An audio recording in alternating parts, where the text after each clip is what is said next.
Good morning, afternoon, and or evening for the first time of 2023. We're in the future now, baby.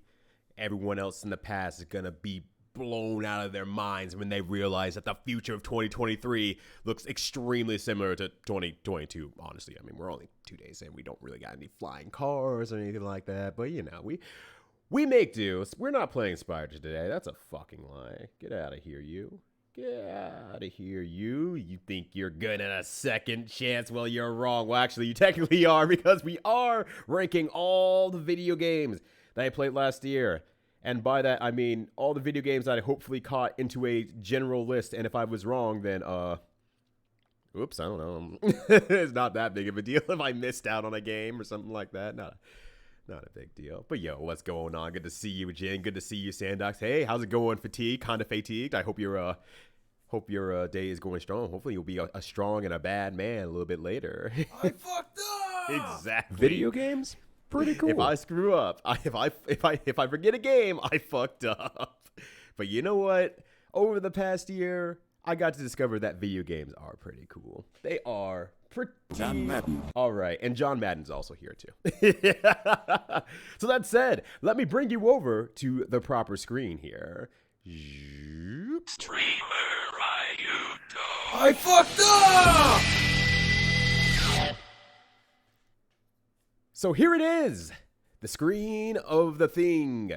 Right now we have it all set up here. It is dark in this room. Why? Oh, 'Cause these sunglasses? It's dark today, I suppose. You can't afford these sunglasses. That's probably why. It's probably because it's dark today. That makes sense, I suppose. Also, Delaney, how's it going? Good to see ya. Hopefully you are having a good one. Good to see you all, gamers and vamers. All right, where's my shades real quick? Perfect way to start this off here. All right, let me pull back in here and get a little bit more comfortable. Move some stuff around, because I didn't really set up all that hard before I started into this. But, let the light start seeping in here. All right, perfect. And we can probably move that back down as well, so that it's not just clear over my head. Oh. All right, cool. So, tier list over here. Quick explanation.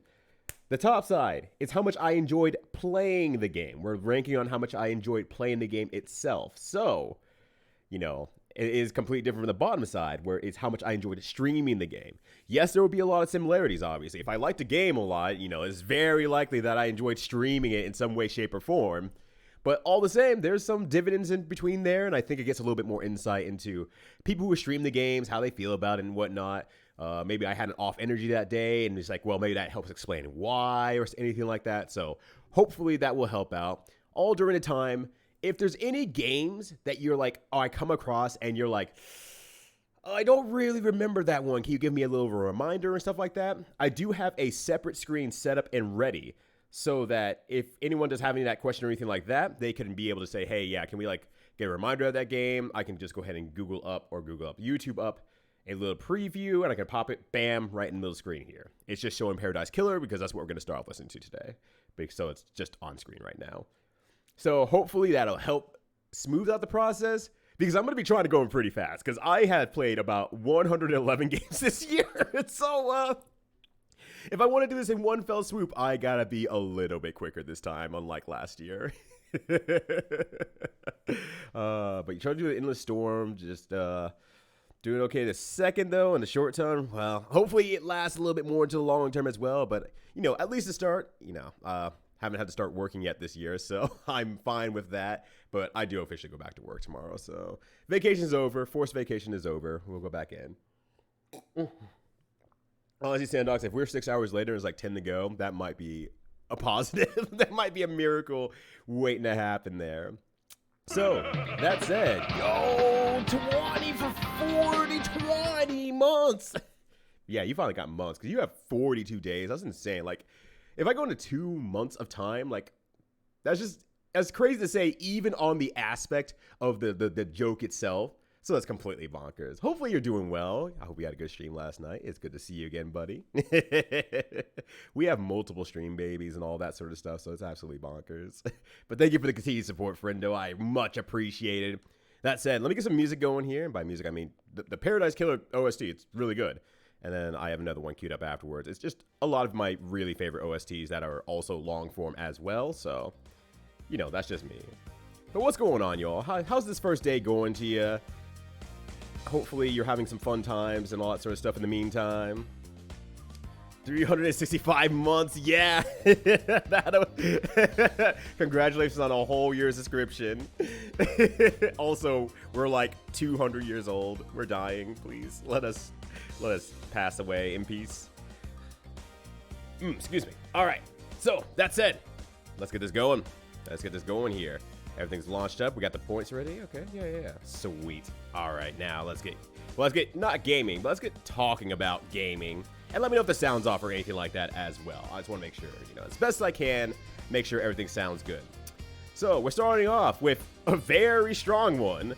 I put this in alphabetical order, and then this whole thing was like, I'm going to upload your files in a random order. I'm like, thanks. Now it's all out of order. I appreciate that. For at least 30 years, heck. If the audience allows, I might do that. That might be a thing. What up, boys? How's it going? It's my turn to do the year-end ranking. And so here we are. Hopefully you're doing well. I didn't get to catch the end of your Super Monkey Ball stream, but hopefully you finished the game, because those last few stages were like, I don't really super care about Super Monkey Ball all that much, but you were getting to those last few stages, and my brain was going like, ooh, they're puzzle games now. I like puzzle game, and I felt real bad for you. All right, so the first game on the list here, we have Teenage Mutant Ninja Turtles, Turtles in Time. Look, this game fucking rules. Like, I don't think that's a surprise to anyone. This game fucking rules. I played it as a bringing in the... No. This was a part of the arcade month I was doing, where I was playing games for 8 credits total, or 4 credits total, 4 continues. Just 4 continues. It was something like that. I don't remember already. It's been a year. And so I was playing through that, and I was confident I could probably do this one. Under the $2 mark. So yeah, it had to be, I guess if it was $2 marks, I was doing a quarter per each. It had to be 8 continues. So I was playing arcade games with 8 continues or less. And this is my first one. I was feeling pretty confident about it because I was really good at the SNES one. And so I thought, well, I could probably transfer it over pretty well to the arcade one. Oh, I was very wrong about that. I was a little bit embarrassed, I'm not gonna lie. It tampered my personal mood. I was kind of upset. I might have shown it, I might have not shown it, but I was pretty sad about that realization. I felt like such a chump. I don't get overly confident about a lot of things in my life, but that one hurt. That one actually hurt. That was funny. Also, what's up, Dylan? How's it going? What the hell is a Hudson Hawk game? Absolutely. Does it have a singing level where you do Bruce Willis karaoke? If it only had anything where you did Bruce Willis anything in the game. So that's on his own. It's his own mess right there for sure. It does, Rocket D. What up, Not a Fish as well? Good to see ya. Alphabetical. Oh, you did it? Oh, yeah, hell yeah. Also, what up, Bridget? Good to see you as well. Yeah, saving the best for last. Barris. Barris isn't even on my screen right now as far as I can tell. So it might be at the bottom, honestly. It might be down there. That's good. All right, so then we have Yump. Yump was very recently. It was last week. The Super Mario World, not modified game, but fan game. I don't know what you call those. There's a word for this. And it's called Corn Dan is scrooving for the sub. Looking for the Barris ranking. Barris. What up, Corn Dan? Thank you for the 9 whole days of subscription. Just getting beyond that week. You love to seek more friendship in the group. I don't know. There's very little rhymes with eek. We will watch Eek the Cat together. Hopefully you're doing well. Good to see ya. So yeah, Yum. Super Mario fan game, fan modified game. It was very funny. But I still struggle with these sort of games. If there was a line between these two, Yump would fall in between it. I would say overall, and this is going to go much, much later into Yump too. But I would say overall, I really like this because it had a lot of comedic effect behind everything. And it didn't make me feel so bad that I was struggling to just play Mario in itself more than anything else. So I think that helped out a lot for me to enjoy the game more than just playing the game. So I did like that a lot. That said, I love streaming it because of the comedy, because I don't mind being the butt of a joke every now and then, And this game is really good at making sure that you can even laugh at yourself when the situation comes up. So that's super good. I love that a lot. I really enjoyed it. Super fun game. Oh, I had a great time. 8 Eyes. Oh, boy. If I'm just doing it on the merits of the game by itself, that game is bad. For those of you who don't remember, that is the Castlevania-like, where you have a bird on your shoulder who also has his own health bar that you have to use to solve certain puzzles. But unless you have someone walking you through the game, it's horribly obtuse. It's horribly, painfully, awfully obtuse. You don't really know what to do with any of the information, and if you trip across it, you're super lucky. The game sets you on a first stage to select on a select screen, and it's not even close to the first stage in the game that you should be playing. And not in the way of like Mega Man, oh, you can go in a certain order and it becomes easier. It's, oh, this boss is near impossible for you at this point of the game until you get a strong enough attack that allows you to harm the boss even more. That sucks. That game sucks. It was a part of Bad Game December. I mean, it was almost intended to suck. I think Jim put that one on there, if I remember correctly. That said, it was actually kind of fine to, I liked streaming it, honestly, because there was a lot of funny things that just really came from that game that if you play it yourself in a vacuum, you're not going to really enjoy the extra oddness of the game. But since other people were there being baffled with you, it's like watching Napoleon Dynamite. You don't watch that movie alone. You watch it with other people, and you stay baffled together, and that's what makes you laugh, you know, as a collective, as a group. But you'll never laugh at it by yourself, and you'll just accept it or love it in some cases for people who were in the chat as well. That said, it would kind of move a little bit closer to really liked. But I did have, and a friend in the chat who brought it up a little bit later, and they had admitted that they were kind of a little bit more forceful than they probably would have normally been, because I have noticed when some people really love a game, they get a little bit more upset when people talk badly about it. In any way, shape, or form. And so, you know, they were pretty forceful in the chat about, you know, do this, do this, do this, do this. And it's just like, look, I am also trying to enjoy the game. If thing is working fine, and I didn't do anything wrong yet, there's nothing to really get in front of quite yet. So I will say it dampened it a little bit for me, but not enough to say like, oh, I would have really liked it had it not been for that. No, that also was the thing that helped me enjoy it more as well. So it really just balanced out, honestly. It's a weird one. Yeah, Napoleon Dynamite is a good time. I think that was 5 minutes. If it's not, call me out on it. Napoleon Dynamite can be a fun time with a group of friends, but when I try to watch it for myself, because we watched part of it in class, and I was really enjoying it, and I started watching it by myself, I'm like, huh, this movie is terrible. I sure hate this movie now. And then I watched it again with another group, I'm like, I get it now. I understand. I get it. Captain Noveline, I think that goes without saying that I did not enjoy that, but once again, it was really fun to stream this game. Once again, everyone was baffled. There was a lot of things that really be comedically taken. Because I was a little bit worried about, you know, oh, they're really talking about something that's a legitimately serious disease, and I might have to take it a lot more seriously. But the game really circumvents that whole idea of like, hey, this is a very serious thing to talk about. And Captain Noveline is meeting this woman on a mountain saying, hey, I have diabetes. Just straight off the bat. That's his pickup line, and we got a lot of good joke art out of that, and that hella ruled. I really like that aspect a lot. But man, that game was kicking my ass for a while, so it doesn't make it into the love section, but this is going to have a special place in my heart for days to come. Check your feet. Check your feet. You get the special socks from that one guy. Don't know what the special socks do. You just get them. What a surprise. I got diabetes. All right, well, good to meet you too, man in tights up on this mountain. This probably goes without saying. Donkey Kong Country, loved it. Great game. First time I've ever played through it. Absolutely one baller of a time. And for people who are coming in a little bit late, I should probably reiterate this a few times throughout the stream. If we come across any games and you're kind of like, I don't remember that game, and I can try to help you remember, and if you're still like, I still don't remember, that's fine. That's actually okay. Talk to me. I have a preview screen set up. So if we need to remember any games, and I'll do it for a few games that may be like a little bit like, maybe more, it's just kind of a weird game, people don't remember it type of game. I might pick up a few of those, but we can pull up a preview screen to help everyone remember at the same time. So, you know, feel free to say, I just don't remember this one. We'll try to get you there. And if we don't get you there, then we'll pull up the preview screen and everyone will be on board, or you'll just be more confused. Either way. DK. Drinking with skeletons. It does have a D and a K in that order in Jordan's name. That's right. DK is now on the list.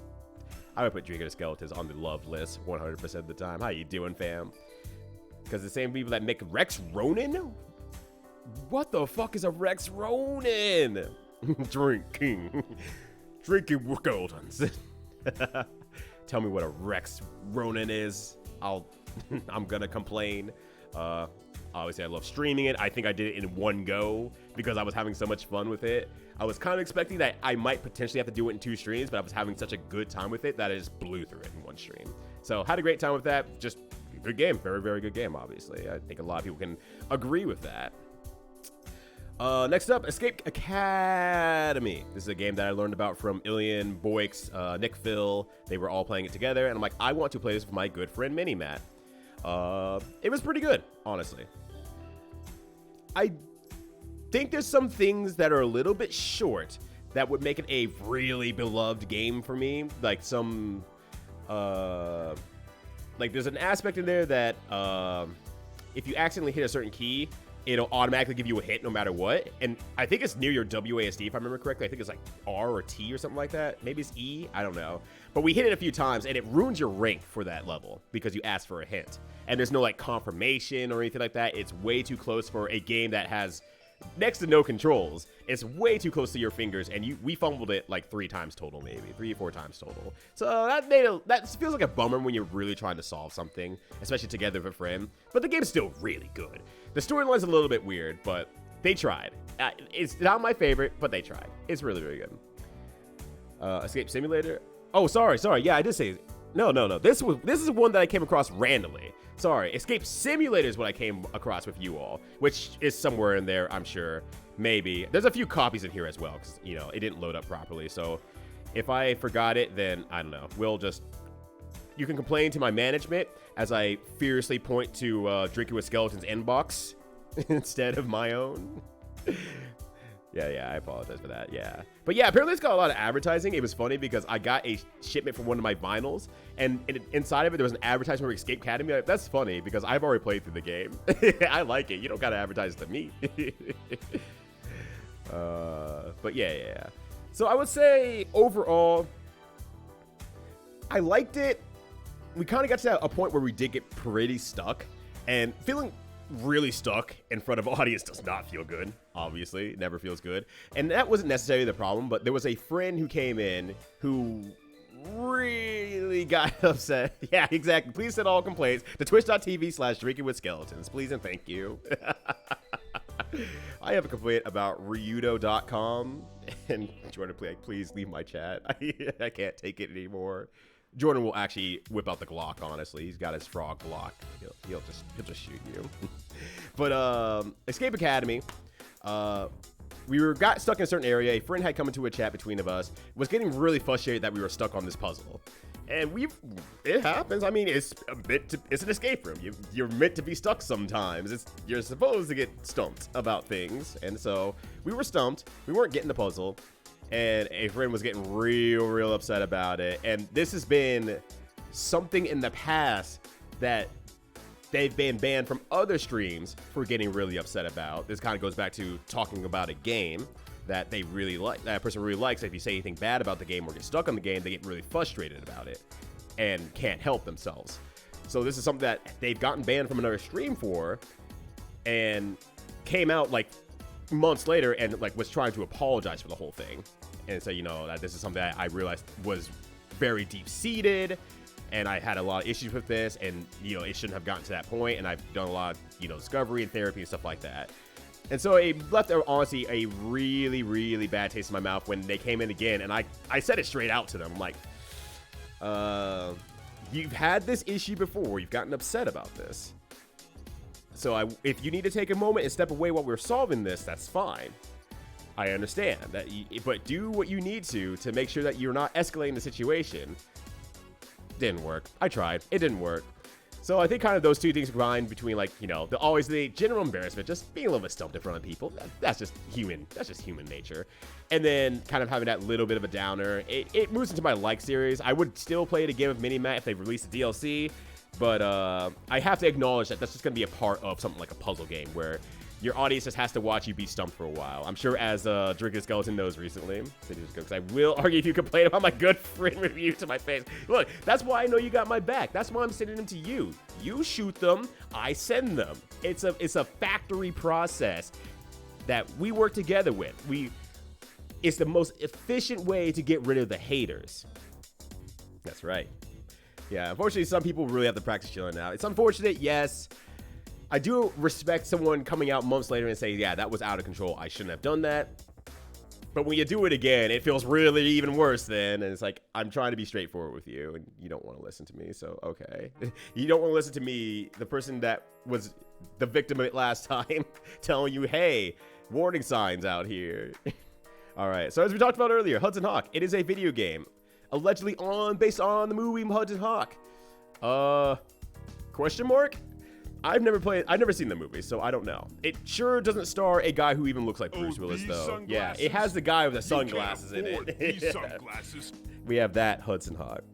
Gotta blame Ryudo is too cool. Too charming.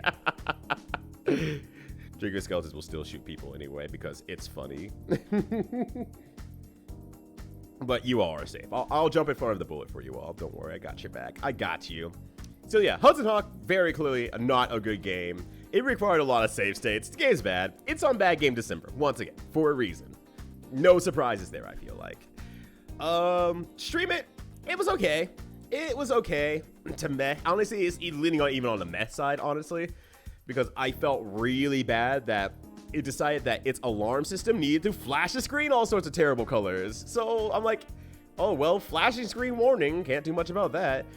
But the game is baffling in so many ways as it goes on that it's really more of a hilarity about, oh, they put a bunch of nuns in this area, some who have like who are just bringing cannons with them, and oh, here's this tennis player on top of this roof playing tennis for some reason. It's just really funny. I like the bafflement of the game, but man, the game is just bad enough on the front end that getting to the back end was not a pleasure, honestly. But once again, it's a bad game. It's Bad Game December for a reason. No one should be surprised by this whatsoever. Peglin. I really like this game. And this is going to be a weird one how I'm going to rank it, honestly. So I'm going to get into really liked right now. But I'm honestly probably going to... But this is how much I enjoy playing it on stream.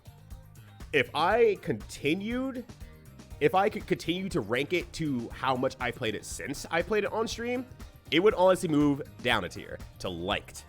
Because as I get to these further crucibles, I think that's what it's called, crucibles, I think. Can't remember the exact name of the difficulty modifier.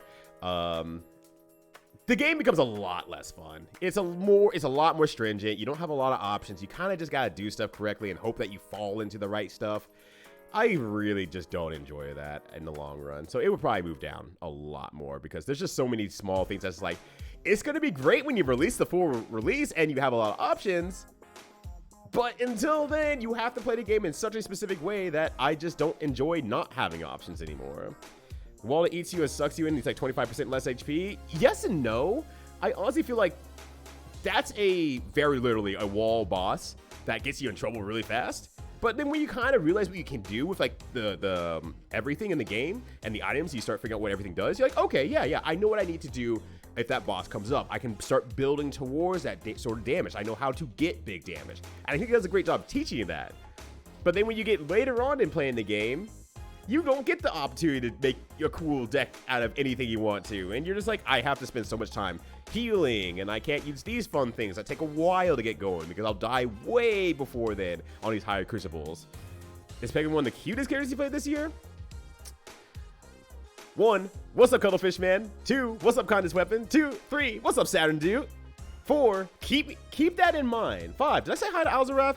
And 6, because I want to come back to that later, because I wonder if Peglin is one of the cutest characters I played this year. Off the top of my head, I want to say yes, but I have 111 games I apparently played this year, so it may not hold up. We'll see what happens. That said, streaming it, once again, I really like streaming it. I had a lot of fun with it. I think everyone gets a little bit of rush watching this ball go left and right and hoping for the best. We're all playing Plinko together on The Price is Right, and I just feel I love The Price is Right, and to be the one putting the Plinko down the slots is just like being on The Price is Right. It's clearly I had Drew Carey in the back with the ghost of Bob Barker behind him, and they're supporting each other. Like me, like Gohan shooting a Kamehameha, but it's me throwing a Plinko chip down a board and doing like 6 damage. The enemy has like 1,200 HP. Heglin is cuter than Novelin, yeah. Dear God, thank you for that at least. But that's it. Speaking of cute characters, we got Rock and Cats over here. I like this game. It was a good game. The big thing about it is that the rest of the game is like fine and everything like that. The last level kind of sucks because of how long it is. But then you get to the last section.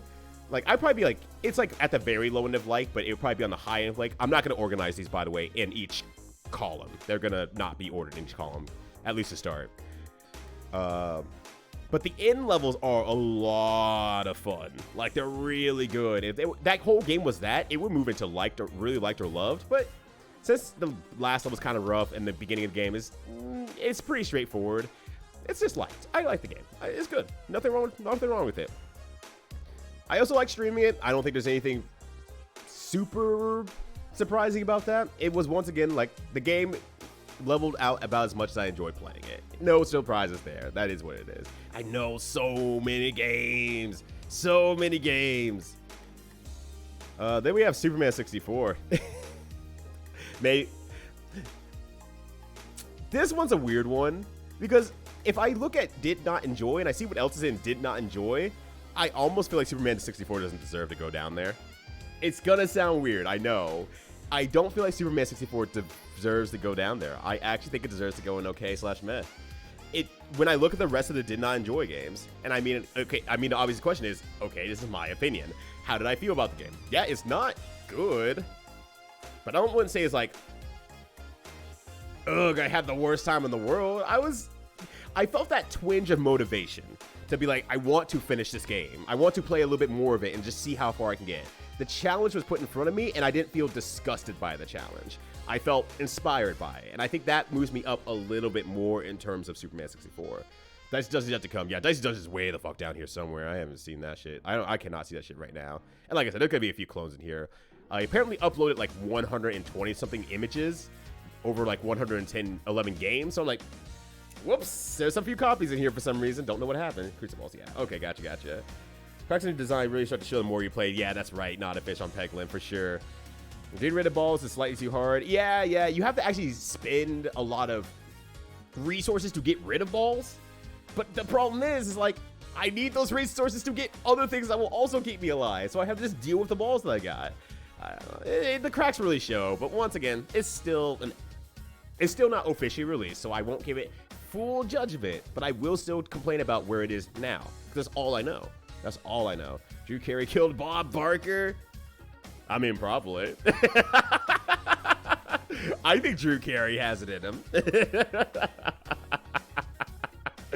This has quickly become a stream of figuring out the conspiracy theory behind Bob Barker.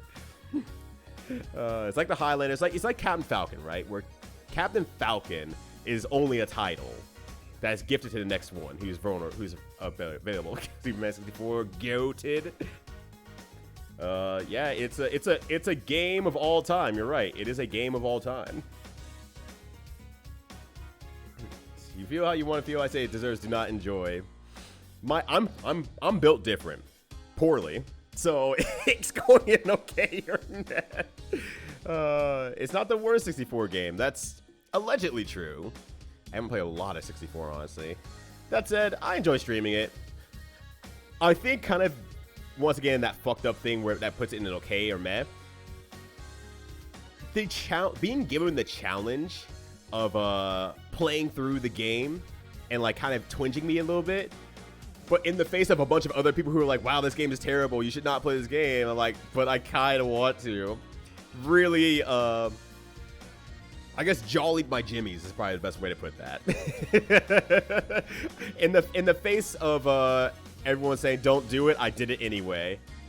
speaking of don't do things, that is Escape Academy. Let me just roll it down to the bottom here, because like I said, there's going to be a few copies in here. I don't know where they came from. I was far too lazy to actually care about what they were, so I didn't worry about that much about it. Blue Stinger. I like this game. It's not a good game, but I personally like the game. It's just consistent enough, and there's just enough you can do that once you figure out what the hell is exactly going on, the game has a few approaches. You can do some different things here and there. I don't know. I enjoy playing it to a certain degree. It's obtuse in some ways, but it's not obtuse enough to be unenjoyable, in my opinion. Which one, Blue Stinger? So Blue Stinger was a Dreamcast horror survival horror game, but also not really as well. The one with the Hassie in it as well. That helps spark anything. The Hassie meme game. And if that does not help, I'll pull up a preview. That's no problem. So yeah. I like Blue Stinger, honestly. Like, unironically, not as a joke. The game was fun to play through. And I mean, there was a reason why it was originally on Bad Game June. And then I played it for like 8 hours, 6 to 8 hours, and said, I'll finish the rest of it tomorrow. Play for like 6 to 8 hours again. And I'm like, well, I need one more stream after this one, and then play for like another 4 to 5 hours the next day. Like, I blew through Blue Stinger because I liked it. I really was actually having a fun time with it, and I need to see how it ended. That said, I love streaming it. That was so much fun. If I wasn't streaming it, I might have never finished it, in all honesty. But there's just, the game is, once again, it's a very baffling game, but it's just one of those things that you want to share with other people. You don't want to have that be an experience that you've done by yourself. You need all the extra facts in there that people are like, oh yeah, I remember this part of the game, or what this happens here, or this part's not even important whatsoever. They never talk about this thing. Just to give yourself a sanity check a little bit. Because a 10 out of 10 hermit crab, right? The Jeep crab. Jeep crab is one of the best crabs of all time. Jeep crab, real good. By the way, Cuttlefish Man, did you remember the game by chance? If not, let me know. Yeah, dropkicking mutant aliens and doing the sumo active. Doing the sumo shit against, zombie alien folks as well. Perfect, 10 out of 10. This game's great. I love streaming it. It was a really good time. Dog Bowers Christmas Adventure. I actually added a bunch of images to the sound effects channel points. So hopefully it makes it a little bit easier to find what you're looking for. Instead of just being in order, it actually has like images that kind of help liken things to other things. But I found the Christmas image of dogs, and I used that as one of them. Like, that's perfect. Him in the Santa suit, perfect. 10 out of 10. Also, Stradivarius, how you doing? Hopefully you're doing well, having a good one. Oh, hey, there's Dicey Dungeons right there, actually. Hello, Dicey Dungeons. I know this is judgment of just what I played on stream, and I loved it then. And I have fallen more in love with it since then, when I replayed through the entire game. Like, every DLC again. It came out on the phone, and I was like, I kind of want to play it again. And I just blew through it. I freaking blew through it. Dicey Dungeons, I love that game. That is... If I maybe had to have a game of the year, I think Dicey Dungeons would be it for me, honestly. I love that game. I love playing it. I love streaming it. I love that people were really patient as well with me on this one. Because there was a lot of things that was like, there were hints at it. Like, if you dream it, you can do it. A lot of aspects of the game. So it made me experiment a lot more. And when I figure out certain things here and there, people, put the smile emotes like, oh, you figured it out. You figured out that trick, you silly streamer guy. And people were really patient about it and had a lot of fun hinting at stuff. And that helped me discover the game in a way that I probably couldn't have done myself. I like that a lot. It was a really fun game to stream. I love the game by itself. I spent a lot of time just playing through it. I feel like a lot of other people started playing it as well because of the updates around the same time. So it was just a good stream experience. Like, it was the most revitalizing stream I think I've had all year. Not to say, anything's bad or anything like that, but it was like that moment of like, oh yeah, this is why I enjoy games. This is why I enjoy streaming. It really brought that to light to me, and I had a great one.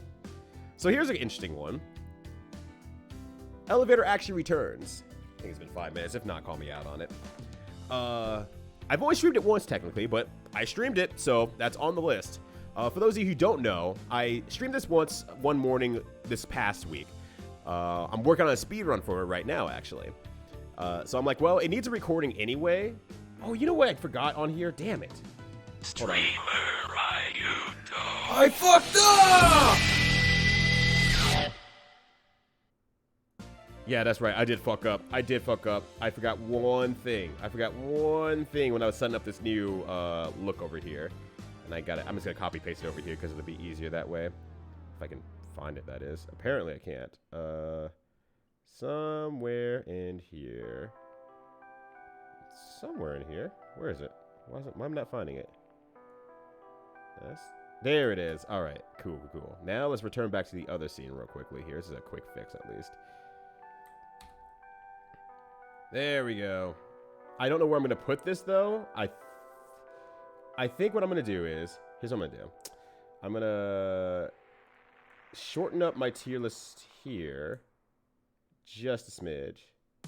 Because I don't need to exactly show what's on the bottom. I'm going to shorten this a bit because I'm showing a little bit on the top as well.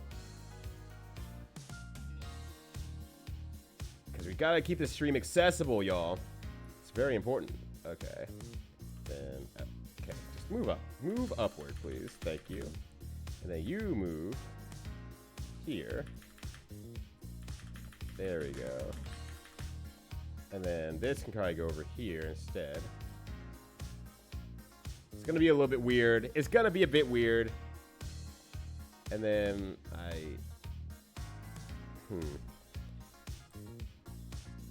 You know what? You'll be fine.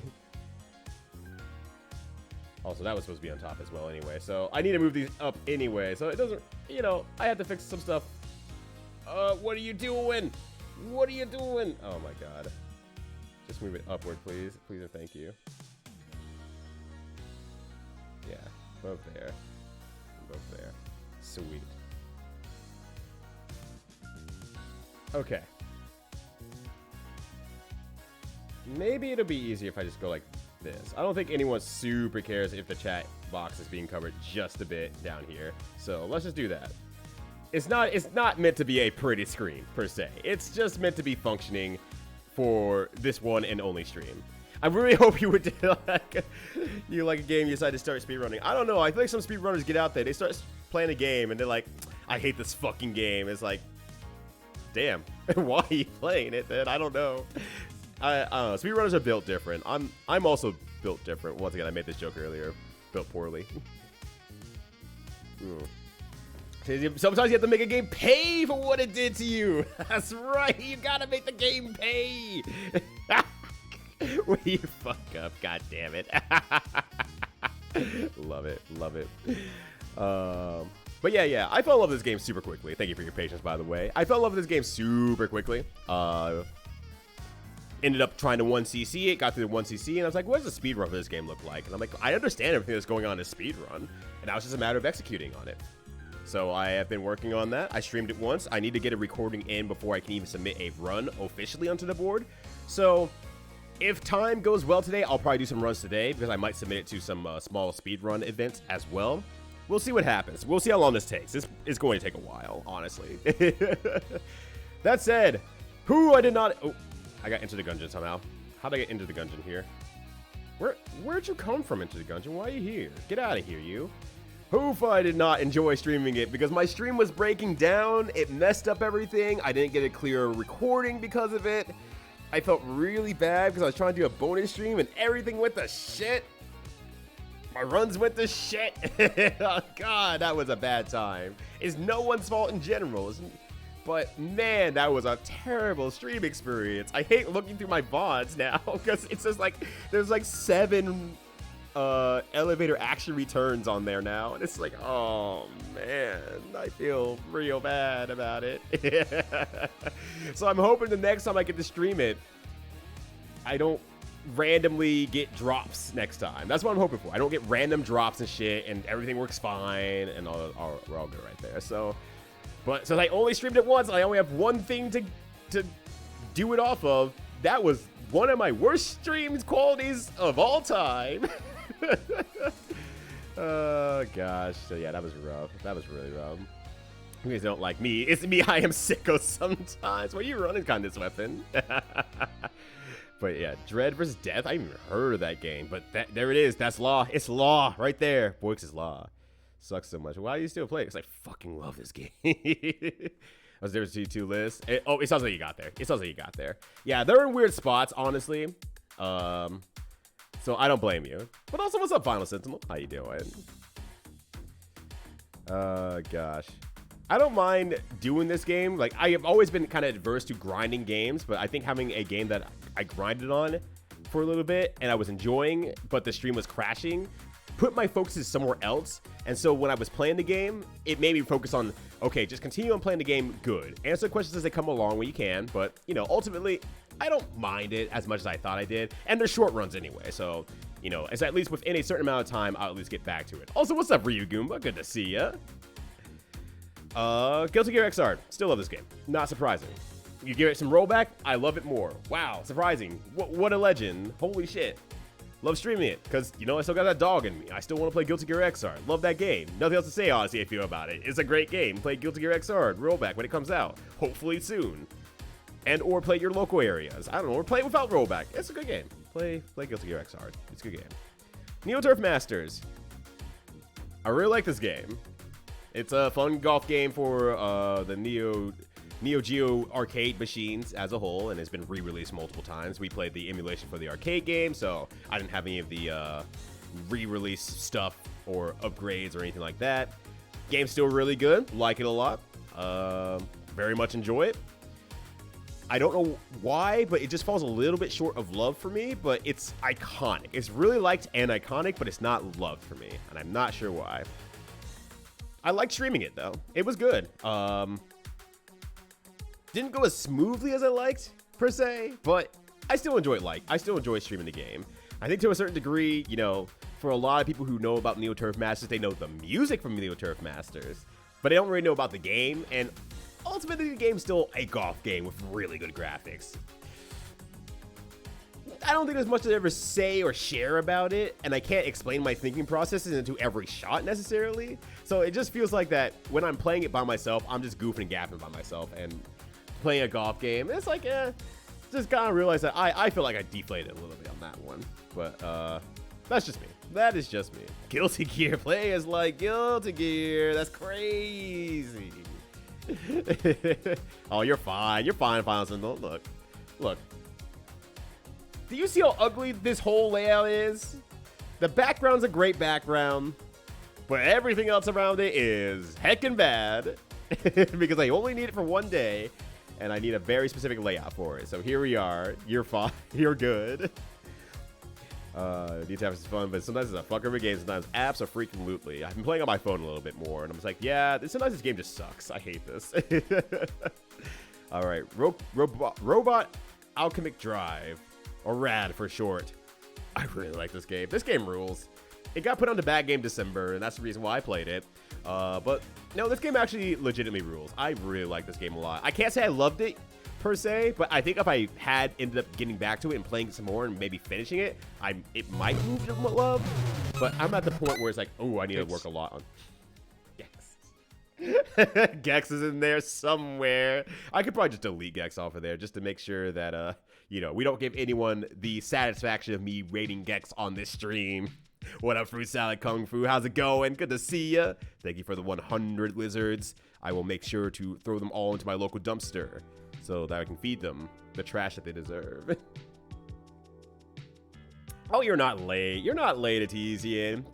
You can catch up right now. Look, you can catch up right now. You literally didn't miss anything. You can look at the screen and see what exactly you have missed. So, beautiful. You showed up at a great time, Etizian. Good to see ya.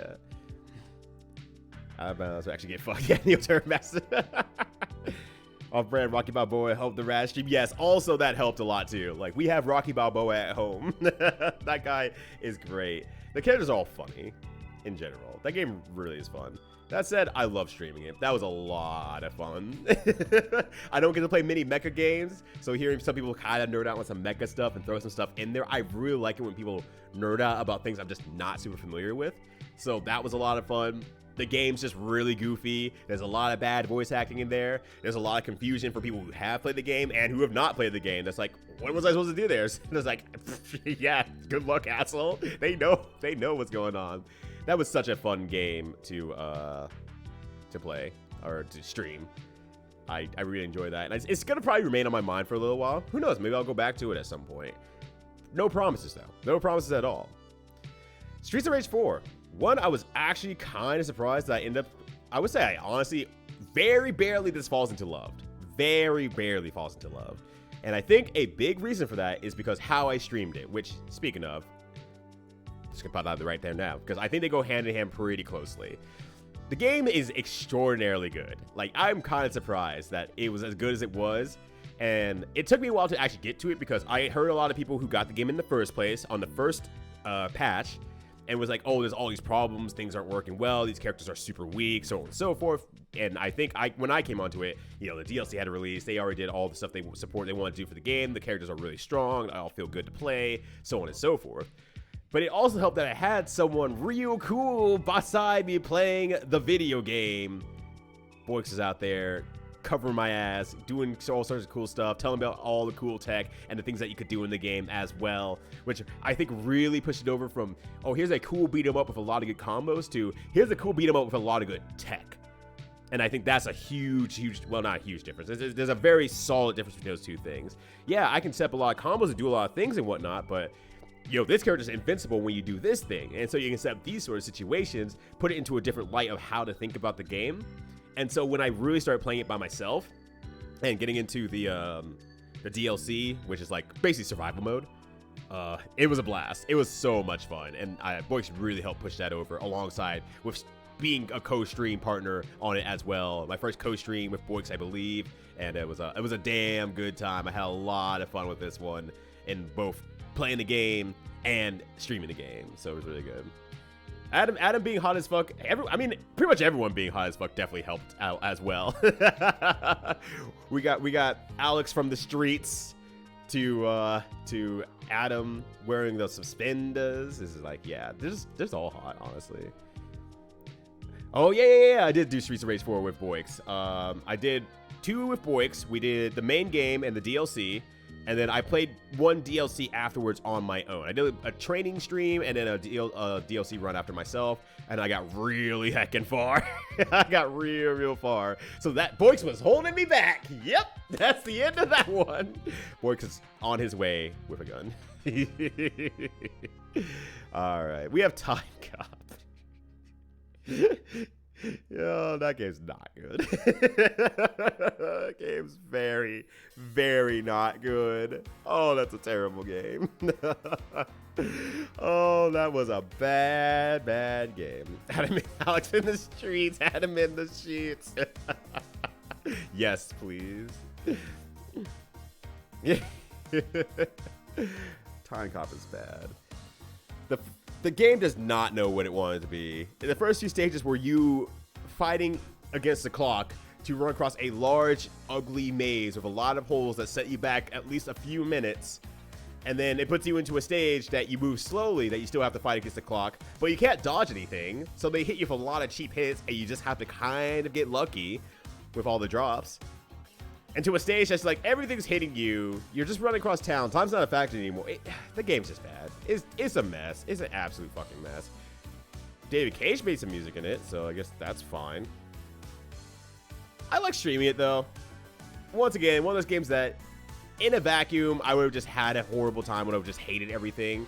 But getting to show firsthand what the hell the game's doing to me as a player, explaining it through, and then eventually getting through that and getting to the end of the game and sharing, I guess, what would be the most exciting part of the game, the ending of it, was really funny. And the game got a little bit funnier as it went along because it became less stupid for the most part and more just baffling we ran out of time stuff overall. Time Cop slander in 2023. That's right. It's time for Time Cop to get his slander. This is the year for it. Now enjoy a game with a 43 frame uppercut.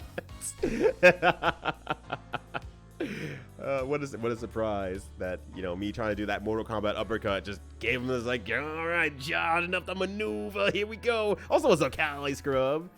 We play Time Cop for the experience. I think that's what it is. It's not a good game, but experiencing the game with a group of folks really made it into, like, I liked streaming it. If I was told to do it again, no, absolutely not. But for the time I did do it, it was a good one. It's an absolutely good one. I like that. 64 over time. John Connor David Shambles. Yeah, he should be, though. Honestly, he probably doesn't even know Time Cop exists anyway, so he'll be fine. He'll be fine. Oh, Time Lord. No. Time Cop. Time Cop's the Jean-Claude Van Damme movie tie-in with shockingly, honestly, really good motion capture for the SNES. Like, it legitimately looks pretty damn good as a game. I'm shocked to say, but it looks pretty damn good as a game. Speaking of looking really damn good as a game, yeah, you know what? It's a weird line here. I think, okay, let's reverse it back here. If I went to an arcade, I started playing it, how strong do I feel towards the game? You know what? I think overall, I like it. It's not Adamantium Rage. Yeah, it's not Adamantium Rage. That'll come later. This is the arcade version. I meant to actually add that in parentheses, but I forgot to. But yeah, this is the arcade version of the game. It's cheap in terms of actual getting through the game gameplay. It's an arcade game, obviously, so it should be that way. It looks gorgeous. It has funny meme lines. But I'm just like thinking about, like, if I went to an arcade and I started playing it, what would my experience be? And my experience would be, it's still a good game. It's fine. But I wouldn't be able to hear anything in the game or anything like that make it, like, funny enjoyable. It would just be like, I'm playing the game. I can't hear anything, so I'm just playing the game. I'm mashing the button. I'm getting hit out of weird situations. You know what? I could take it or leave it when it comes to an arcade situation. The arcade one, or the one where they fought arcade? the arcade version, not Arcade's Revenge. The arcade has not gotten its revenge against me. But it might get its revenge against me in March. If I do Music Game March again, that's a game that I try to play games that have good music, but I've never played before. Well, usually. So Arcade's Revenge would fall right into that, 100%. So that'd work out. Time Girl, Time Gal. Memoirs of Magic. I haven't even heard of that game, though. Time Gal, but the results are blank. It's not a real game. It's not a real game anymore. And I think on the same side, honestly, I felt okay about streaming it. I think we're going to see this a little bit more with the whole arcade month that I did. It's okay to stream, honestly. I don't think it was one of my best ideas overall. I think it's a good way to explore and, like, demo a bunch of games. But I feel like I leave a lot on the table by either not playing it through or not having a lot of experience with the game. And in retrospect, it's one of those things like, I could have gone better, honestly, and that's fine. Time Gal went back in time and erased her own game, and now Freestyle Kung Fu is the only one who knows it exists, but no one will believe them whatsoever. The game stinks. Excited to see you play. Yeah, that's gonna be a rough stream. I'm not gonna make it to any of the stages with, like, extremely good music because I'm just gonna die. Like, as long as I get the Gambit, I'm happy because that's an all-time top 10 banger for the SNES, like, entirely. Yeah, there's nothing wrong with it. I think if I'm gonna do the grab bag thing, I need to do what I'm doing anyway for most of my other games, where it's like, if I can't make it through the game on my own skill set, I accept that and I start save state, or in that case, just using more credits. I should have just done that. There was no reason to hold back from it. I could say, yeah, let me do a couple attempts by myself with like 8 credits or so, $2 worth of credits or whatnot. Try it and then say, okay, that's what your general arcade experience is going to look like. Let's go ahead and try to see this game through to the end and see how good, bad, crazy it gets. So I think I could have redone that.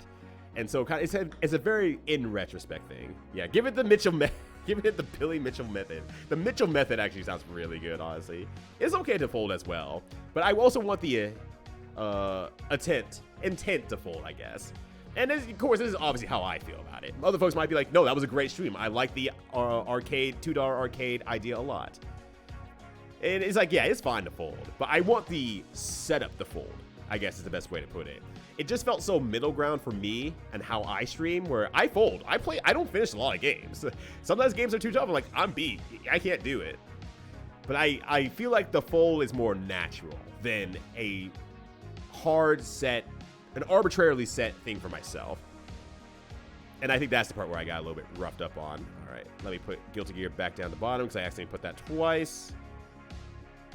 Because once again, this is not a perfect science or anything like that. So this is going to be a funny and very short one. Top Gun. I didn't like it. You know why I didn't like it? Because it didn't fucking work. Next one. Cadillacs and Dinosaurs. I really like this game a lot. I like this game a lot.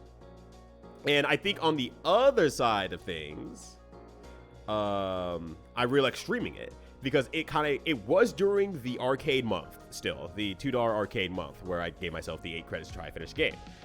But this is a game I had a lot of knowledge on. Even though I folded and I was unable to complete the game, and I did significantly worse than I was expecting to, honestly, because I was trying to learn how to 1cc the game, I had a lot to say about the game, on the other hand. I knew where my fumbles were. I knew what to expect. I could talk about more of the game than beyond where I was at. I could talk about what's getting in trouble in depth, and I liked having that information. That was a lot of fun to me to share something that I spent a lot of time on with a lot of other folks. Also, the game has great music too, so that's a perfect time. I really enjoyed that. All right, so Dick Tracy Genesis. I played this during Movie Game Month, I believe. It's just from Boix, I think. This was a suggestion from Boix. I shockingly, and to my surprise, I ended up really liking this game a lot. I liked it a lot. That was a fun game. Holy shit. It's kind of a Wild Arms style shmup or shoot 'em game where you're in the foreground and you're shooting stuff in the background, and enemies will come in front of you, which you have to handle with melee. It's kind of like Wild Arms, honestly. Or Wild Guns, excuse me. Wild Arms, completely different game. Very similar name. Next to Rad as a Rad with his own console. It technically is. You're using all the buttons on the PlayStation 2 to make this robot move. It might as well be its own console. Oh, you suggest this. Sorry about that, Jordan. That's you. That's you. A Cabal like. Oh, is Cabal like the core game that these copy from? Because I actually don't know like that. Yeah, like Wild Guns and Sunset Riders at the same time. Yeah. And that was good. That was really, really good. I enjoyed that a lot. The game was really a lot of fun. I shockingly I think being shocked on stream while playing this game and like playing through, I was like, oh wow, no, this game rules. Holy shit. The music's good. The gameplay's fun. I'm really into it. Cabal like memory unlocked. All right. Hopefully this doesn't ruin anything, but Cabal. I don't know what I expected. Let me try that again. Arcade. I don't know what I expected. Let's see. This should. Oh, yes. Okay, I have seen footage of this game before. I think Jeremy Parrish covered it once in one of his videos for his work/guide-in series on YouTube. Okay, yeah. I remember seeing that now. So yeah, Cabal like, no, it makes sense. I never even thought about that, honestly. That's the first time that really came up into my memory, and I'm like, that makes a lot of sense, actually. So yeah, Cabal like. Yeah, name of a better messy. Yeah. It was great back in the day. We could only look for very limited amount of words meaning one thing. But nowadays, whoops, fucked it up. We fucked up. We can't do it now. That's really good. So yeah, Dick Tracy, freaking awesome. I did a Gungeon. So I would say at least per stream, me playing it on stream, I liked it a lot. This game is really cool. I was really getting into it and everything like that. Albeit I did end on a final note that made me feel like, I don't think I like this part of it. And as I played it more since then, I'm like, I don't like that part of it. So I'm having a rougher time with it, but as per just playing it on stream, I really liked playing it on stream as a game. It was really good. And I would say I liked streaming it. Nothing wrong with anything that happened, honestly. Nothing wrong with the game or anything like, well, wrong with the game. The game requires a lot of focus.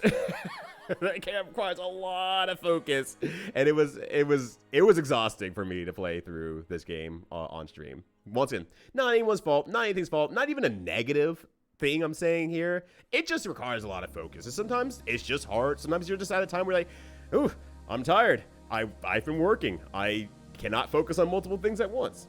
So no negatives, no extra notes. Just at the time when I was streaming, I just remember, ooh, I'm tired, but man, I want to play more. I would love to play more. Me, big tired. Me, big sleepy. Nokia rolls the game of Tizian is typing. Tizian is loading a gun. Wait, what? Gungeon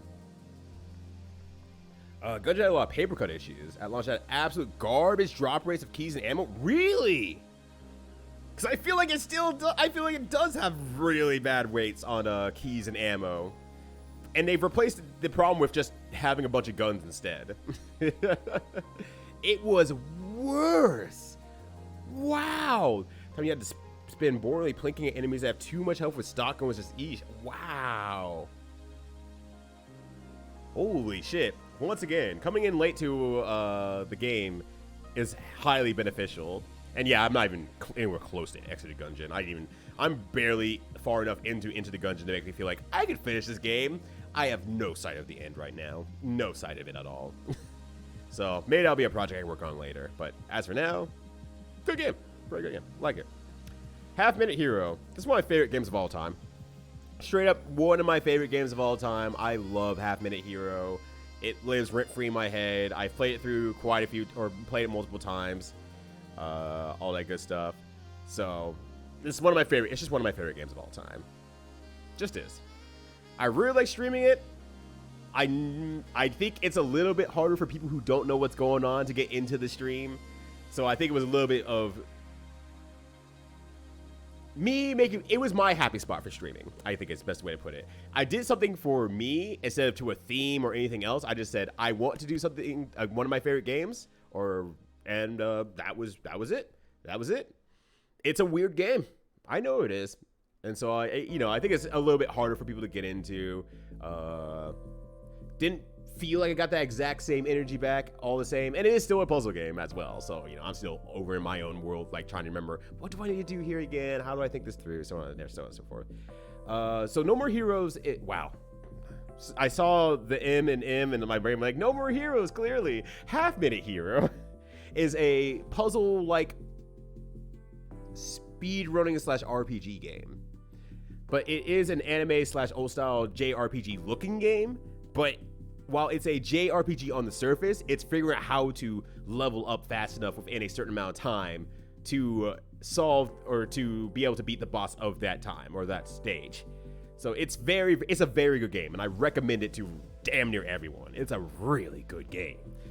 If you're watching it though, you have no idea what's going on. It's one of those things, like, I feel the same way when I watch there's some visual novel game that came out somewhat recently, or has like new games recently that I cannot think of right now. But it has a character that like named Aiba in there, and Dante, I think, is like the name of the main character. Oh boy, I can't think of it now. Someone will probably think of it, I'm sure, as well. You must be playing Half Minute Hero? Yeah. I played for very, very long streams over a weekend. I was hoping to finish just the 30-minute hero section, but I did not finish it. Also, what's up, Cairo? Good to see ya. Good. How's it going? What is going on? Remember that one? It was good. Never finished it, though. Yeah. And you have to kind of get into mindset, too, because it's exhausting. It's still a puzzle game, but it's a fast-paced puzzle game that requires execution as well. So you're just kind of like, you gotta be in the mood to play it for a long period of time, or kind of have direction. Oh yeah. AI is some no. I've never said this out loud.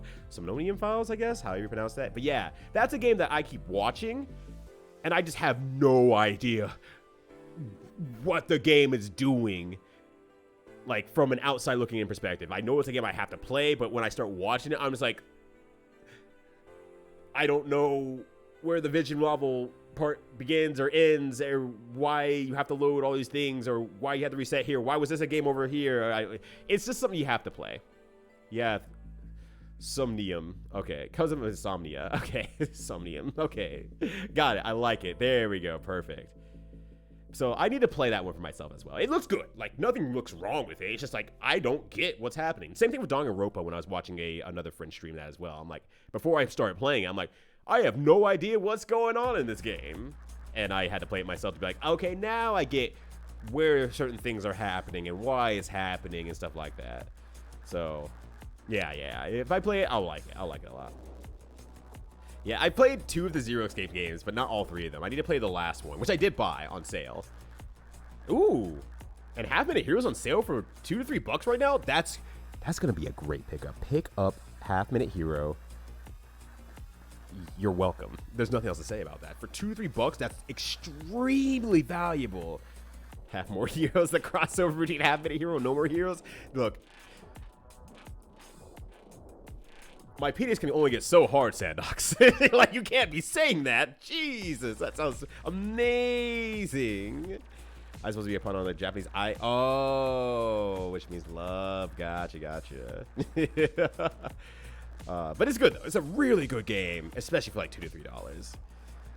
Overblood sure is okay. It sure is a very okay game, but man, I really like streaming it. That was a lot of fun, honestly. There were some down parts here and there, honestly, but in a very similar light to like Blue Stinger and maybe like a little bit like an underbaked Blue Stinger. It's different from Blue Stinger in a way that Blue Stinger sticks with me more. Overblood does not stick with me as much, but it's not a bad thing. It's just a different thing. People dies. Yeah, people dies. And then you have the worst love story of all time. I mean, I thought Blue Stingers was bad, but man, Overbloods is wild. It's definitely a fun game to watch. Man, it's not a good game to play, but I'm glad I did it. 100% of the time, I'm glad I did it. And if it came back to another thing like another year or 2 from now, that's like, hey, I should play Overblood again, I would probably be like, yeah, fuck it, I'll play Overblood again. Shit. Is incredibly generous? Yeah, I would say so, honestly. It really is. But it's like, I enjoyed streaming it, I should say. If I was told to just play the game again, I'd struggle. I'd hella struggle. I'd finish it, but I'd hella struggle with it. Oh yeah, Jordan has definitely some of the best emotes on Twitch. Jordan, Jinpoo as well has really good emotes and made the chef's kiss that I now have on my channel as a Christmas gift. So they fucking rock for that. Speaking of rock, goodbye Rockin' Cats. I made 2 of you as well. So let's put you the fuck away. Let's put you down there. Sweet, we did it. All right, problem solved. Yeah, there it is. Yeah, there's both of them as a matter of fact. It's so good. It's just so fucking good. I like my emos, but I'm biased. I mean, same, in all fairness. I like my emos too. I am also very biased. Extraordinarily biased. It's completely blindsided me. Yeah. They did so much gift art for so many people. Like, I was floored when I saw the full list. I'm like, oh, you were going overdrive on this. Holy shit. Amazing. They're slightly out of sync, and that drives Jinpoo crazy. That drives Jinpoo absolutely bonkers. And I'm saying, like, I think it's great. I don't know. I think it's great. Oh, gosh. But, Jinpoo noticed it, and it's like, oh, they're out of sync. And I'm like, it's fine. I don't care. But Jinpoo's a perfectionist, so. What this is, but I like looking at it. It's a mouse. It's the Easy Mouse from Busted Groove. Also one of my favorite games of all time as well. Maybe I'll play it on stream someday. I've been wanting to, and I mean, it would go in the month of Music Game March, where it's like, play games with good music. That is a rhythm game with very good music. And I have the original second game, so I wouldn't have to emulate it either. So it'd work, actually. Special attacks in Busted Groove. You mean just the normal actual attacks, or do you mean like the secret inputs?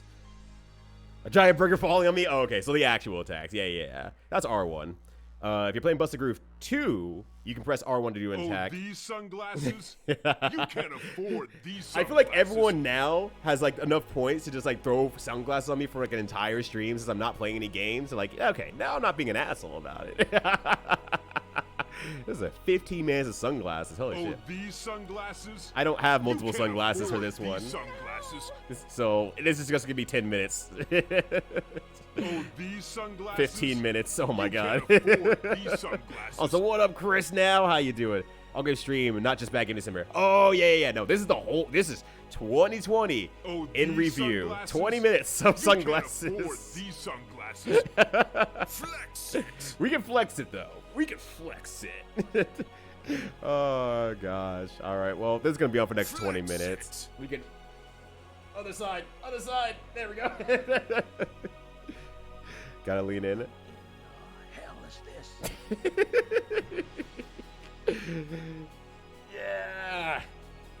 So we're Skag hacking into the Matrix, and why are they at the top? You're out here assuming that Skate Attack won't be at the top. Let me just dab on it real quickly because game sucks. But you don't, Amber. How's it going? What's going on? Good to see ya. I got the icons for some point rewards. The sound effects were the most important because they're too similar is the big problem, and trying to find all of them I sure was a pain in the ass. So I'm trying to do everything I can to make sure that it makes it a little bit easier to find.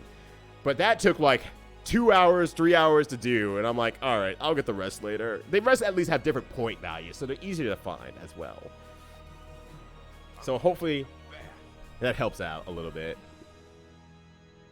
And hopefully the sounds have... I've also redone the sounds as well, which I realized I did not set something up on here. Hold on a sec. I got to go back to general and copy it over because I didn't have my channel point sounds on a separate one. So hopefully you've been able to hear it. I don't know if you could or couldn't.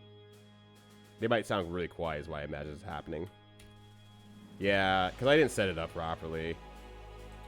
There we go. Now it should be on its own volume control. And it should be a little bit louder. And I normalized the volumes a little bit more. Points. Video Where's the games? juice? Pretty cool. Hopefully it's loud enough. If I need to adjust that, let me know. Audio Points. correct. Excellent. I'm gonna take a bath. Sweet. Okay. Points. That's a good volume. Perfect.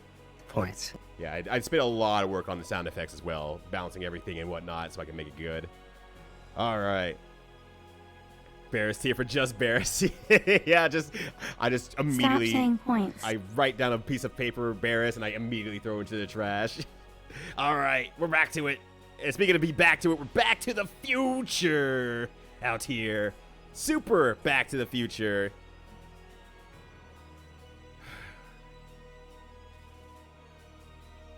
Dramatic music for me to decide on this game. You know what? No, I didn't enjoy this game. The more I think about it, back to it, the more I'm like, no, I didn't like this game. This game blew. I know it's gonna hurt Author Blues' you know, very fragile platforming heart, but I did not like this game. I was gonna keep redeeming that until someone redeems stuff. Good call, Bridget. Hell yeah. Yeah, the NES one, probably not good as either. But the thing is, if you look at this one, you probably look at it and be like, oh, this looks like a good game. But it's the most baffling decision-making I've ever seen for a platformer in terms of movement, control, ability to jump on things carefully, precision. And I'm just trying to think back to, like, what did I enjoy anything about that game playing the game? The answer is effectively no. I really did not like that game. That was not a good game. It was good to stream, though. I like streaming it because this was a stream that I had a very rare moment where I got to co-stream with my buddy Moses Plan, who pops in every now and then, or Jason. He lives in Japan, so it's really hard to ever like connect with him in general just because of our time differences. But he said, I have the time off. I would like to co-stream on there. He was on a few of the Super Robot Wars 30 streams because he was helped do some of the translation. He did a lot of the translation for Super Robot Wars 30 and gifted me the game as well. So he hung out for this one, and he was a trooper for hanging out while I was suffering through the game. Was that LGN? I don't remember. I think so. Just not screwing anything over, honestly. Actually, I'm sure someone will search it up, honestly. I was like, I'll look it up on my phone. The NES one was for sure. I don't think this one was, because this was Japanese only, if I remember correctly. I think this game was Japanese only. So I don't think it was LJN. Game is bad, but it's good. But it's also bad. This game is bad. I have the art for it. Yeah, this game is good, but it's bad. But it's actually good, but it's actually bad. No, this game is bad. I would not recommend it for anyone except unless they want to play a bad game. I don't like the game, but I enjoyed streaming it with my good friend Moses Plan Jason. Gave me something to focus out on then instead of like just hating on the game. So we're good to go. It is, yeah, it's also the best Back to the Future game out there. I still hate it. I still don't like it. But TMNT Shredder's Revenge, that's a fucking amazing game. And while we're here, honestly, I love streaming it as well. So this game came out, obviously a lot of hype behind it. Had all the things in the world going positive for it. And so to play it for the first time, I did a 6-player stream for this game. That was myself, Quinty or TTTTSD_, Dino Please, or Dino, Kamikaze Bish, Atomic Collider, and myself. So yeah, we did a 6-player online stream. And online actually hung in there. I was surprised that, I mean, I won't say it was like great online, like everything went perfectly and smoothly, everything like that. Oh, and Minimat, sorry. Minimat did that one, right? I think Minimat did that one. I might put myself in there, and yeah, I think I put Minimat. It was Minimat, yeah. Either way, there's a lot of people in there. It was an all-star lineup for sure. Yeah, it was a really good lineup. That was a lot of fun. Dino had already played it through 4 or 5 times, so knew the entirety of the game. Quinty played it through once or twice already. Me and Minimat were coming in blind. I think Kamikaze Bish watched Dino play it multiple times, so knew a little bit about it. But that was a fun time. That was just such a fun time. It sucks I didn't get to interact with chat all that much because, talking with 5 other people at once really makes it a little bit hard. But that was so much fun. I had such a good time. And there were no Leonardos invited to the stream. So that was perfect. It's 10 out of 10. It's a great time. I will say in the very long run, though, Streets of Rage 4 is a better game. 100%. I will say Streets of Rage 4 overall is a better game than Shredder's Revenge, but since this is confined to what I streamed and played and how I felt about it at the time, at least in retrospect now, I loved it. I fell in love with that. I had such a good time playing through the whole story mode with 6 people, just goofing and gaffing the whole way through. That was a great time. It's unquestionably good. Right. So I like that a lot. Yeah, 6-player is a lot of nuts. That was insane. And now on the opposite end of the spectrum, Yu-Gi-Oh! Destiny Board Traveler. I played this through, it's a GBA game, and I played it through Bad Game June, the bonus Bad Game June that I did. That Leo is the favorite of the fewest people. I made a lot of stream art for that one, where I just pretty much crossed out Leo from existing, and so you have all the characters on the main art, and Leo's just crossed out, just scribbled over. It doesn't exist. And then I went to the next screen where I usually have my stream art up into the top right and stuff like that for what game I'm playing, and Leo's crossed out of that one as well. I was doing Leo erasure. But yeah, this is a GBA game for Yu-Gi-Oh! And you would think, oh, it's a Yu-Gi-Oh! Card game. What could possibly go wrong? Well, first of all, they didn't make it a Yu-Gi-Oh! Card game. They made it a board game. That was baffling.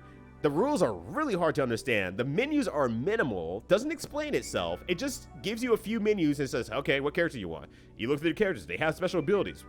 What does the special abilities do? It doesn't tell you. Get into the fucking board game. Select your character. Go into the board game. How many boards can you pick? 1. Until you win this board, you get 1 board game. Asshole.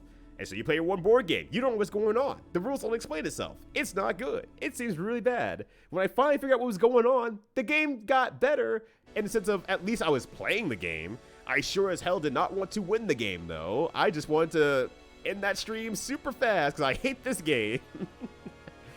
Or to the sad Leo face, what a GBA. Oh my gosh, that's where it comes from? Oh, that's so good. That's so freaking good. I'd always wondered where that was sourced from, honestly. Leo's hair, but always Mike Wazowski. Leo who? Nobody I know, honestly. So yeah, do not play Yu-Gi-Oh! Destiny Board Traveler, even as a joke.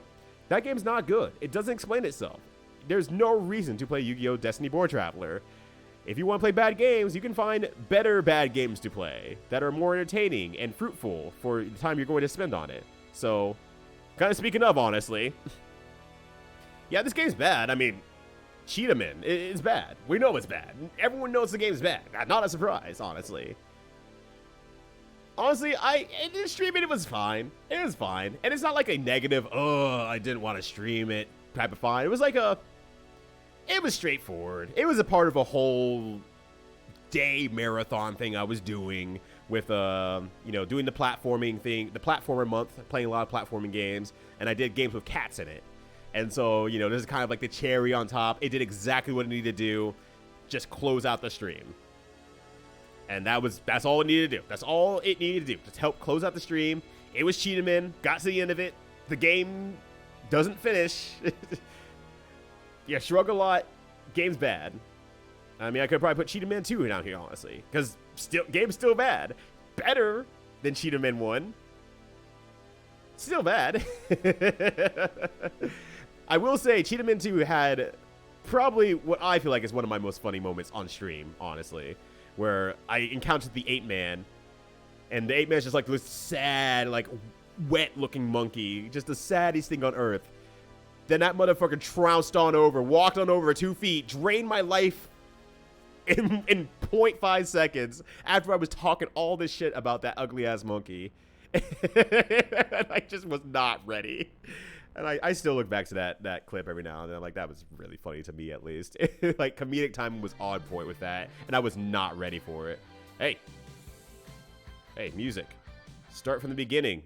Even though I listen to this OST all the time, so you're starting from the middle because that's reasonable. But start from the beginning. Please and thank you. Yeah. There we go. That's the beautiful music we know and love. Hell yeah. So yeah, Cheetahman 2, unsurprisingly. Cheetahman 1, also unsurprisingly. Not a good game, but they were fun to stream. They did exactly what they needed to do. I don't even do any better. Donkey Kong Country 2, loved it. Great game. Unsurprising. Donkey Kong Country 2, love streaming it. Great game. Sat down for an entire stream. Ran right through it. Woo! It was a great time. I did it in one go because I was really, really enjoying myself. Nothing. I don't think that's going to surprise anyone. Phoenix Cat. That was a good game. Honestly, that was a pretty good game. I liked it a little bit more than I was surprised.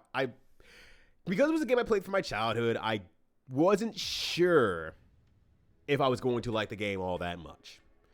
I was like, I think I liked it as a kid. Okay, that makes sense. Oh, wow, that's really quiet. Let me turn it up a little bit more. There we go. So I was like, maybe as a kid I liked it because it was a cute cat with a cool magic bag. I don't know who this character actually is or anything like that. Okay, well, that's fine. Not a big deal.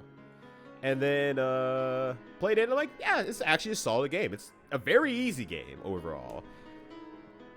It's very straightforward, but it doesn't super overstay its welcome or anything like that. It's fun. It's fun. I don't know. It's a fine game. It came part of the platformer month thing I was doing. Game with a bunch of cats. Same with like Rockin' Cats and Phoenix Cat and other cat games. It was good. This is what befriending Jordan does to you. Liking Donkey Kong Country.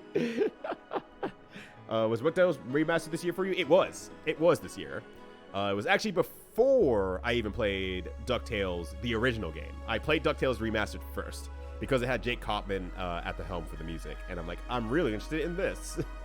So I played it randomly one time, and I fell short of finishing the game because I ran out of time because I was kind of fed up at the last section. But yeah. That was this year. Highlight. I really did not like that game. Maybe not surprising anyone. But I also very much did not like streaming it. It's in my head. Any words in the Cheetahman clip so I can pull it up? The Cheetahman clip title? Do you mean the entire VOD? Or the entire VOD or the clip itself specifically? The gorilla clip? No. Then I do not. Then no, I do not. I could probably find it though. Give me half a second here. It will be very, very easy.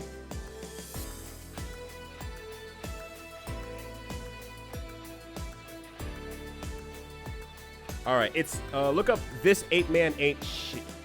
Just look up This 8-Man Ain't. Yeah. No worries. No. You're good. It's just on my phone right now. If you want to, you can also, if you follow me on Twitter or you want to go to my Twitter account, you can also find it by searching up Ryudo 8-Man. and that'll also find it as well.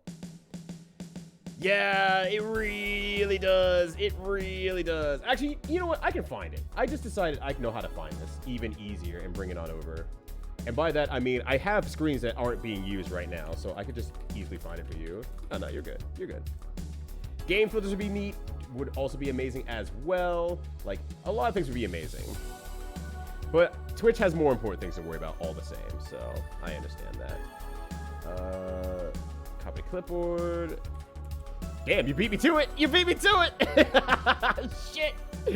I'm so bad on my own stream, I can't even beat myself to blinking stuff. Oh, that's great. Thank you for that. I appreciate that, Dylan. Much appreciated.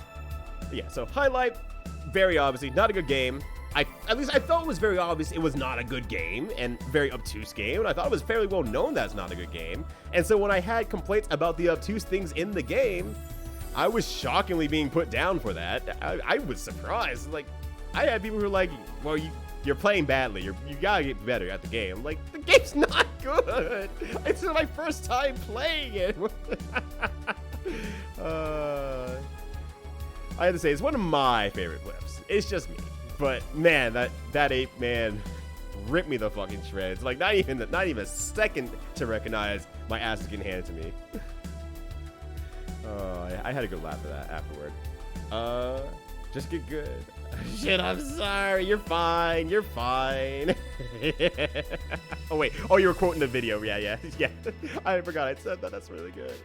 I thought you were the one who was actually doing it. I'm like, I don't think it was you. I think it was someone else, but not a big deal. All right. So, Potionomics. For what I played on stream, I liked it.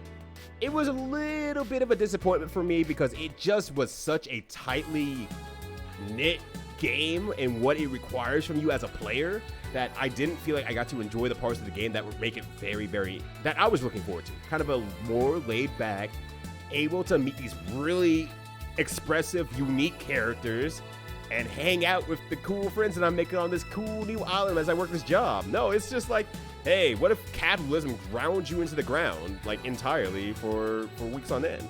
Oh, great, yeah. Sure, I guess. So it was a little bit of a disappointment. I still like it. I still like it even now.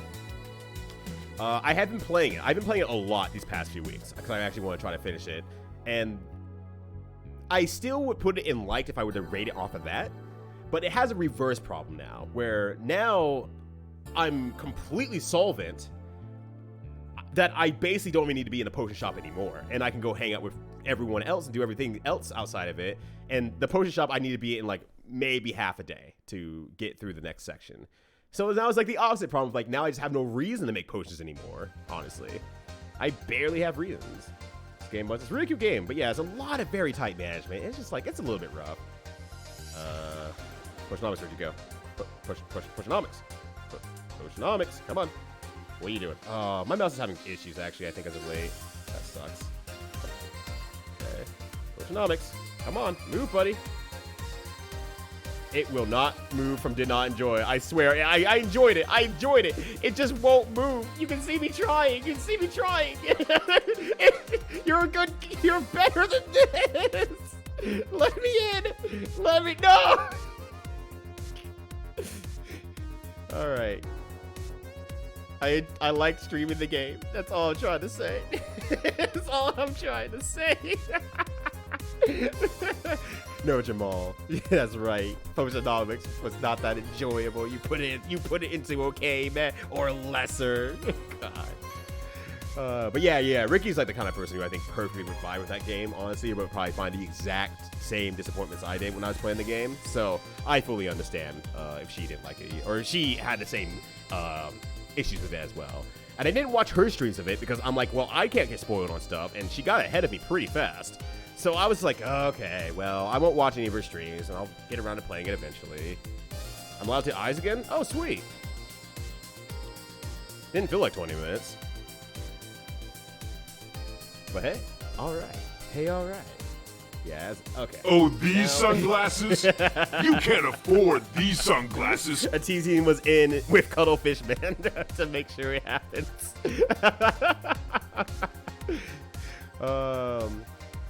to kind of just coast for a season if you want. Yeah. I just wish it wasn't so intense between like the days, I guess. There's a mellow point in there somewhere, but they did not find it before they released. It needed more testing, but like very hyper specific testing to say, how do we balance it out so that week over week, you get a decent challenge, but enough time to do everything without swinging too wild to everywhere. We're not leaving Potionomics in bad. Cuttlefish is in cahoots with a tier maker. I am going to realize an issue of tier maker as I put more into this whole thing, but whatever. That's a tomorrow review problem. Until then, actually, I can make it a today review problem. That's fine. Let's see. That's this one. If I actually do something like this and actually close that out a little bit more, and then I can make these a little bit bigger, and I can probably make that a little bit bigger as well. But I lost my gap between the two, so I probably need to make that a little bit smaller. And yeah, I guess I can't do that. Oh well. Smidge bigger. It's a smidge bigger. It's just gonna be a problem later on, but I want to do that as well. All right, there we go. She was actually like reasonable to beat. They had a nerfer, really? I feel like it did the right. Well, I mean, maybe I played post patch. I don't know if I did or not, honestly, because I played it pretty soon after release. But I did not realize that, honestly.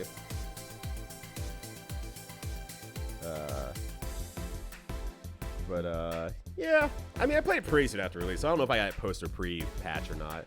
I felt like it was fine, so it must have been post-patch, honestly. Let's see. Sorry about this. Make sure we do rank tier maker on this listing, though. Yeah, we did play it on stream for next year. You're right. I do have to put tier maker on there now. Oh gosh. All right, Rogue Legacy. So this is kind of be a very funny one. I like the game for what I played on stream, but after I got off stream and I really got to start playing it a lot more off stream, I fell in love with the game. Like, I really fell in love with the game very, very deeply. I'm taking a small break from it now, but I really, really like that game a lot. I have never played Rogue Legacy 1, but I've heard I can just skip over it. There's no reason to go back to 1. Like, zero reason to go back to 1. But Rogue Legacy 2, I love the game, but for what I got to play on stream, like, I like it. It's good. It's enjoyable. It's good.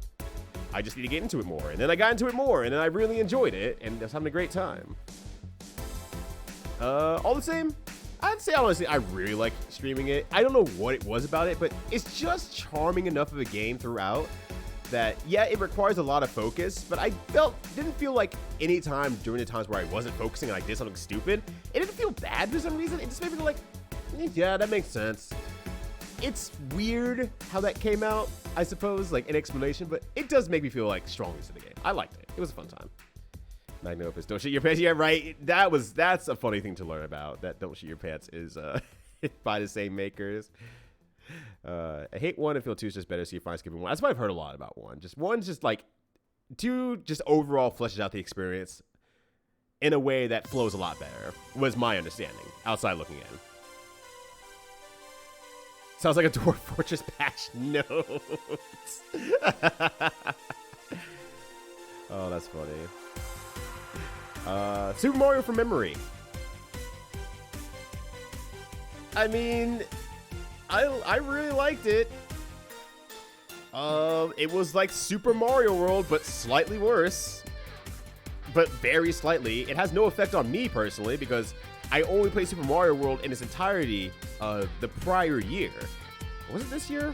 I think it was the prior year. I think it was a prior year. So it wasn't 2020, it was 2021. Or 2022, it was 2021. So I don't think I played it the same year. But either way, it's like, yeah, I don't have any memory of the game, so this doesn't affect me at all from a gameplay standpoint. I just realized certain things are really off-putting.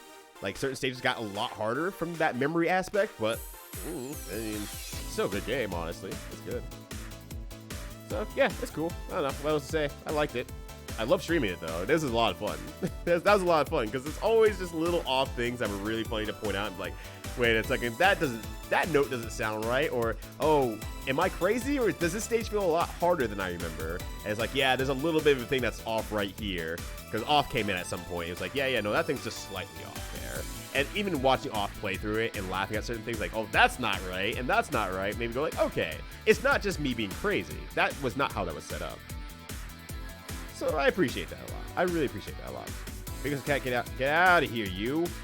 Get out of here, you. All right, there we go.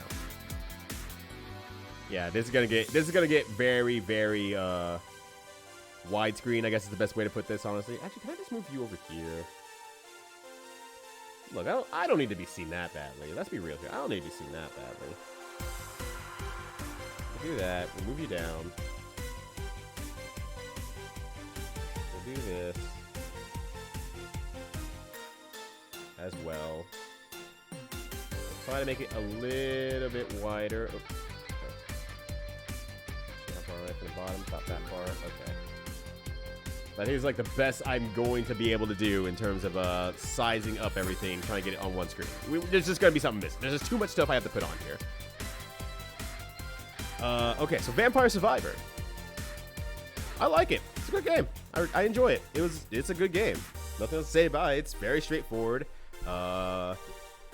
Ironically enough, I didn't return to it all that much, but I like it. It's just not my entirely kind of game, I think is the big thing. And so I felt it kind of okay to stream. I don't know. I think there's just only so much I could do, and I probably enjoy it more now because they've added a lot of stuff, a lot of different things I can do now. There's the Twitch integration as well that would make it a better game to stream. But I kind of felt like I was just waiting a little bit. The streaming charm for me left a little bit. And I was like, I just rather play this alone in my free time type of thing. So felt a little less strong as time went on, but not a bad thing about the game. Some people stream, I mean, a lot of people stream the game extraordinarily well. It's just, I'm just not that person. It's not me. I like hitting the buttons. I like mashing shit. I like making sure that I can complain about mashing and pretend it's the game's fault and not my own. That's just the kind of person I am. So there's Zelda and the Wand of Gamelon. This is the remastered version as well. So there's a lot of fixes compared to like the CDI version and everything like that. I think I would say overall, I like the game. Like overall, the game just barely gets over okay and meh. And I like the game overall. The remaster, though. I very specifically understand that the remaster does a lot of stuff. A fan remaster does a lot of stuff that makes the game a lot more playable, and you get more of that vision of like, okay, what if they did make it good? Then here's what it looks like. I love streaming it, though. God, that was a lot of fucking fun. That was really, really, really fun. There's a lot to be said about the game because it has all the beautiful cutscenes in there still and everything like that without any of the slowdown of having to fumble with the game or, you know, mechanics wise or anything like that. I got to just play the game, generally get from point A to point B while being baffled about some of the decisions that go into the game, and just get to hang out and watch this game from you all. I'm having PTSD. Well, maybe you should have BTOL. Block that overhead /low instead. Okay, but tell me they didn't fix the cutscenes. They did not fix the cutscenes. The cutscenes are kept intact perfectly. Barris. What's up, Khalib? How you doing? Yeah, cutscenes are intact. Everything else is intact, but the gameplay itself is, as I've been told, tuned up to feel better to play itself. But like the baffling order of things, the confusion about where to go, the cutscenes, everything else is kept intact. So it's just like a easier and better to play game. So it actually flows a lot better because of that. So yeah, that's actually, it's really well done from a fan standpoint. Oh boy. Adam Family Values. This might be one of the worst games I think I have played in a very, very long time. This went alongside with the Movie Games March as well. I think it was Movie Games March. Whatever the movie game month was. Adam Family Values fucking sucks, dude. I don't know how you take something like Addams Family. I understand you make a terrible game off it, like make a bad game off it, okay. And I wouldn't even say like the gameplay's the worst in the world. It's not good, but it's not the worst thing in the world compared to like all these other things I did not enjoy. But holy shit, I have never played a game that made me feel physically ill from how poorly it treated its characters in terms of referencing to the original source or how the characters treated each other within the game. This game made me feel horrible, like emotionally drained, because for some reason everyone's just fucking mean to each other. And I think somewhere along the line they try to write it off as comedy. That's funny. Everyone's so mean to each other. They're just being mean to each other. And the joke goes way too long because they just continue to be mean to each other. It's not one small quip and they move on. It's, hey, Fat Fatterson, you're so ugly. And you're fat. And you're ugly too. So by the way, so I don't have to look at you anymore. Just tell me where the key is because you're so fat and ugly. It's just like, Jesus fuck, dude. This game sucks. This game absolutely sucks. I hate that fucking game so much. I got like 2.5 hours in. I'm like, I can't. Like, someone even said, I have to leave. This game's making me feel bad. Like, I don't blame you. Like, 100%. I feel physically ill from playing this game because I am just so over it. And then the game's not good either. It's not terrible. It's not terrible from a gameplay perspective, but it's not enough to say it's worth ignoring all this horrible things that are going into the game. So, that said, game sucks. Absolutely did not enjoy it. If there was a tier below it, I would put that in there 100% of the time. That's definitely write its name onto something and throw it away immediately. That game sucks ass. It bites. It blows. I hate it. Get it out of here. I've had enough of this. Never play Addams Family Values unless you can not read English. There we go. That's my tips for you. Chester Cheetah, too cool to fool. It's okay. I don't know. It's not a good game necessarily, but it doesn't overstay its welcome. And sometimes that's okay. Sometimes it's okay, you know? And just like, yeah, I don't know, it's just a cheetah. He's jumping on stuff. He's platforming. Once you kind of figure out what the hell's going on, it plays okay. It's nothing special, but it's fine. It's fine. It was a fun stream, though. That was a very fun stream overall. I thought it was a little bit funny. It's a little bit baffling. We made all sorts of chips and Cheetos jokes, some chirps jokes all around. It was fun time. It was a fun time. I enjoyed doing the stream. That happens to have Cheetos, so it's okay. Exactly, it's just okay. But sometimes that's just nice. I feel like I had my camera down lower earlier, and it popped back up. I don't know how that happened, but anyway. I have to have it a little bit downward because otherwise lights get fucked up and I gotta make sure it stays closer to my body so it actually takes in the whole darker skin thing. Always a problem with cameras. I was into Vampire Survivors. I mean, not as much as other people maybe, but yeah, it's liked. I liked the game and it was okay to stream. It's just not my style of streaming game. It's too idle for someone like me.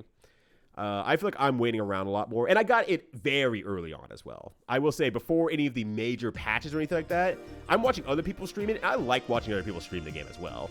But I've seen, like, they've had the Twitch integration, they have the Il Palazzo cards or whatever now, and they have all sorts of randomizers, new items. It's been a while since I've touched the game, and if I played it now, I'd probably like it a little bit more as a streaming game.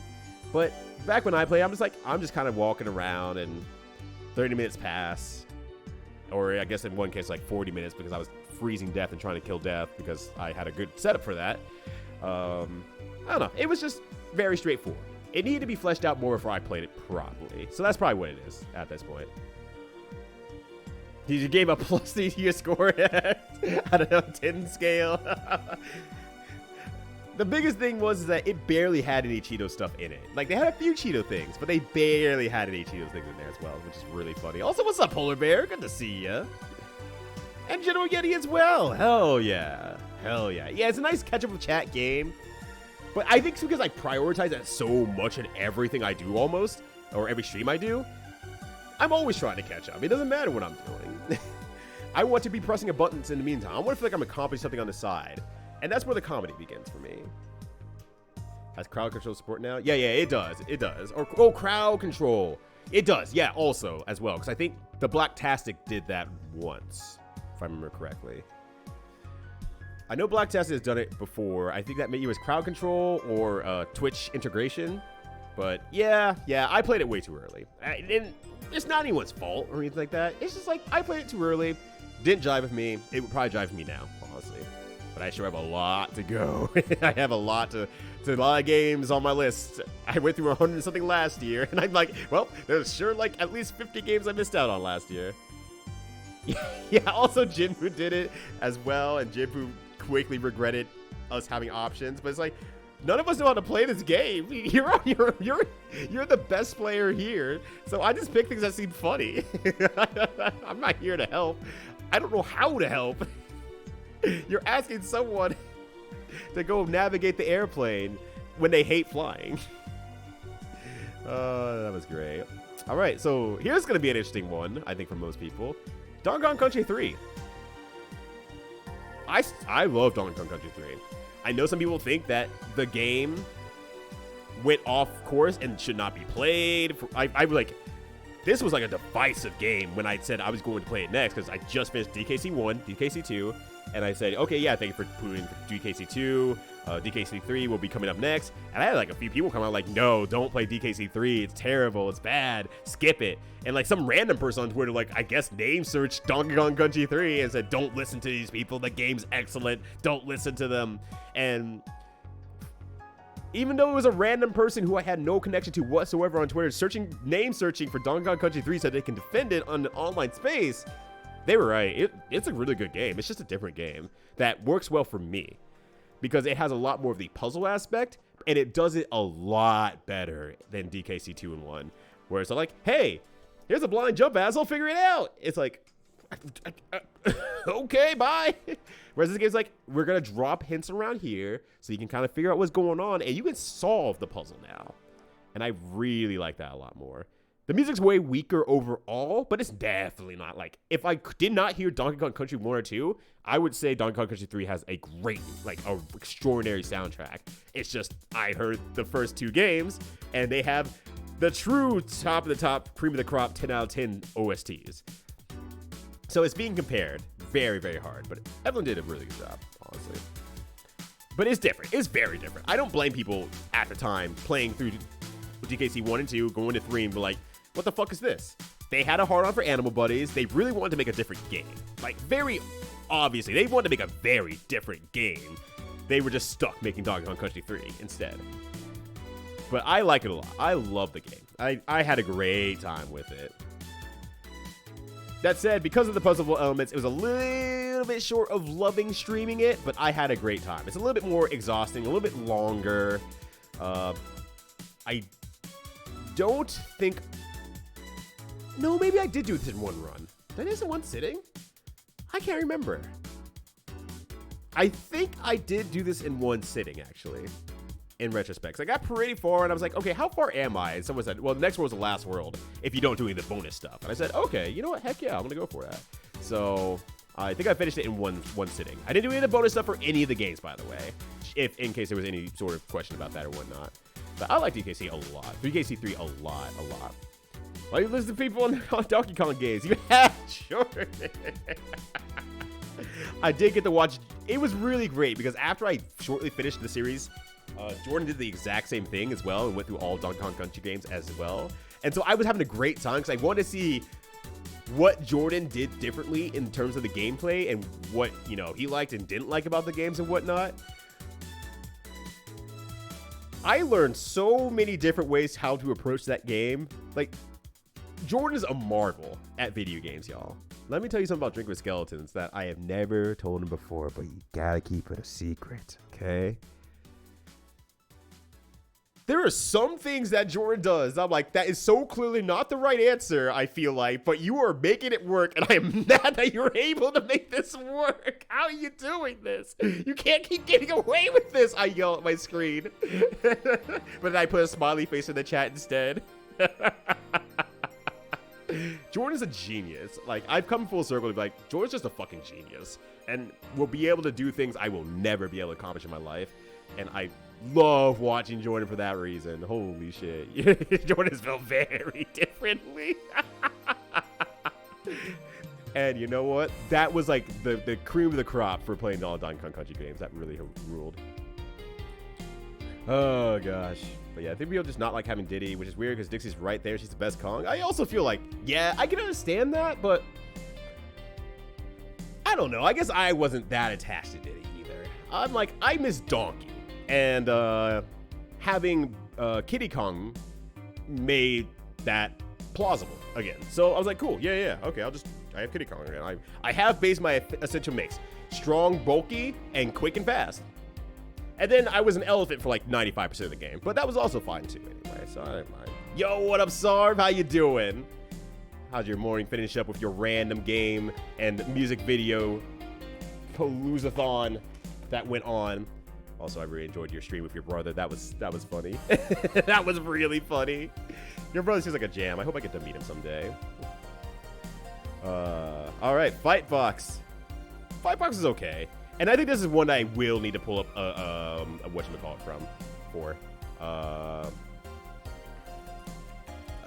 a preview for, because I don't think that was kind of a smaller stream. It was kind of at the end of the bad game as well. Whoa! What's that in the distance? Is that some real golfers? Yo, look at them coming in! The real golfers from the Legend of Grandia stream. Red Mage Susie, what's going on? Good to see you. Hopefully you're having a good one. Hi, how you doing? How did your gaming go today? All right, I'm gonna pull up Fightbox here, and we're gonna watch a little bit of a preview. I'm gonna have to pause Valhalla real quick here. All right, so as a reminder for folks who maybe saw the stream or didn't see the stream, let me get that preview going here. Oh, that got screwed up a little bit, but whatever. It's not that big of a deal. So it was basically a, what's the word I'm looking for? You know, like those live action challenge games like American Gladiators and whatnot, but with robots instead. And so you had a myriad of different things that you needed to do. So like, he was like, you have to get to the top of here and make it to the top of the platform. There's different robots and monsters that will keep you from accomplishing your tasks. That is one ugly monster robot. Holy shit. And so there's like different challenges all the way through here. Like this is a panel thing. You get different abilities and things every time you step on a thing. You want to change the coast as much as you possibly can every time you drop off. So it's like American Gladiators with like robots and something around that line. I guess the best way to put it. So I know probably a lot of people miss this and whatnot. And it was, it's okay. It's a unique idea. It's an interesting idea. Some of the games are definitely better than others. It's Narc Souls. It's Dark Souls for Narcs. So just to give a small reminder on that game as well.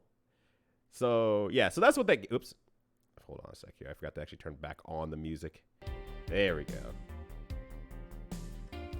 So yeah, Fightbox is an interesting one. It was fun though. I think I made Amber like the entirety of my robot, if I remember correctly. So I had a core glow for my robot. Not ready to put Bubsy where it belongs. I don't think I played Bubsy this year, did I? Did I play Bubsy this year? Oh, if it comes up, it comes up. Canadian Gladiator. I think it was, though. I think that was a Canadian-based... Oh, no. It was a UK-based show. It was UK-based. That's what it was. So, yeah. It's UK Gladiators instead. It was sure a game of all time, for sure. What even power-ups do, there was like a health up. And then there was like one that did maybe more damage on hits.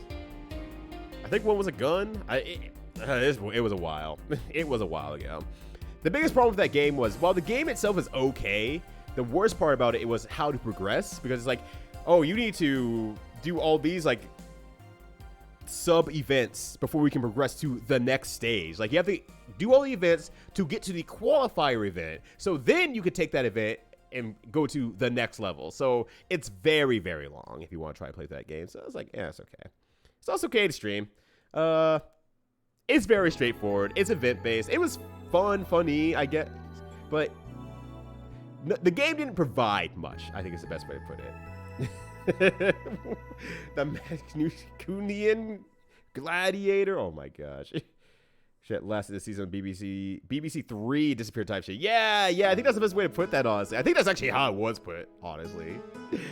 Oh, gosh. So, yeah, that was a time. That was like the last game of Bad Game June, the bonus month for bad games that we did.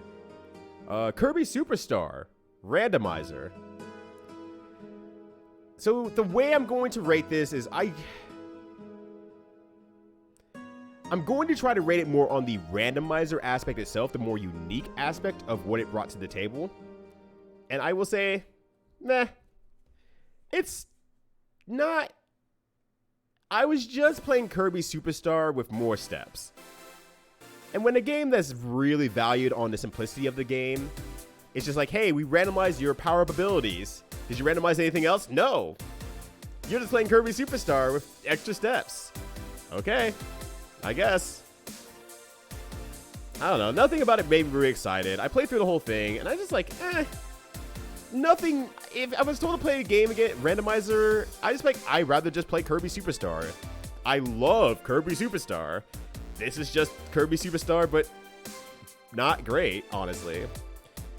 It is hard to randomize Kirby, but the randomized aspects didn't even feel that randomized, I guess is another way to put it as well. It just wasn't nearly as exciting as I was hoping. They didn't really randomize stuff, and even the power randomizers were even like superbly great. So I was like, it just doesn't work. It didn't work. It was meh.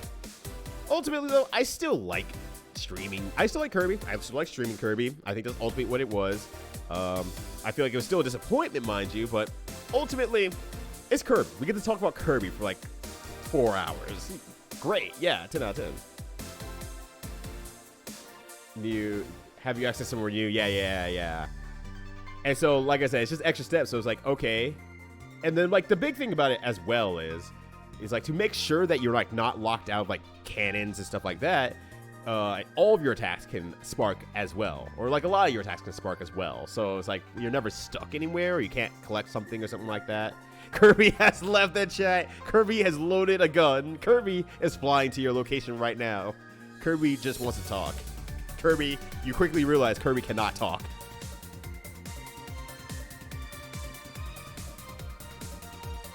What's that? I like the 8-Eyes? Oh, I like streaming 8-Eyes, yeah. I like streaming 8-Eyes. That was a fun time. I really had a lot of fun streaming that. People were either extraordinarily baffled by 8-Eyes, or people actually played 8-Eyes and were talking about, you know, what needs to be done. I appreciate that. So, yeah. I don't know. I would say I enjoy streaming 8-Eyes, yeah. Also, what's up, media? How you doing? Kirby, hi! Kirby, no! I just want to talk! Kirby, please, just hear me out. Kirby will not hear me out. Kirby will just consume my soul. That's fine. All right. Power Rangers, the movie. I still really like this game. I know it's a very bland beat-em-up game that moves at the snail's pace. Whether it's nostalgia, the music, or just the simplicity of a beat-em-up like that, I really like Power Rangers, the movie still, to this day. I was kind of shocked, honestly. I thought I wouldn't like it as much. It has a bunch of extra moves in it. They're all worthless. They're all heckin' worthless, for the most part. And I still like this game. I don't know. I still like this game. I had a great time streaming it, though. Like, that was a stream that me and Quinty, or T5, I think most people are calling him now. I think it goes by T5, or people are calling him T5. I don't think he cares. Streamed together as well. That was a lot of fun. That was just getting to just play Power Rangers, the movie, the game together was just fun. And he is a big beat 'em up liker guy. So he had not played this game, to my surprise. And so I was glad to bring him to like a new adventure of gaming aptitude. Oh yeah, don't hurt him, Kirby. Please, Kirby. Reconsider.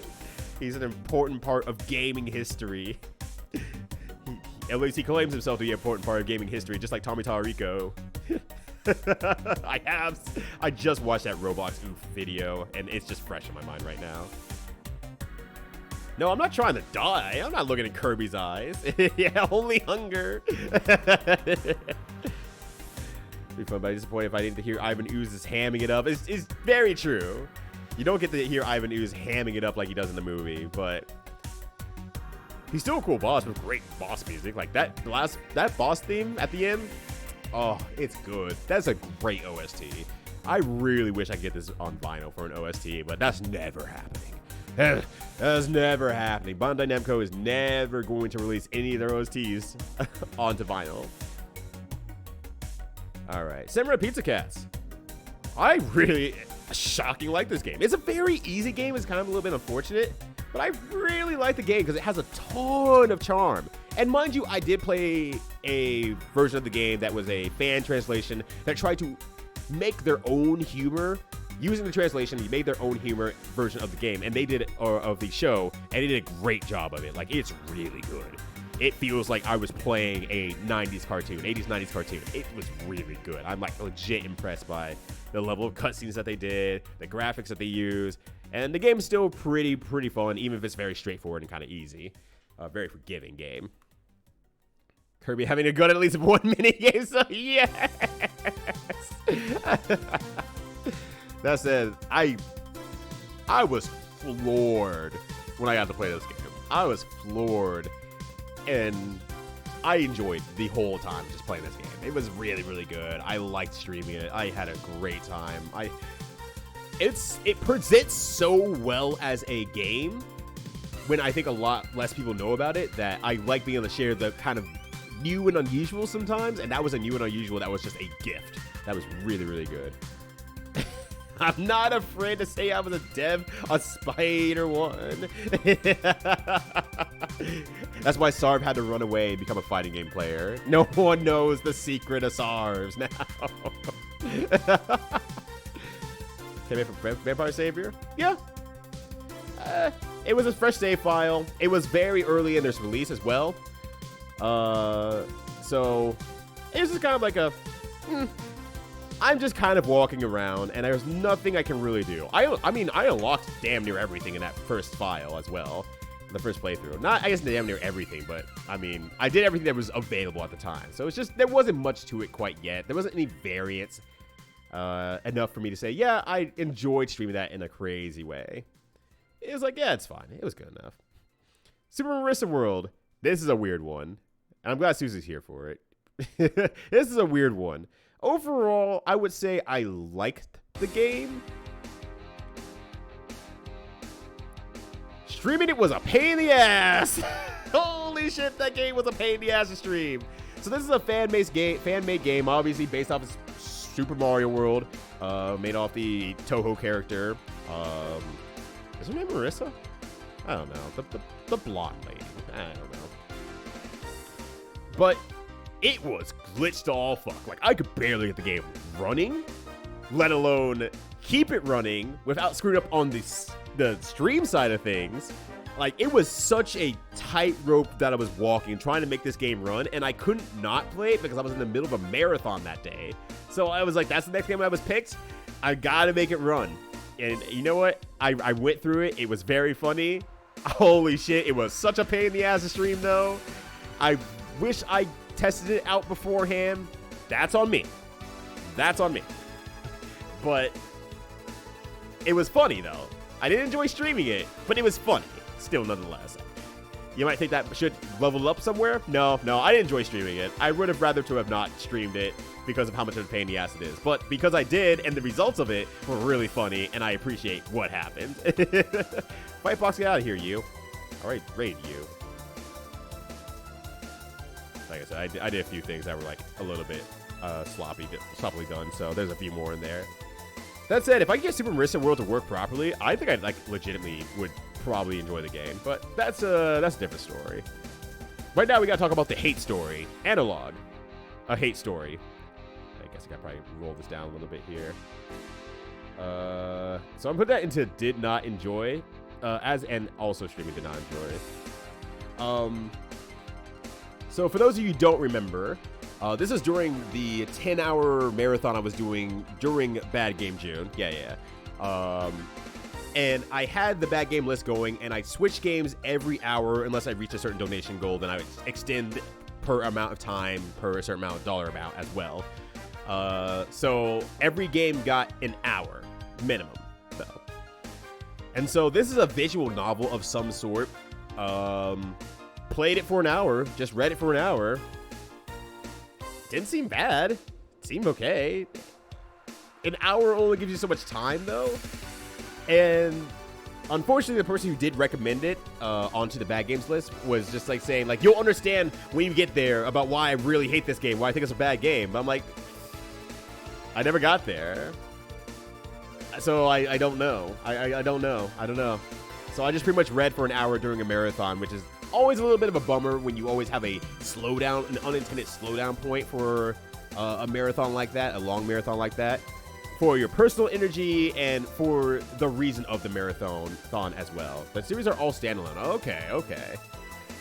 I will say, there were some interesting things to that game that made me go like, I might like the game, but I don't know at what point would be like I don't know why, what would be the breaking point of that game to consider it a bad game. But they made it sound like there was a very specific point that made them hate the game or decide it as a bad game. I'm not sure what that is. Never got there. Never saw it. Just not a good timing for the game. I would say the timing of the game, of how I streamed the game, was a lot different than, you know, just the quality of the game, the true quality of the game. I guess, but I don't know. Yeah, I have nothing either. And they didn't really say it ever afterward as well. So yeah, it's more of an LP thing, I think. And, you know, once again, not anyone's fault. It's just bad circumstance. And I'm not like, oh, bad circumstances should never happen. That doesn't happen. So I don't know. Life's crazy like that, you know? All right, Commander Keen. This game sucks. But it was, I appreciate the charm of it, honestly. I really like streaming that. It was, again, part of the marathon. I think it was my last game of the marathon. No, it was the second to last game of that marathon. So, hour 8 as well. Has very crunchy old PC sounds. It sure plays real not good when you're not growing up in that year when the game came out and playing games around then. It's not good, but it has its charm to stream it. Keen happens. Keen did happen. Keen showed up. Keen must die, and die he did for a whole hour straight, basically. But it was really, really cool because I think Tina Hacks actually threw this one in here, if I remember correctly. And she was like regaling stories of like the games that she played back in the day, and this one was included, and like a little bit of history. People were sharing the history between the id Team, the guys who made Doom, and then like sharing like, oh, like there's actual storyline between Commander Keen and the Doom guy allegedly. It's like, it was a lot of fun. That was a lot of fun.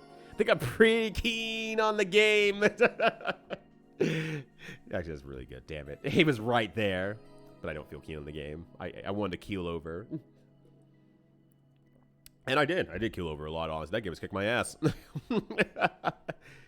And it made my hand hurt, because like you have these controls like jump and like something else like gunfire, so I was kind of like, ugh. Extra storyline's a bit of exaggeration. Yeah, I guess I should say the connection that was shared about them. Being very outside looking in as someone who's never really played Doom, let alone Commander Keen, I'm just like very outside looking in like, oh, that's funny. That's really funny, actually. Double Dragon 3 for the Genesis. It's weird. I would say it very, very, very barely falls into okay. But barely falls into okay. And I say with the same with the stream too, honestly. The game just plays very weird, but the game's interesting in its own right. Because it's like you're going through like the different levels. They have a lot of different ideas and everything like that. It's fun in its own right and how they did the levels, but the gameplay itself is not good. It's just not good.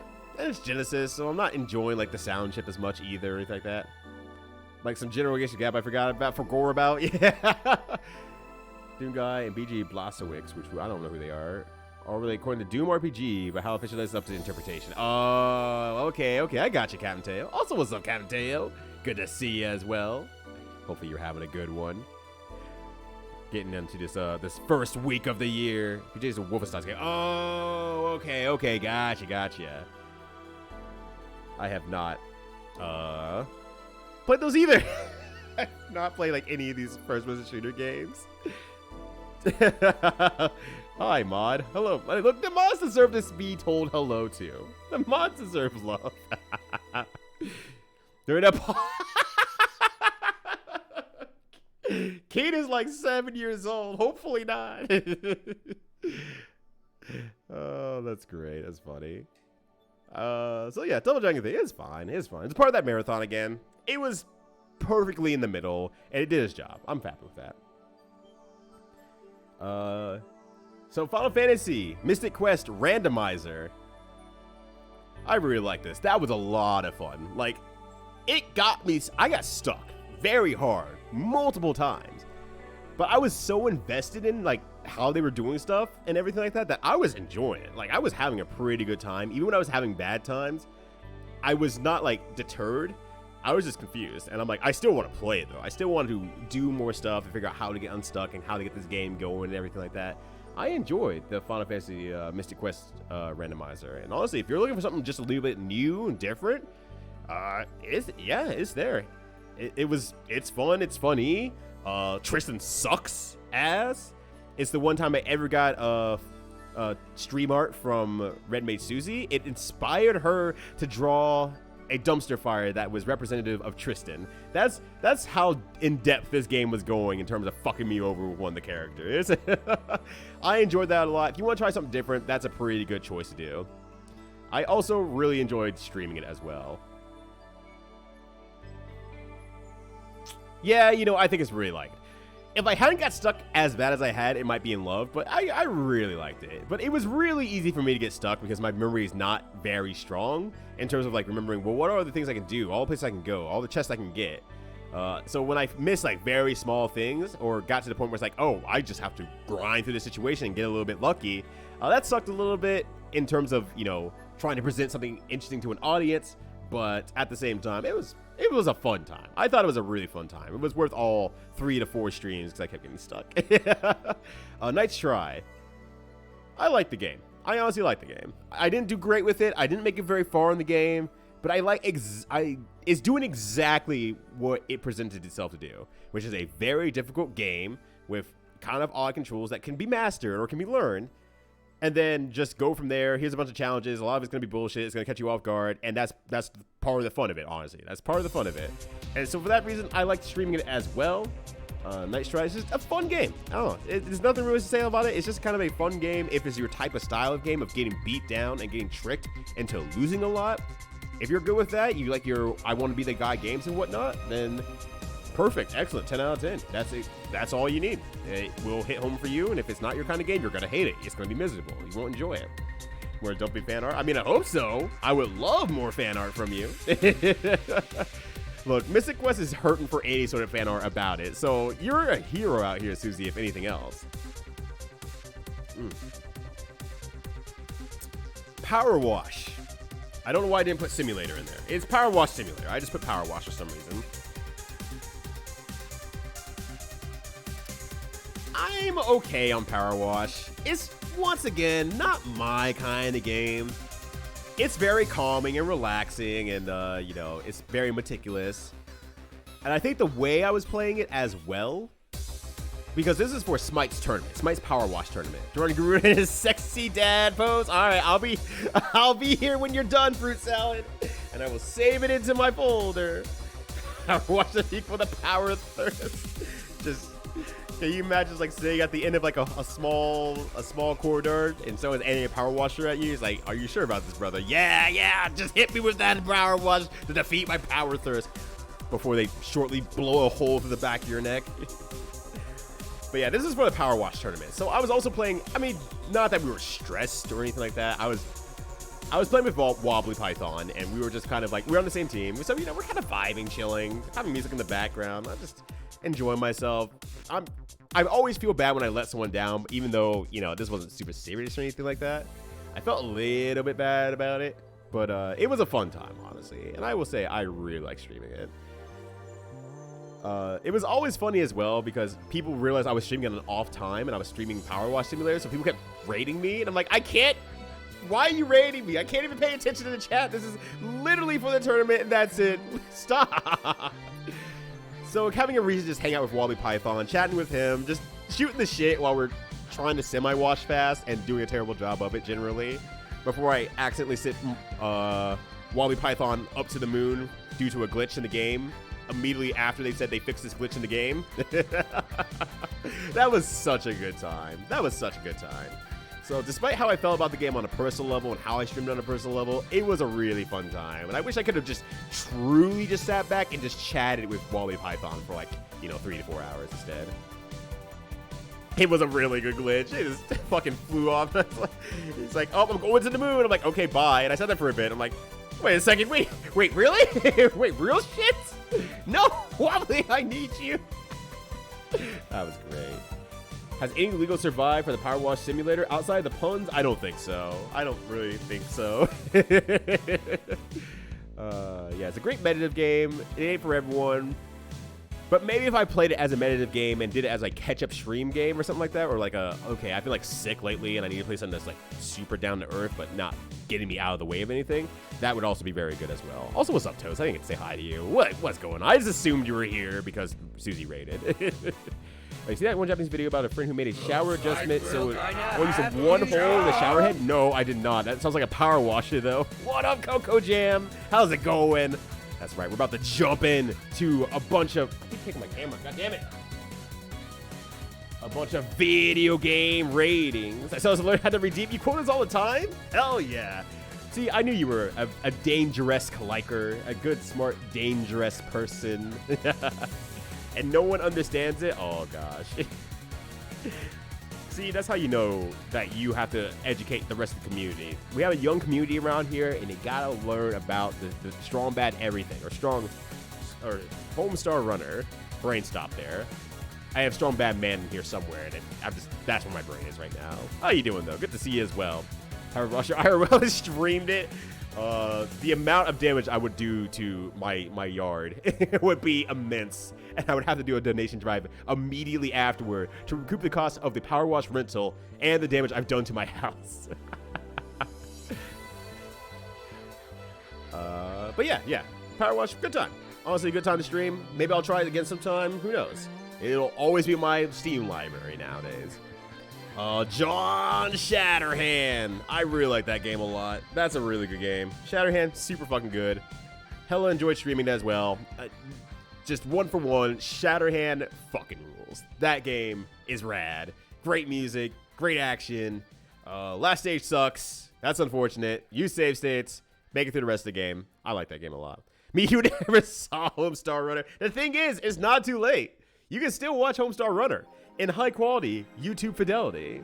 It's good. Hell yeah, you love to hear it.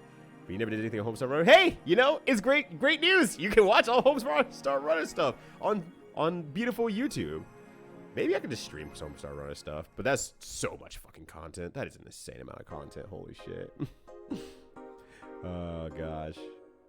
You guys have time for that? Yeah.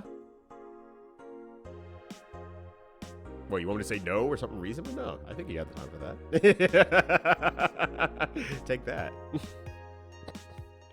Okay. But yeah, Shatterhand. If you're looking for a good NES or RPG almost platformer, that is a very good game. And it's definitely just almost the entire way, the right amount of dying to stuff that you can't avoid, to leveling of mastery of that NES style of gameplay that works super well. And I think if you're looking for something, that's a great game to play. I love Shatterhand. Super World Bros. Wars 30. I like it. I mean, I like it. I'm not going to... But it's very much on the very far end of liked. Because I'm not a tactical RPG person. I struggle a lot with that. I don't know any of the source material at all. So that makes it a little bit harder for me to play as well.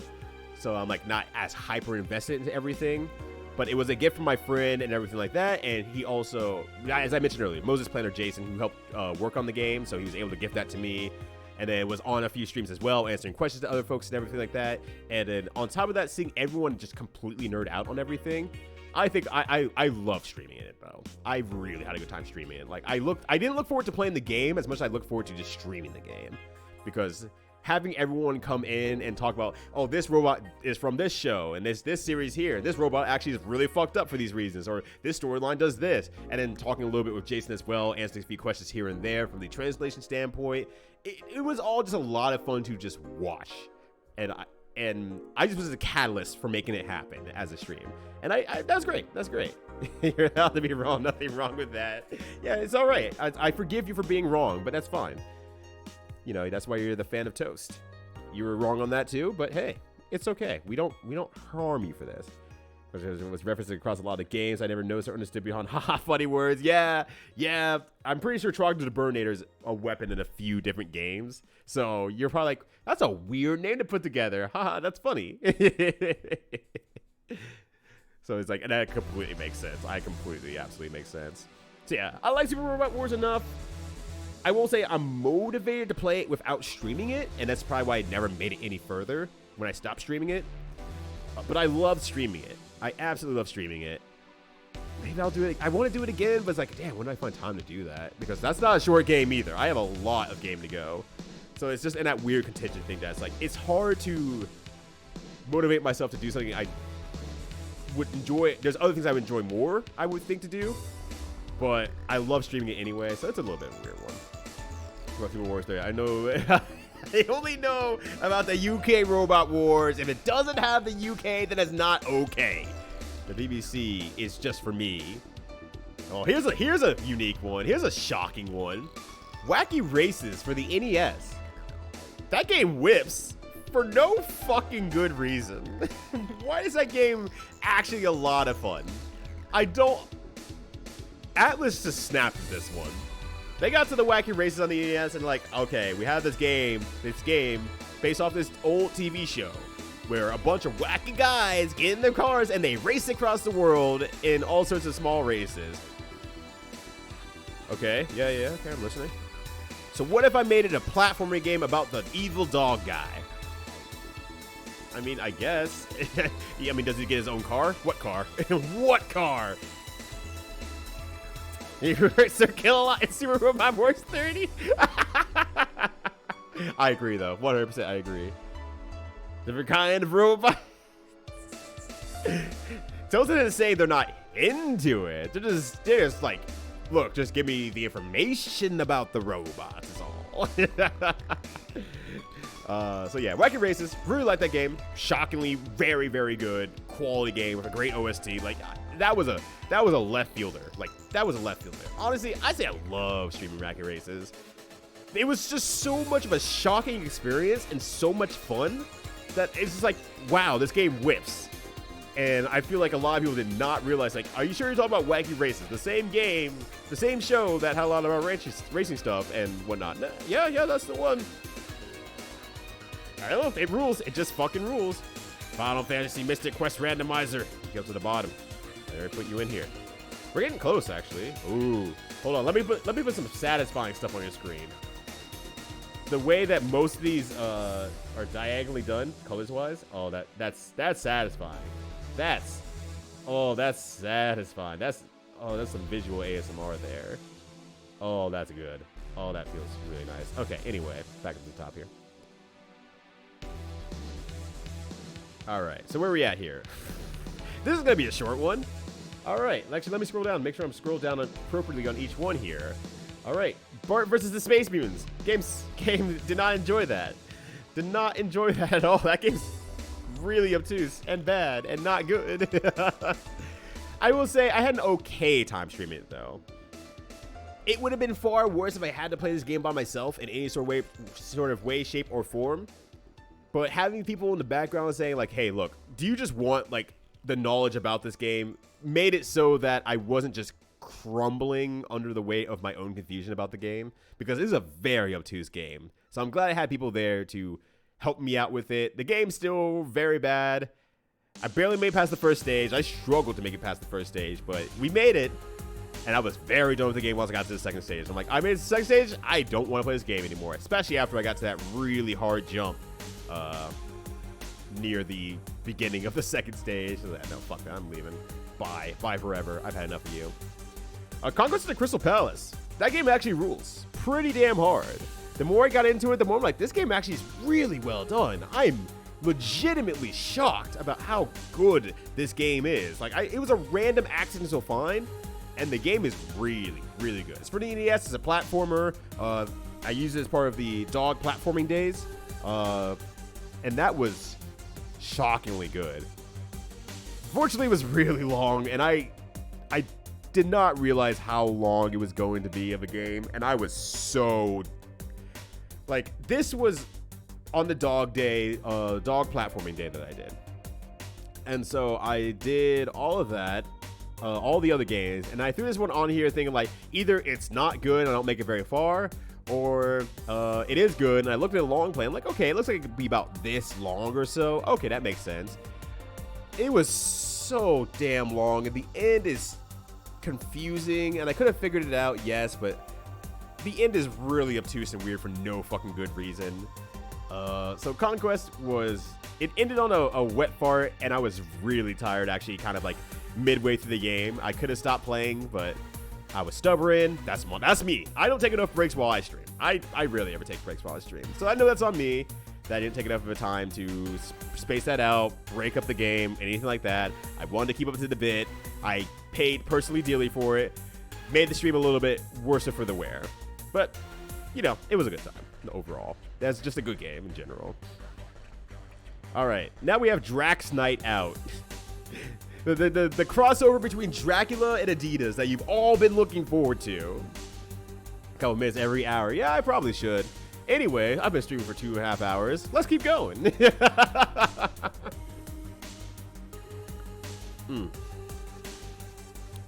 Yeah, you're also guilty. I'm also guilty of telling people that they should take a break, as I never take a break ever. Oh, I'm real bad. I made some art. Yo, Boix art. Yo. Oh, yo, this fucking rules. Because I know you can make pixel art real good. Like, speaking of, I know I still want to play your game on stream. I'm going to do that very soon, by the way. I just remember I wanted to bring that up. But, yo, let me put this into my Twitch art. The most mega of men. Oops.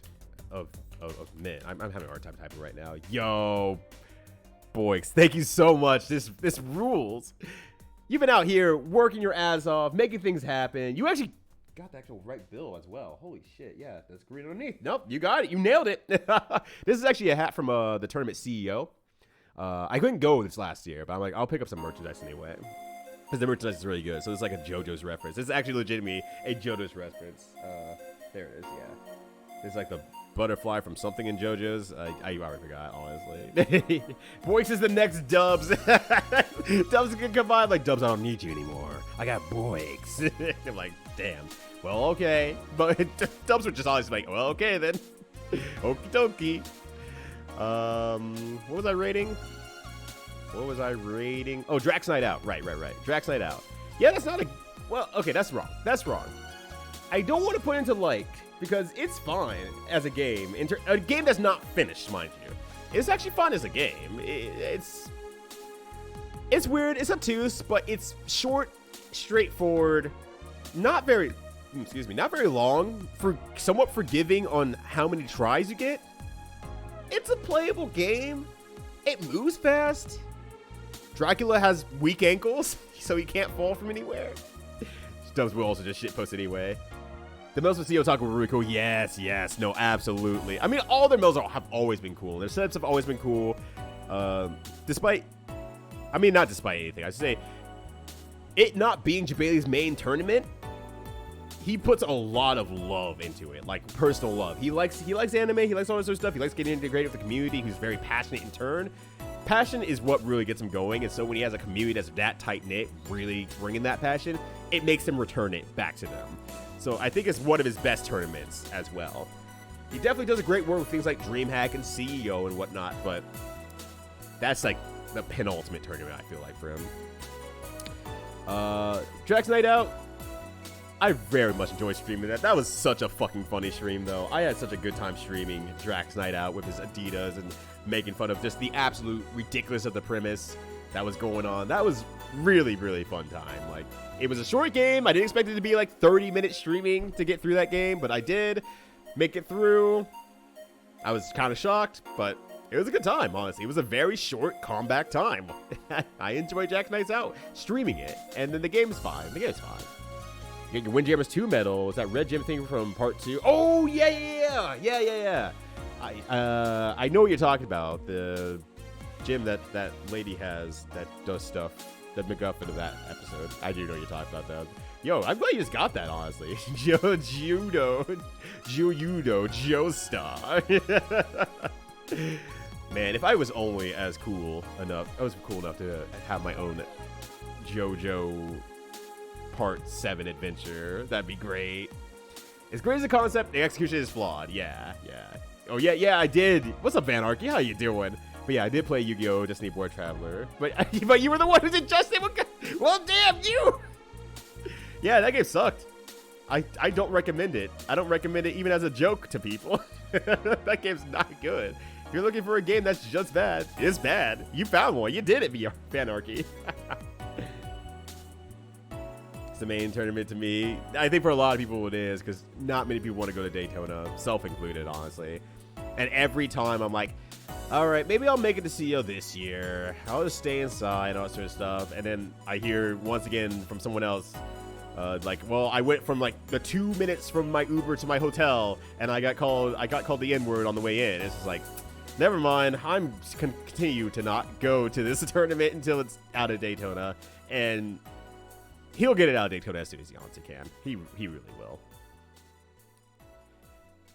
But it's rough. It is rough. So I was like, I just really don't want to deal with that. Like, a lot of the reason I go to tournament is to go hang out in the city, go eat food in a different area, understand the food culture of that area, understand what's cool to look at in that area. I like doing the slight vacation thing. So when there's someone out there, saying like, well, I can't exist as a black dude out here, it's like, well, we have enough trouble with that just in our everyday life. And you're telling me that I outwardly can't do that here? Yeah, no thanks. I'm good. I'll stay at home. And Florida happened. Jesus. Oh, God. Nice muscles. But Mystery went well. Yeah. The fact that Mystery went well is super, super good. But, no, that was very last second. Very, very last second. All right, so Final Tetris. I'm going to go ahead and pull up a reminder for this one because I feel like most people, upon hearing Final Tetris, don't know exactly what they're thinking of. Tetris Arcade. But it is a offshoot Tetris game with very special characters on there.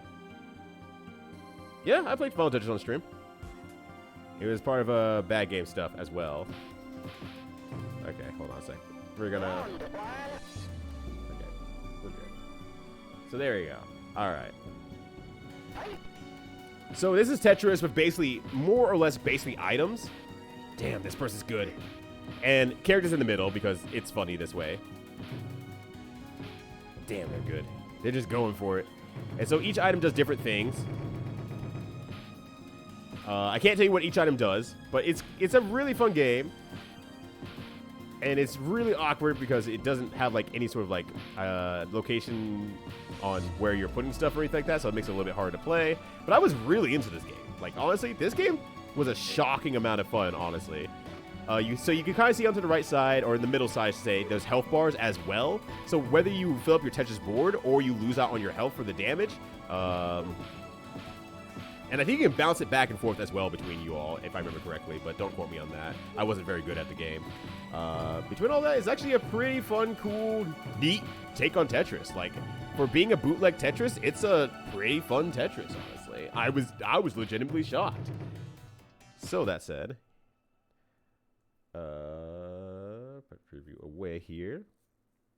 It's fun, but it's also not fun. It's a weird thing, but I mean, I would say, like, if someone said, hey, let's play Final Tetris, I'd be like, heck yeah, let's play Final Tetris. I like that a lot. It's a fun game with a Tetris aspect that's much more versus heavy than just play Tetris gooder. There's a little bit of an item aspect that keeps it a little bit more available and fun to people. And yeah, I'll still get my ass hit if, Tawny shows up and, runs me into the ground. But I like that a little bit better than just straight out losing straight Tetris. Oh, you see, one button is hard drive. Yeah, that was also one thing. I'm like, yeah, I can use the hard drive. Fuck, I missed. I kept missing. But yeah, there's Jin Dog. Yeah, let me actually pop up the preview once more because there's more. There's Jin Dog. There's Marco. Yes, but there's other very good characters in here as well. I'm gonna probably preview what's bottom. Like, we have over here. If it loads, it's not loading. We got Edward, Edward, very, very handsome person over there. We beat them also as well. Oh my gosh. It's not loading anything. All right, let's get you to like this character here. Yeah, this video is not loading. It doesn't like me streaming at the same time. Yeah, we have Sodovolv. You know, not Einstein. We have Einstein at home Einstein. We also have Mike at home Mike.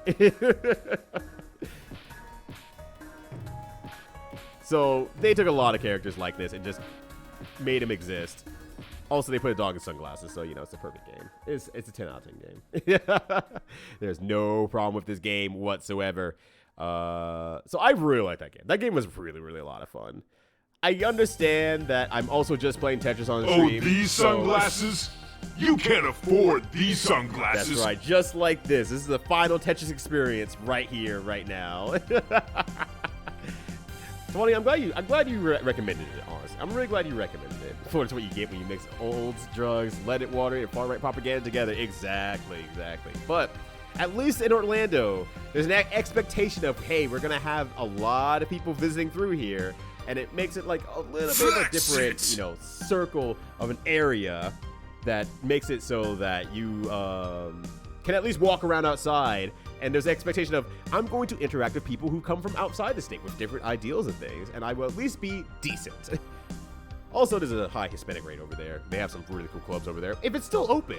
I don't know if that club's still open. There's like a cool 3-story club, 2-3-story club over there across the street from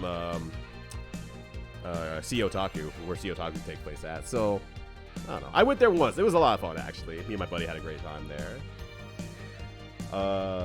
Where was I? I lost it. Final Tetris, really liked it. It was still Tetris on stream. I'm not great at Tetris. I struggle with it quite a bit. Focused on the puzzle aspect. Liked it. Was a little bit more work for me to play it, but nothing I'm against playing, obviously. All right, so here's a recent one that, to my surprise, Lagoon. I think it's an okay game. I think it's an okay, fine game. I will still say, like, even after playing it, it's not anywhere near as bad as I once thought it was and remember it. It was okay, and I would be very wary to say I liked it, but I would say, you know, it's playable enough. I won't say it plays, but the reasons that makes it playable aren't exactly reasons that I feel like were intended by the game. In terms, and this is the SNES version, by the way. I should have noted that in there. This is the SNES version. As well. So this is not the Sharp X 860 whatever version or anything like that. This is the SNES version, so a slightly worse version as I've come to understand. That said, I had a great time streaming it. That was fun the whole way through. Like, I did not entirely know how long it was going to take me to play through the entire game, but the fact that I went through 10 hours of streaming without a break and it didn't feel like 10 hours. I had such a good time streaming this game. I had such a good time. I think I maybe broke once for like the bathroom or something like that. But I had a really, really good time streaming that game. Lagoon was a lot of fun. People really hung out. It was a great time. I'm just proud of that stream. That's like a stream I'm proud of type of thing. So that was really good. Yeah, buy food and walking outside doesn't mean to get harassed. Yeah, it's Florida. It's a pocket of Florida that is comfortable for me to be out in, and I am fine with that. But that said, the resort itself is a lot of fun as well. Like, I don't even need to go that far. Like, I want to go out, get some food somewhere once, come back in, grab liquor, and I could hang by the pool and the rest of the event for the rest of the time, because it's always going to be warm enough outside at night or throughout the day that it's like, cool, I'm not missing out on anything. This is a great place to hang out and still have kind of separate areas from everything else. So it's a really good event. So hopefully he can bring that back for CEO and I can go to CEO again, but we'll see what happens. This is one I'll probably have to pull up for. So, Pulirula, I can't ever say that, honestly. I'm going to bring up a quick one of that. Oh my god, I already forgot what it was called. Pulirula is a beat-em-up game, a weird beat-em-up game. Just a weird beat-em-up game. It was put on Bad Game. I played it during... I played it during Bad Game June. I highly doubt he's renewing Daytona contract. I don't think he's going to. Well, not I don't think he's going to. He's not going to. I don't know how much he has left on the contract, though. So that's his own thing. Whoa, bad timing. I apologize. I apologize. I was just trying to get to the game. So yeah, this is just like a kind of a weird beat-em-up game, side-scroller beat-em-up game. Has a lot of it looks amazing as a game, though. It looks really, really good. But as you can kind of tell with how high he was stepping off to the top there, it looks a little bit weird in terms of, like, where your positioning is and whatnot. But it's a really gorgeous game, honestly. But it's a little bit weird. Like, it starts off, like, a little bit, like, quirky and stuff like that. Then, you know, it gets, like, really fucking weird, like, here. Because it's the most replayed section, as you'll probably notice. Then it goes, like, whatever the hell is going on here. Why? I don't know. Because they can, I guess. It just gets really fucking weird for no good reason. Does it make the game better or worse? Nah, neutral, honestly. It doesn't make me go like, I like this game more or anything like that. It's like, I'm still playing this game, and it's annoying. It's still, like, not an exciting game, per se. But it does get weird here for this stage. And then, but the weird part is, like, then it kind of goes back to more normal. Like, it's just one stage, really. And then it goes back to fairly normal. This part's not great, but, you know, whatever. It's old games now. Just sometimes you have to accept it. And then you get to, like, this cool stage over here with, like, the whole black and white look that looks a little bit terrifying. It's just a strange one. But it's not strange. It pervasive throughout the entire game. It's just strange in, yeah, I guess you did that for a very small amount of time. And I don't know what else you want to do with that. It's not exciting. So, yeah, it's just weird. I like it. It's just weird. Because it can be weird. And it's not consistently weird. It is. Of monkey cheese? What the fuck is a monkey cheese? What's up, Flare Sword? How's it going? Arcade version is a bit better than the PS1 port, at least. Oh, is it? Okay. I did not know that, though. So it's like, if you want a quirky, different game in terms of, like, just a game that's weird to look at every now and then, yeah. Pulirula will hit that base for you. It's not a good game. I mean, not a bad game. I enjoyed it enough as well, but I don't think it's that good of a game. But I mean, that's the point. It was on bad game list, so of course it wasn't good. It obviously wasn't good. It wasn't supposed to be. Oh no, was that bad game? It must have been. Because I don't know how else I would have came across that. So it's okay. It's meh. It's early made it for human focus entirely on randomness and shot. Oh, okay. I didn't know there was a terminology for our lol so random XD humor that we had back in the day. So I did not realize that it was called monkey cheese. That makes sense.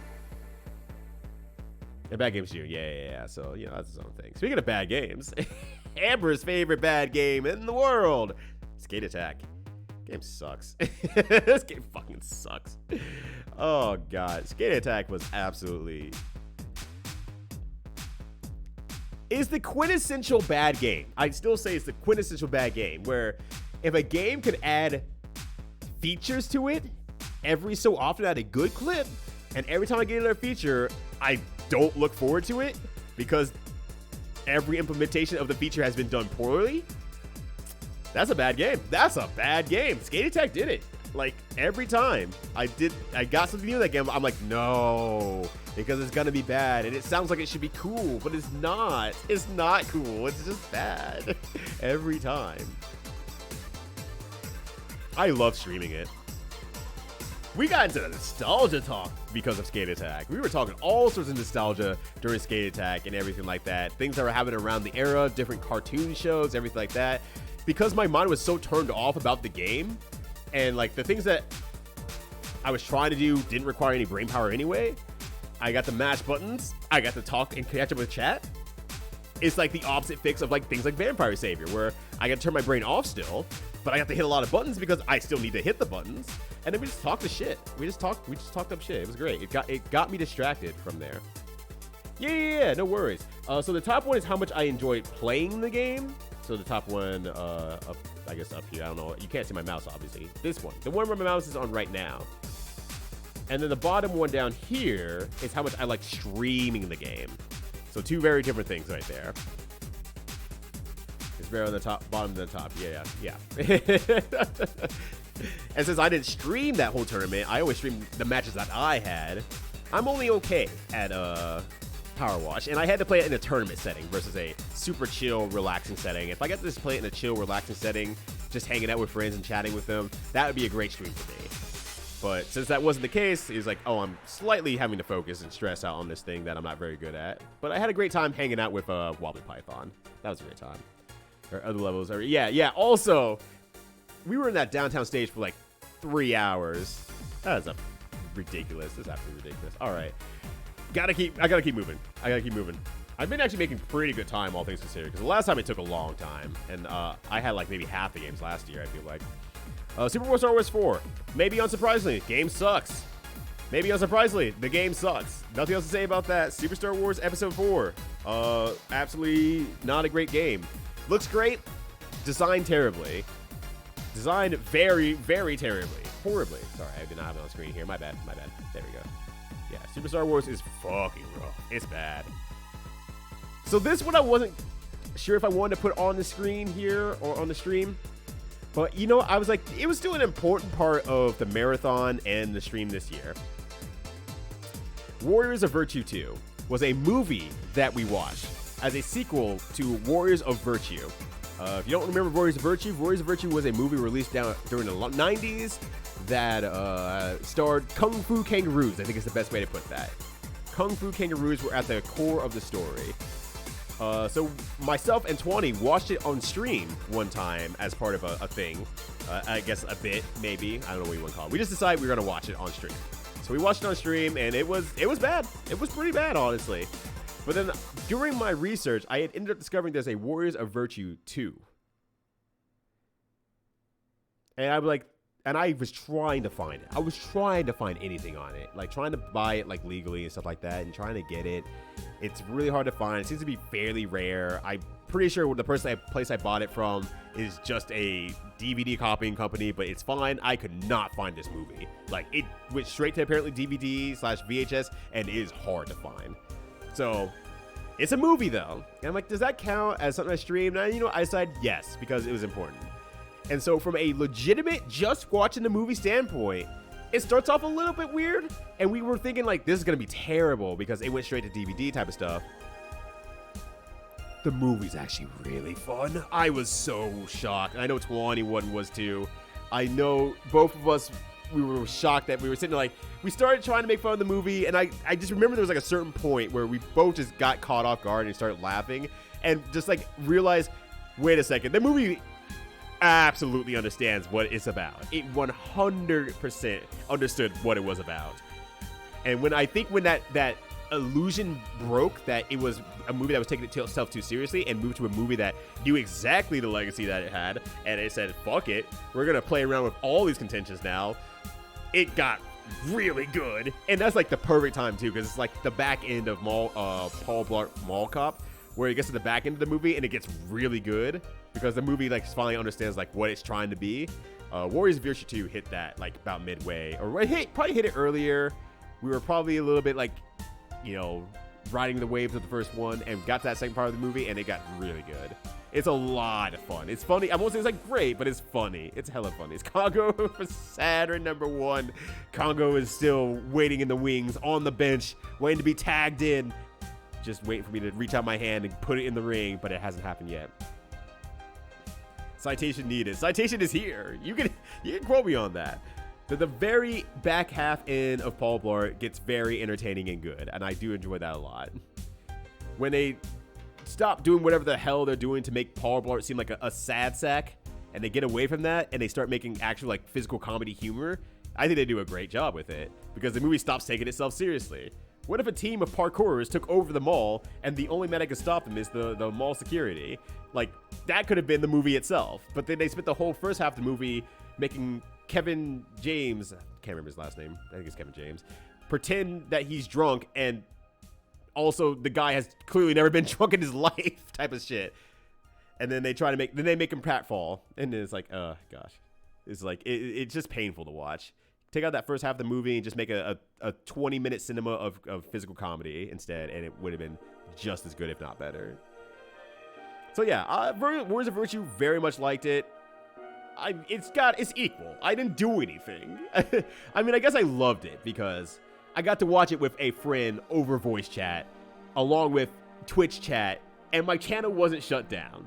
So that's all wins right there. That's all wins. We did it.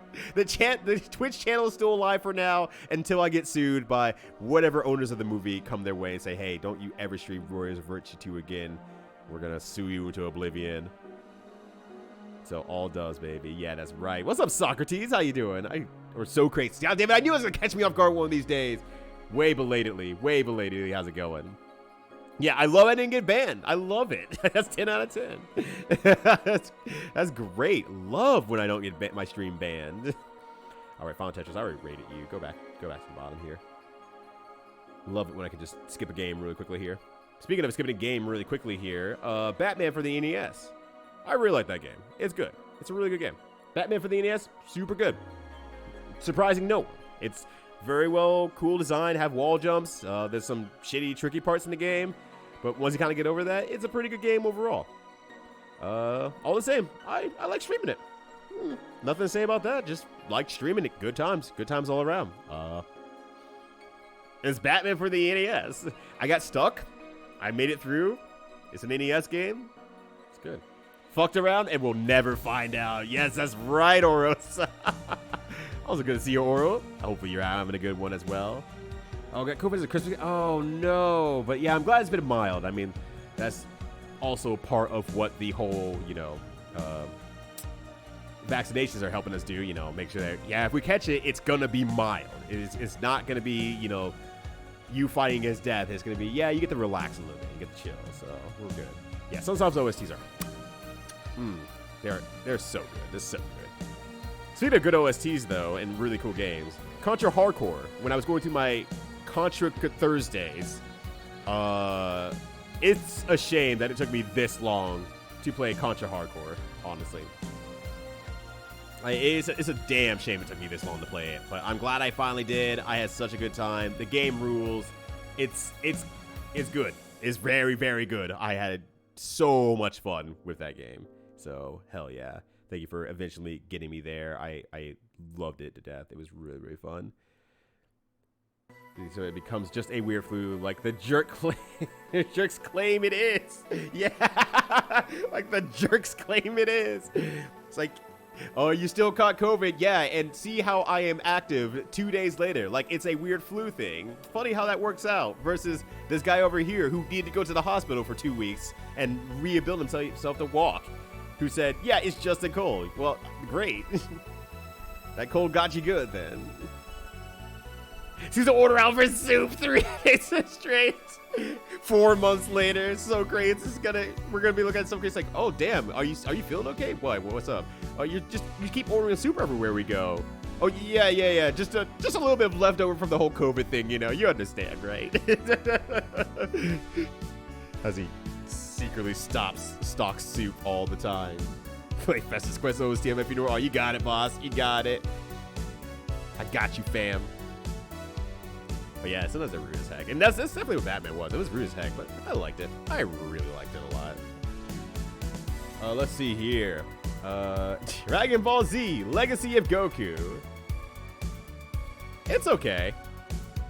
It's okay. I mean, it's not the worst game I played. I definitely see the ideas going for. And if I got to play it for a bit longer, because that was part of the 10-hour marathon I was doing that one time. If I got to play it more, I probably could get to the point where it's like, it's fine. But when Goku's heckin' weak and he dies to a wolf, then, that's not exactly the Goku legacy that you're really looking for. So, I mean, that said, it's a weird one because there was a very funny thing that happens in the game that made me, I would say, was entirely worth the entire hour of playing the game, and that was seeing Goku die. I know that sounds fucked up, but seeing Goku die in that game is just, I was not ready. I lost my shit. I was laughing so goddamn hard. I don't share much of my streaming stuff with like people who aren't like in my Twitter/Twitch community, obviously all that much. But that was one I sent directly to my nephew because I'm like, he'll get a kick out of this. Like, he will laugh at the fact that when I realized, because he had the games when he was younger, but he doesn't watch Twitch or anything like that. So he'll get a kick when I realize how Goku actually dies in that game. It's so good. So I had a great time. Yo, what up, Kaz? It's a lot I gotta catch later for towards the end, but happy new to you, Chad. Oh, hey, thank you, Kaz. I appreciate that. I mean, honestly, you can look at this list up here, and you haven't missed anything. I mean, if you want explanations for stuff, obviously you gotta go back, but or if you really want to ask about anything that's up there, you can ask. Like, I don't mind at all asking about the positions of anything, but otherwise, yeah, feel free to catch the VOD. You know, it'll be around. Hopefully, nothing gets muted because I don't know. More OSTs seem to be getting muted more days, so I'm avoiding dicey dungeons. Unfortunately, that sucks, but should be good. But hopefully you're having a good one. Hopefully the New Year's been treating you well, and it's great to see you.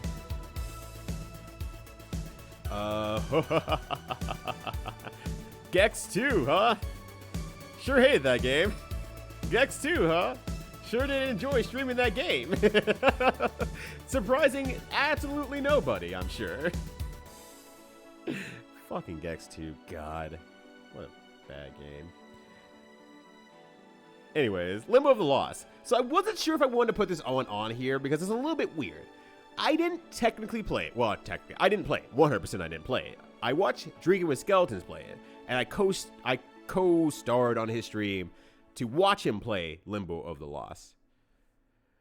But the idea came around because it was on my bad game December, or my bad game list, but he was like, it's a kind of a pain in the ass to get it running, but I know how to get it running, all that sort of stuff, so if you want to just watch me play it, we can go ahead and do that. So, because he posed questions to me and I kind of got to see everything and whatnot, it was kind of like a you know, Blue's Clues style playthrough for me, because he just asked me, like, okay, knowing what you know about the game, how do you solve this puzzle over and over and over again with me being horribly baffled? So, from that aspect, where I barely got to touch the game and I more viewed the game, it's very okay. It's very okay. There's some things in it that are just really funny in terms of like the production values. That's just like, okay, I do appreciate that. And having someone walk me through it a little bit more made it a better experience. Not enough for me to call it a good game in any sort of way, but there's at least some values in there that makes me go like, ha ha ha ha, yeah, that was funny. And some things that make me go there like, ha ha, that wasn't funny. That was just awkward. So yeah. Pay the loss of yeah, Jordan openly reached out to me and said, hey, do you want to play Limbo of the Lost? Or do you want to watch me play Limbo of the Lost? And I said, yes, absolutely. That said, streaming it, that was a really good time. The game is a little bit rough, and of no fault of anyone's, especially not Jordan's, who was working his ass off to get this game running. Had to restart so many times. I felt really bad. Like, I had a great time, but I felt really bad that Jordan was doing all of this for me, and I'm like, oh no, it wasn't supposed to be like this. I just thought I was gonna hang out with my friend, and I feel really fucking guilty about it, and I couldn't help but not feel guilty about it. I felt really bad after the game crashed every time. It's not my fault, I know, but oh, I felt really bad. So every quarter of the game, is true. They did cut every quarter of the game.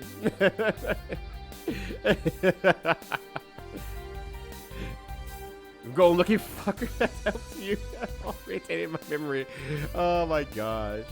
Yeah, Limbo of the Lost is cursed. It was a very fun time though. My guilt aside, I had a great time otherwise, but I felt really fucking guilty. And I know Jordan's like, yeah, it's okay, it's fine. But you can't change me. I feel bad about things that aren't my fault. Just, that's the human experience, honestly. Puzzle Fighter. Yeah, it was good. I liked it. I wish I could play it better. If I could put this on the very back end of liked, it would be on the very back end of liked, but I wish I could play it better. I wish I could share more information about it. I just got nothing.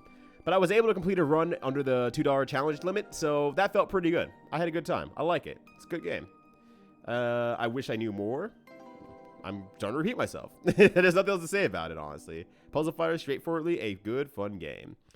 Skull, a roguelike for... well, at least for Steam. I don't know what else for. That I fell in fucking love with. Holy shit, I fell in love with Skull. Like, I was just playing it, and I'm just wanting to play more and more. The music's super good. I really enjoyed it. I also love the stream I did for this as well. Skull fucking rocks. Yeah.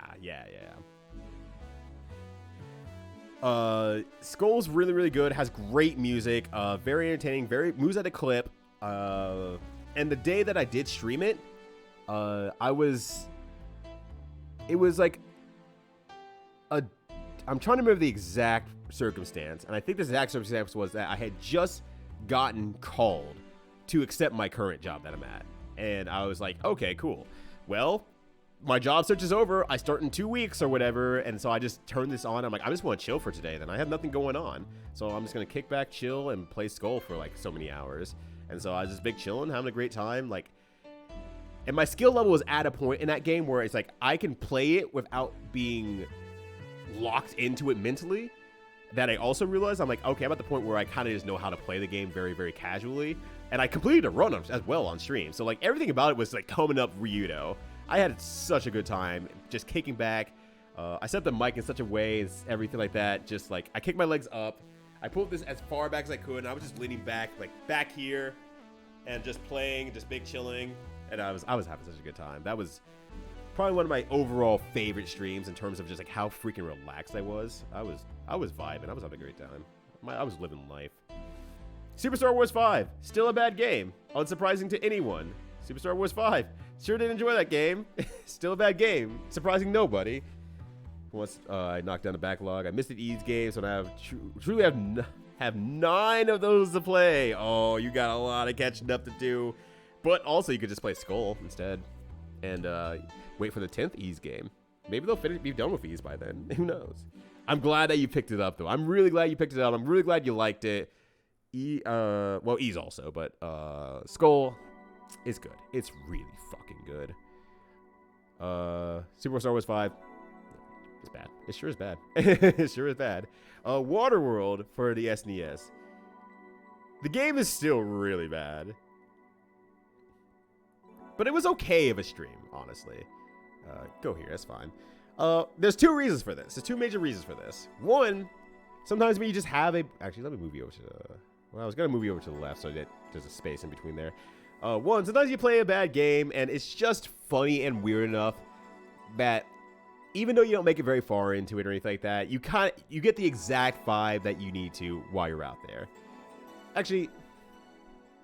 No, I think it goes in the like, honestly, the more I'm thinking about it now. And I think it hit the exact vibe that it needed to hit, where it's just like, this is a very strange and weird game. I have no idea what's going on and why they made it like this. It's kind of frustrating, weird, but it flows enough, I guess it's kind of the big thing. Marauder World is a macaw game. Did he remake that game? Because I think I still have it downloaded somewhere where he made a remake of this game. Unleash the Ys. Oh my god. Infernax. No, I never heard of it. Infernax. Do tell. When are you playing Water for the Virtual Boy? The moment that I can get a Virtual Boy and get an HDMI out cable so that I can stream it on Twitch so everyone can die with me. Everyone can die with me. It's kind of a bland game. Waterworld's kind of a bland game. But I think with the music both being really good and things we could talk about around the game, I actually enjoyed the stream. Because it gave me an excuse to listen to the music, I guess, more. And that was important as well. Because the music in the game is really, really good. It has a great soundtrack. I think I enjoyed streaming that, honestly. Oh, there's Doggy. Hell yeah. There he is. Someone beat you up. Beat you too, saying I fucked up as their intro now. Someone's taking your shtick, Doggy. It's over for you. New Year, same me. That's right. Oh, gosh. Virtual Boy emulator or something. Oh no, the Virtual Boy emulator already exists, and modifications to the Virtual Boy as well to different color palettes, so that you can actually play the game. Oh gosh. But yeah, did you play the Waterworld game comedy? It's based on a 20-second joke from The Simpsons. No, I have it somewhere. I have it downloaded somewhere. I just don't know where the hell it is. It's somewhere in my PC. Gex 2, I've already rated you. Get out of here, you. See you later. Alright, Double Dragon Neo Geo. I really like this game. That is a really fun fighting game. I won't call it a good fighting game necessarily, but it is a very, very fun fighting game. So if you're looking for something that's just slightly different and just something that you want to play around with in terms of fighters, oh, I just go high enough. This is the one. This is definitely one that you can take some time on and really, really play out. So that'd be a good time. Let's see. So I recommend it for an X to the highest. It's like Zelda 2 and Castlevania 2 without the bits of jank, and they have a great system to keep you engaged. Let me put it on my phone real quick. If I don't, I will probably forget it.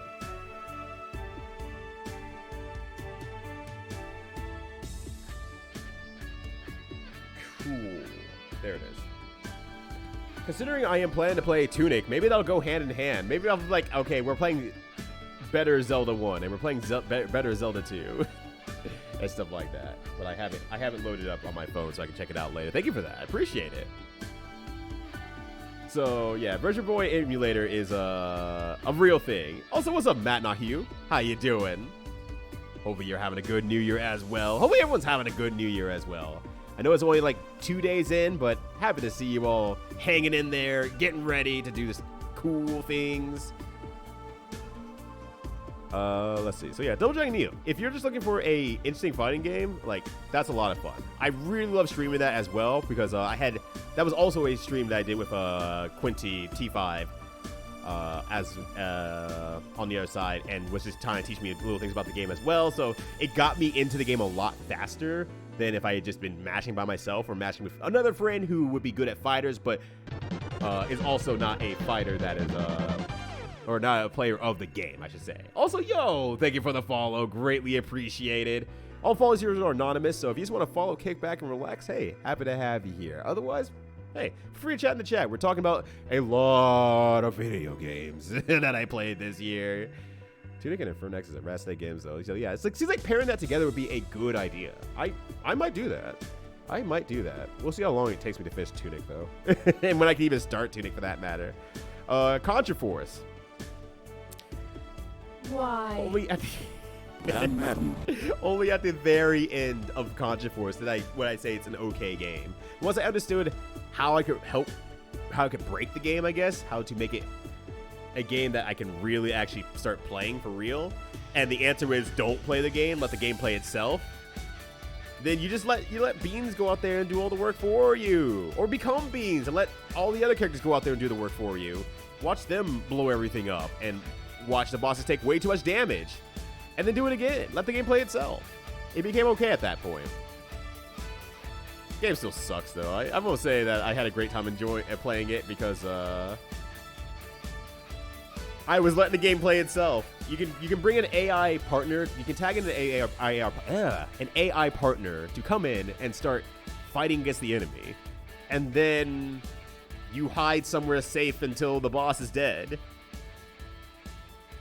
So I forced you all to watch that for like 3 hours. When I figured out that was finally a thing, the rest of the game finished pretty quickly, but that sure was... I will not say I will do that ever again. Points. There, yeah, Eskimo, it's the return of the idiot bus tour. What's up?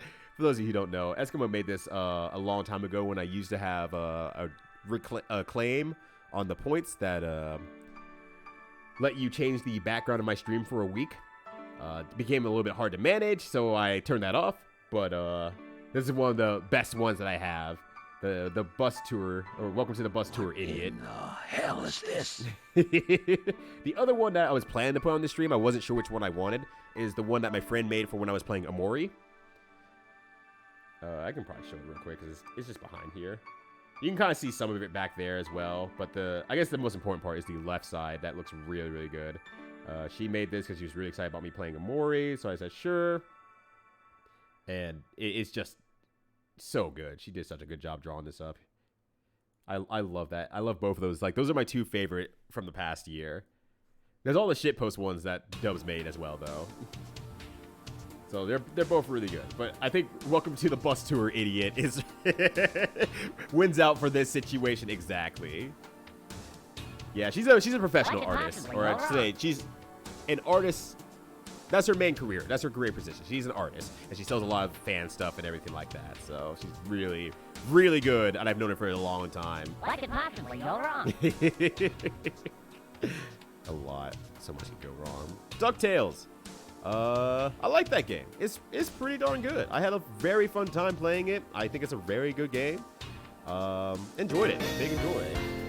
Speaking of big enjoy, Ryu's back with 3 golfers. We are here. We are here again. real golfers on the scene. How y'all doing? For those of you who don't know, name's Rito. Just do a little bit of variety streaming on here, but we are just taking some time to take in the prior year of 2022 and all the games that I streamed on here and just ranking them on a list.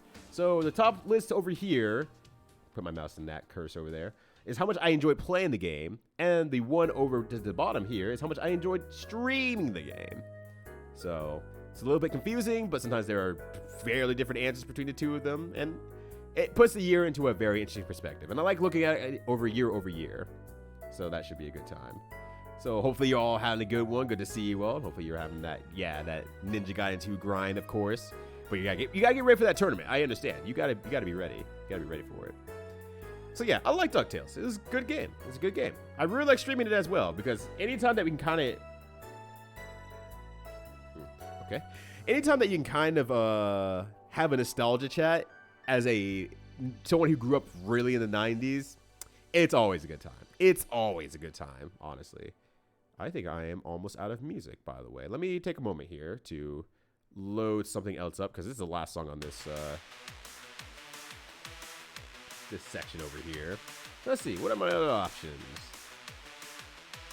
DKC 3 has a bad game? No, not at all. I just played through all the DKC games, honestly. Just went through all the DKC games, and I love them all. I think they're all really great games. In fact, speaking of, since it's on my sidebar, and Google's definitely not listening to me or anything like that. Here we are.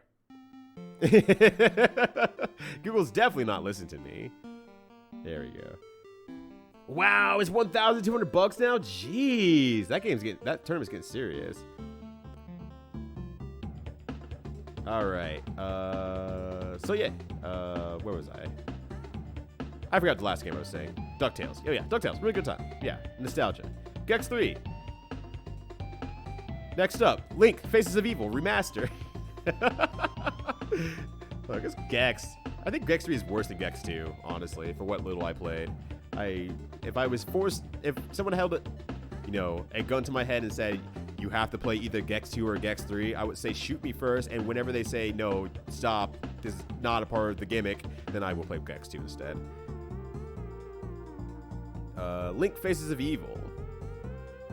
I also like this game. This is the remaster. Once again, this is the remaster of the game. So, the remaster of it I like, because it gets me directly to the easiest path to all the funny stuff that happens in the original game without being complete pain in my ass trying to play the game. So I do appreciate that a lot. I really, really do. And then once again, I love streaming it. It was such a fun time. Now here's the thing that's a problem between Zelda and Link: Faces of Evil. I don't remember which one is which, honestly, because they're very much alike, but I do remember one I kind of drained out of energy of, because I'm like, this is just not as good in terms of like what's needed to be done, and I think it's Link. So if I'm thinking correctly, I think it's Link. I liked it still. I really like streaming it still, don't get me wrong, but there was a point where I was like, I have to grind for something. I think that was Link. That was Faces of Evil. It might be wrong. If not, I don't think anyone's going to sit there and be like, hey, that's the better of the two games. How dare you? How dare you? So, or anything like that. So it should be fun. Giving Gex 3 the due respect it deserves. The disrespect it deserves. Excuse me. I try to give you the due respect that you deserve. Play on New Year's Eve, the one that murdered Cold Buddy in Cold Blood. Was that 2 or 3? I unfortunately had to miss that stream because I was, I guess out that night. Any Zelda Adventures defenders in chat? No one's remaking Zelda's Adventure.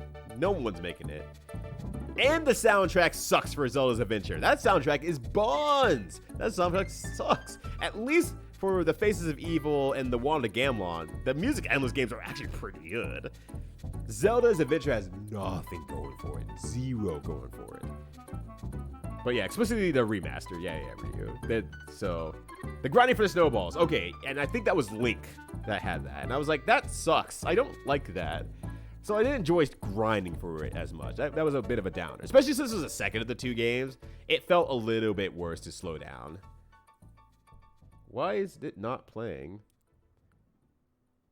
Why is it not playing? Unless it is playing, I'm just not hearing it. Hold on a second. What's happening here?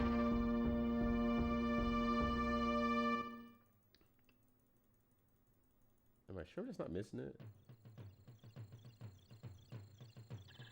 That should be right, yeah?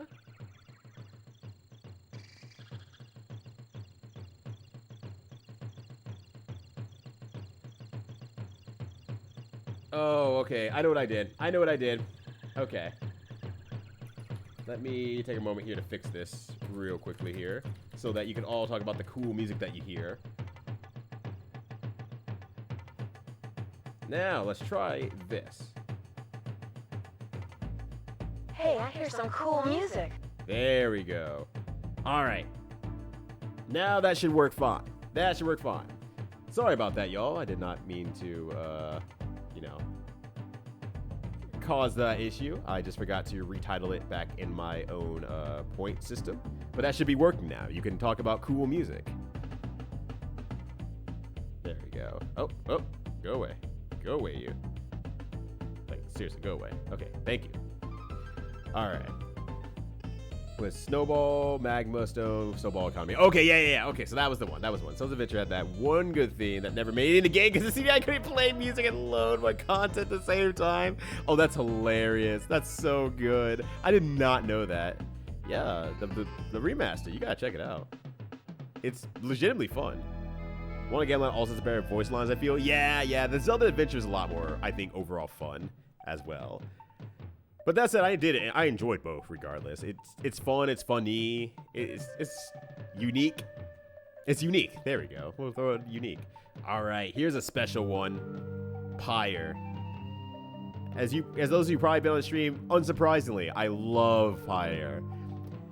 And you might be thinking like, well, okay, if you love Pyre so much, why aren't you streaming it? Because the project that I originally started Pyre on has only really recently started going. That's his Voice of Dog is doing the visual novel Sports Club.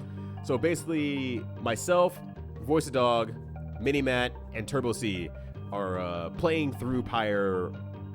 Well, I'll explain in a bit. Are playing through Pyre. Then we come together on it to talk about it in like podcast sort of situation. But then Voice of Dog cuts out the games as well. And then we commentate over the games for fun all at the same time. So we get a lot of reviews of what we're doing, different ways of playing the game and everything like that, and seeing what everything's going on with each player, the decisions that we make, our opinions on the characters and whatnot. I was playing Pyre way too fucking much. So I got really far ahead, and I'm waiting for everyone to catch up to me before I play some more, because sometimes Voice of Dog asks questions like, and then, this thing happens, and so, you get a decision here. And I'm sitting here like, What decision?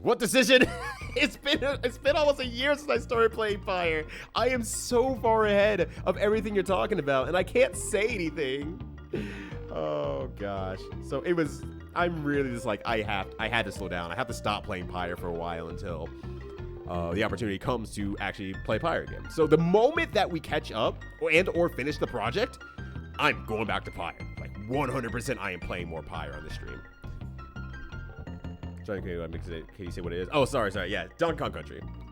It's gonna be Donkey Kong Country 1 through 3. If we, get to 1 through 3, because each soundtrack is like an hour long. Actually, I think number 1's like 45. The second one's like an hour, and then like third one's like an hour and 25. It's pretty long.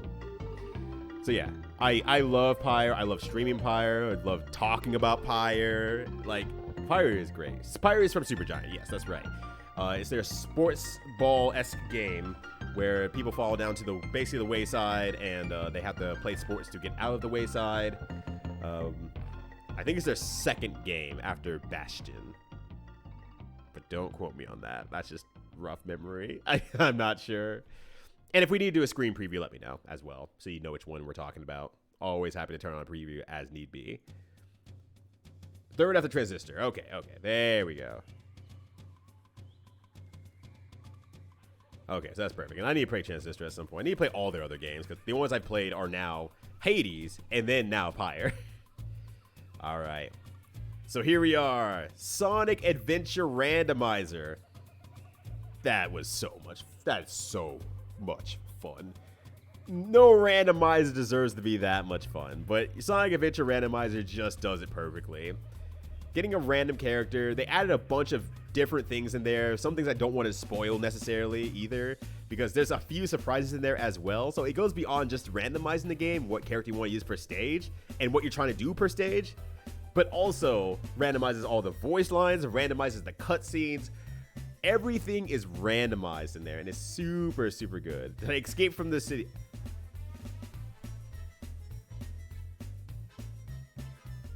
I don't think so. I don't think I actually played that stage. I don't think I actually played that stage. So no, I don't think so. Keep bouncing on fire. I love his art, music, characters, and visual novel stuff. Sadly, I haven't been able to enjoy the sports balls by itself. Oh, that's a bummer. That's a bummer. Escape from Crossing Fate. Actually, yes. Also, yes. I do need to play BB Tag a lot more, honestly. I think I would enjoy it a little bit, but I need to sit down and actually play that a little more. But it's a shame. Bastion, Transistor, Pyre, Hades,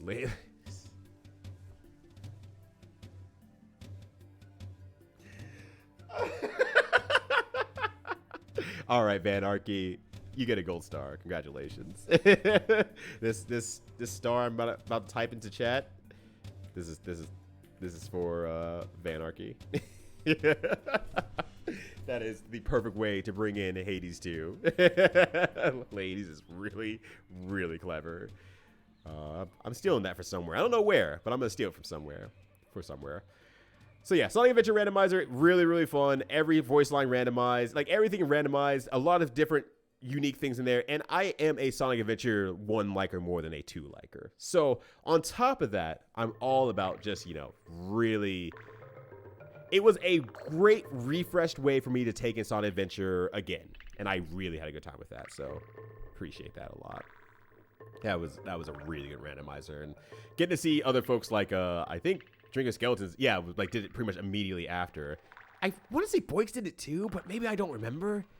Either way, it was a fun time. Holy shit. I love me some ladies, and I love me some ladies. So Hades 2 is going to be your jam. It's going to be everything that you could ever want. So yeah, Sonic Adventure 2, super, super good. Absolutely say. Try it out, like, legitimately. If you get the deluxe director's cut edition, whatever, on Steam, try it out. It's really fun. If you like Sonic Adventure, of course. Super Star Wars 6. You know what? Once, I mean, I was cheating with all the games, mind you. I was pulling with Billy Mitchell, AVGN with all the games. I was cheating with all the games anyway. But when I cheated in this one, and it gave me the different characters, and I got to play as different characters, a lot of the characters are actually kind of fun. Like, legitimately are kind of fun. I mean, that still doesn't make it a good game, mind you, because it's not like I get to always pick the different characters that I want to pick. But some of those characters are legitimately fun, and it's a shame that they're locked behind, like, either specific stages or a literal cheat code. It's actually kind of fun. Like, to the point, like, it was refreshing. I was kind of enjoying myself at the end of it. I was having a lot of fun with it after playing like an hour and a half or 2 hours of each other game and trying my best in those games and soft locking them even with the cheats. But episode 6 was a breath of fresh air. It was something that was really neat at the time, and it was fun with the character select, honestly. So, if you want to play a Super Star Wars game, 1, make it episode 6. It's definitely the best of the 3 of them. But 2, use the character select cheat code, because then you're going to play other characters that are actually a lot of fun. So it's a little bit of a shame that one of the most fun characters is a scantily clad Princess Leia, but she is like one of the most fun characters, unfortunately. And then the not Jawas, but the little bear-like characters, whatever that character's called. Hades 2. Hades 1 and 2 might be the biggest time sink I had for a game for a series, says Noita. I have never even heard of Noita. Ewok. Thank you. Ewoks. Yes. Thank you. Was it scantily clad Han Solo? We're all asking this. Like, yeah, instead of giving us scantily clad Han Solo, they just fucking killed him. So it's like, well, maybe these movies do suck. George Lucas, looking at you. All right, we're back. As in, we're back. A dinosaur story. Man, that's going up to the top. No, it's not. Here's the SNES one. That was pretty bad. I did not enjoy that game. That was very, very bad. I guess just imagine what it feels like to control a giant, unwieldy dinosaur in a very claustrophobic area. Yeah, it's bad. It's not a good game. Movie of We're Back. Don't know. Haven't ever watched it. Can't tell you. I'm sure it's probably fine. I'm sure it's probably okay. No one ever came in and said, that movie sucks. So it's got to be all right. That's it. This is a weird one. So it's going to fall in the middle just based on averages. The game sucks. I did not like playing the game. I did not enjoy playing the game. I did not enjoy streaming the game. But on the other hand, I enjoyed streaming the game because it was a symbol of me coming back after my month hiatus from moving across the country. So it means a lot to me that this is the way I came back. A really stupid fucking joke. But that's so me, and I'm really happy I did that. So it's like a law of averages. Whereas, like, I liked the fact that I made this game, like, my whole coming back whatsoever, a comedic joke with We're Back, a dinosaur story. I did not enjoy the game itself. So it's in the middle. Dino, the Wicked Wilds. Movie we can rant a lot about here. Ooh, is it that rough? Right below Aristocats. Okay. What was a god game made by the same company as Baba Is You? Oh, okay. I'd be curious then, actually. Baba Is You is a game that I did enjoy for however far I could make it, but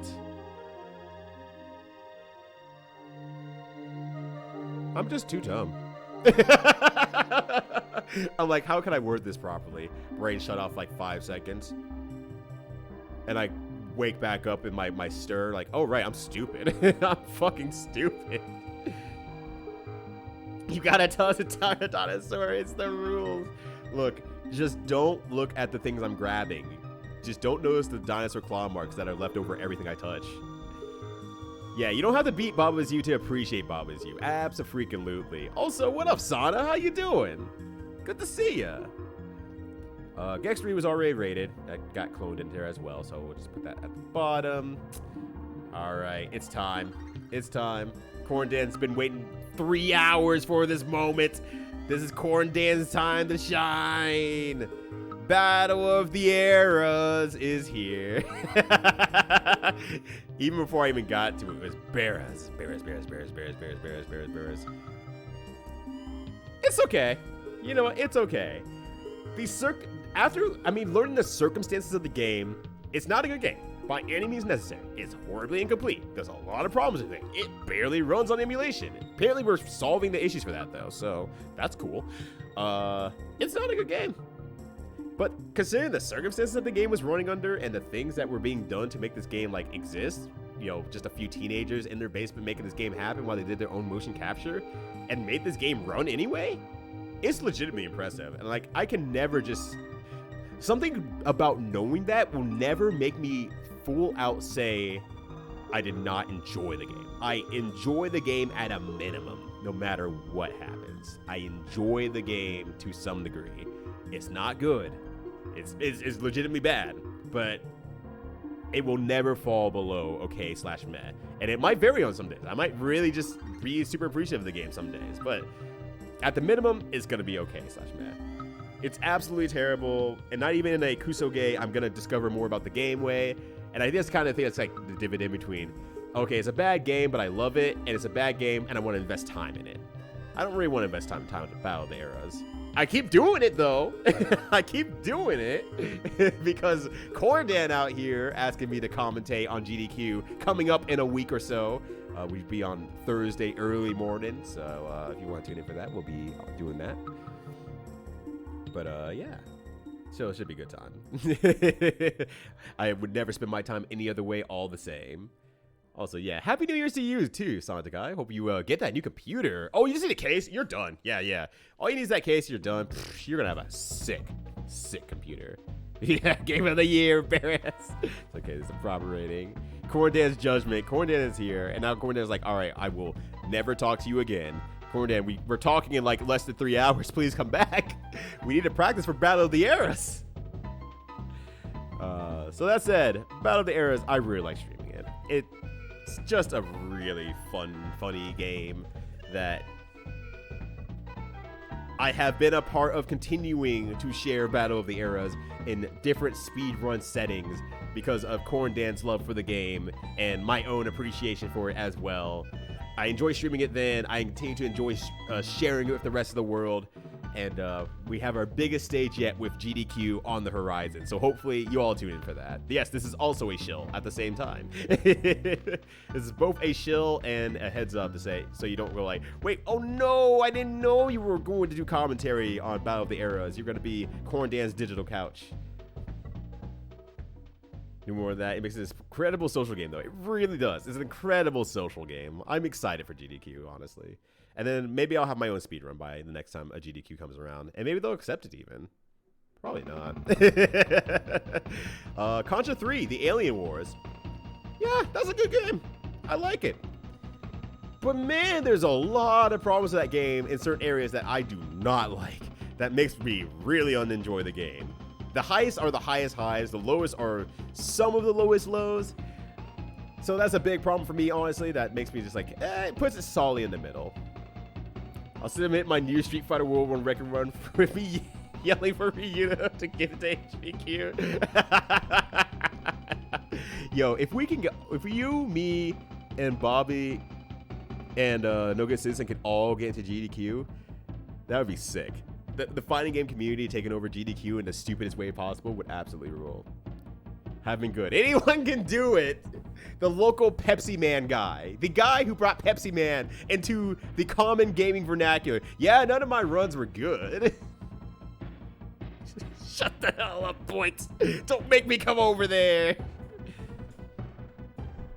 Oh my gosh. Games quick? Done. Games quickly done. Fuck. Oh gosh. Yeah. I'll try not to talk too much shit in my next run. That's a lie. You get your FGC on. But yeah. Contra 3, The Alien Wars. I'm in a weird middling spot, honestly, for this one. Because I don't like the mode, how they use the Mode 7. I don't like how they use the flashing in Mode 7 stuff. That's a little bit worse for the wear. But I would say overall, I had an enjoyable time with it. For the most part, it's a good game. It's fine at the stream. I would probably stream damn near any other Contra game over Contra 3 again. For the ones that I've played, of course. I mean, speaking of, I will at some point stream. I have 2 more Contra games I never got to get to during my Contra Thursday streams, unfortunately. So I will get to that at some point. Shadow Soldier is one of them, I think. But my friend gave me, he helped runs a gaming center down in California, and he gave me a modified PlayStation 3 with the game on it, so I could actually play the game. So I have access to that. So that should be available at some point. Don't know when I'm going to play it, but I know it's going to be this year. That's all I really know. And the overhead section, sections, the first was not bad. The second is awful. Oh, that's fucking terrible how bad it is. The missile section's cool, but I don't ultimately like it either, as well. All right, DuckTales 2. DuckTales 2. So I put DuckTales 1 to liked. I really like DuckTales 2. DuckTales 2 was just... It's just DuckTales done better, and it's a shock that no one seems to talk about DuckTales 2. And I'm really blown away at that. Now, I will say I'll probably like it about the same amount of streaming it. So let me pair it with DuckTales here. Oh, it's the same color. Never mind, I'll split it up. I really like streaming it the same level as DuckTales, honestly. DuckTales 1 has a lot more of the nostalgia. DuckTales 2, I just like the game a lot more. And also on Game Boy, which I do also have. And that's why you need to send me those AA batteries so I can continue to play on Game Boy. Hello, Jigsaw favor. So I'm forever in debt. Thank you for saving my life, DuckTales 1. Is it super rare? Oh, maybe that's what it is then. I'm just like, I'm really shocked no one talks about DuckTales 2. So that blew my mind when I played through. I'm like, this is just better in like almost every way. Why does no one talk about DuckTales 2?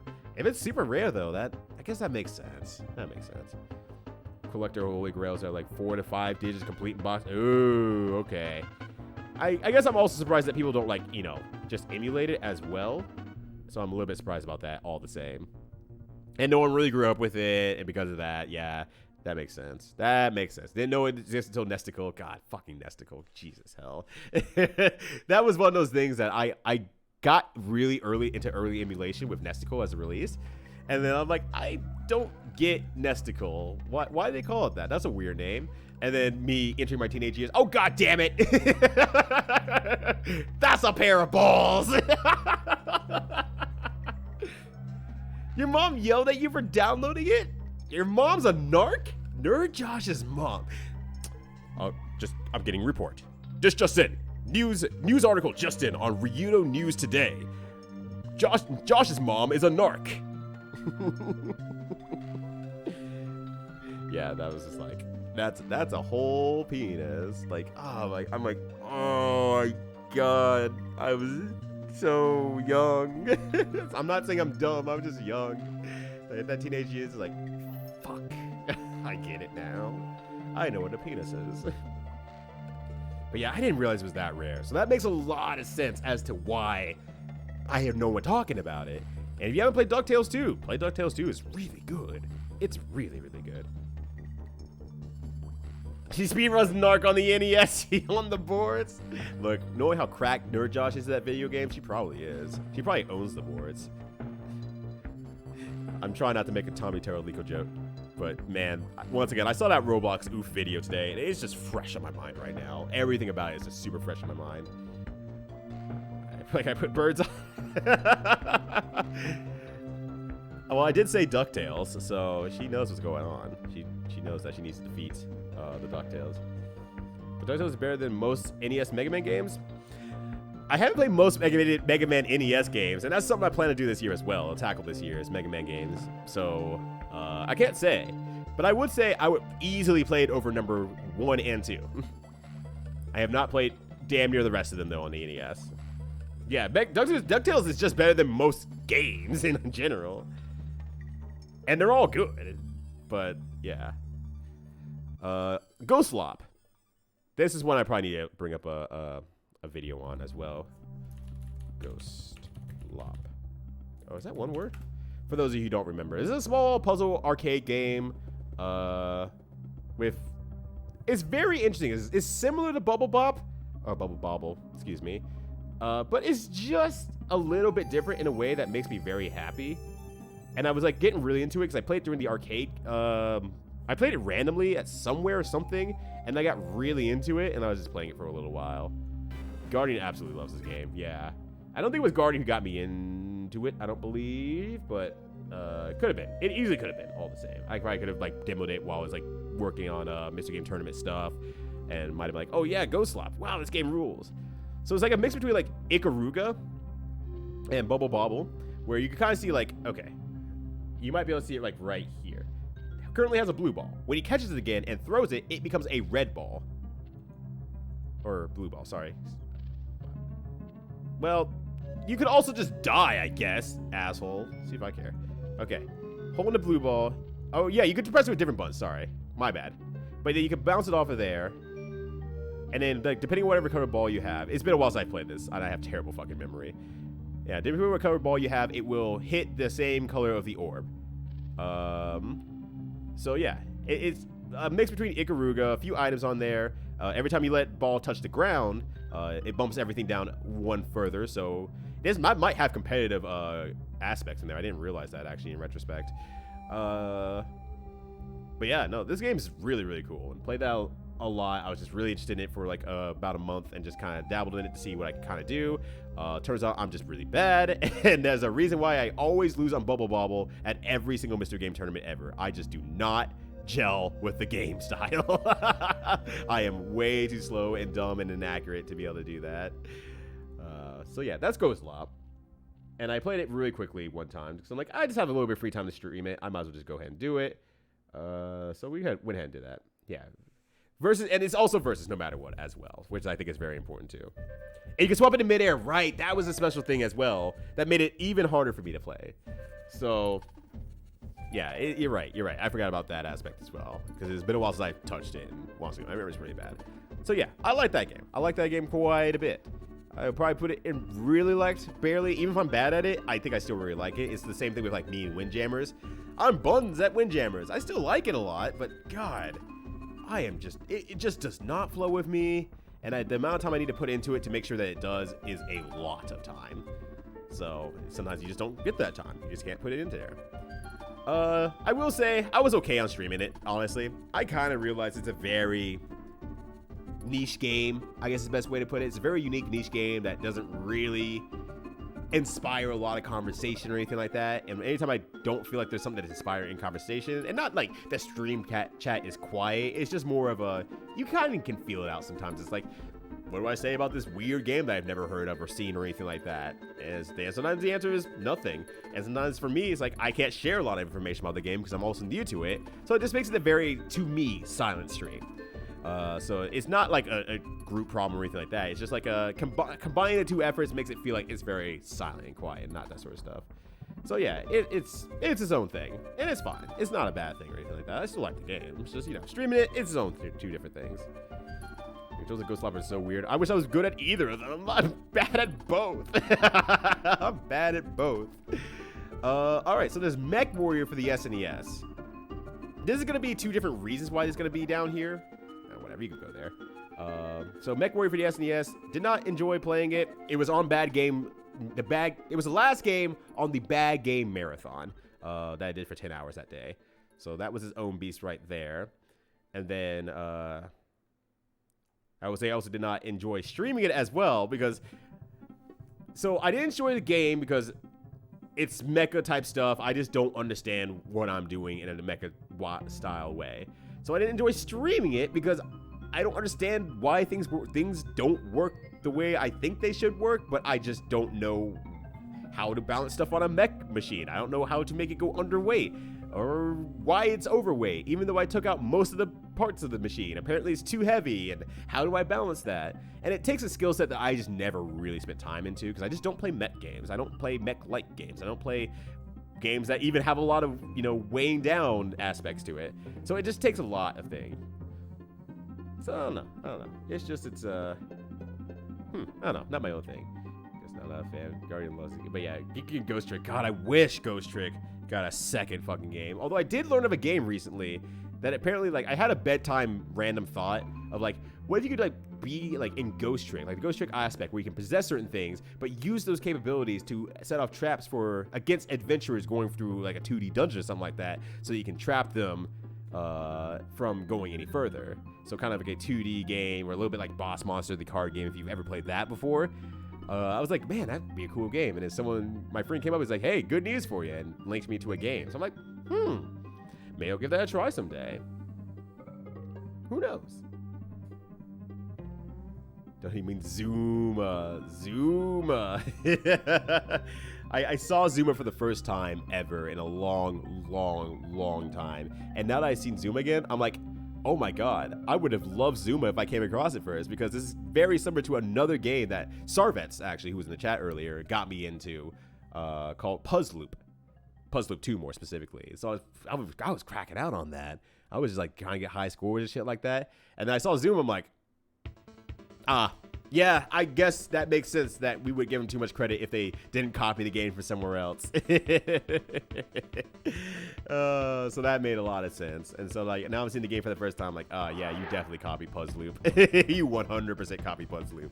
But whatever. I'm not going to be, you know, sitting on my high horse or anything like that. And like, how dare you copy Puzzloop?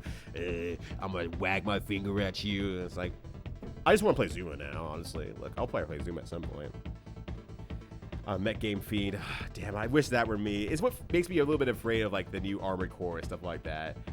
I'm glad everyone's excited for it. I kind of want to play it to see if I like it, but man, I gotta do what? I gotta balance what with my what? I don't get it. Even troll music ever? Yeah, that troll music is hardcore. But damn, and you're gonna be hearing it most of the time. You're gonna be hearing it 95% of the time anyway, so you might as well get used to it. Look, I gotta keep moving on here. We're almost at the 4 hours. Rambo for the NES.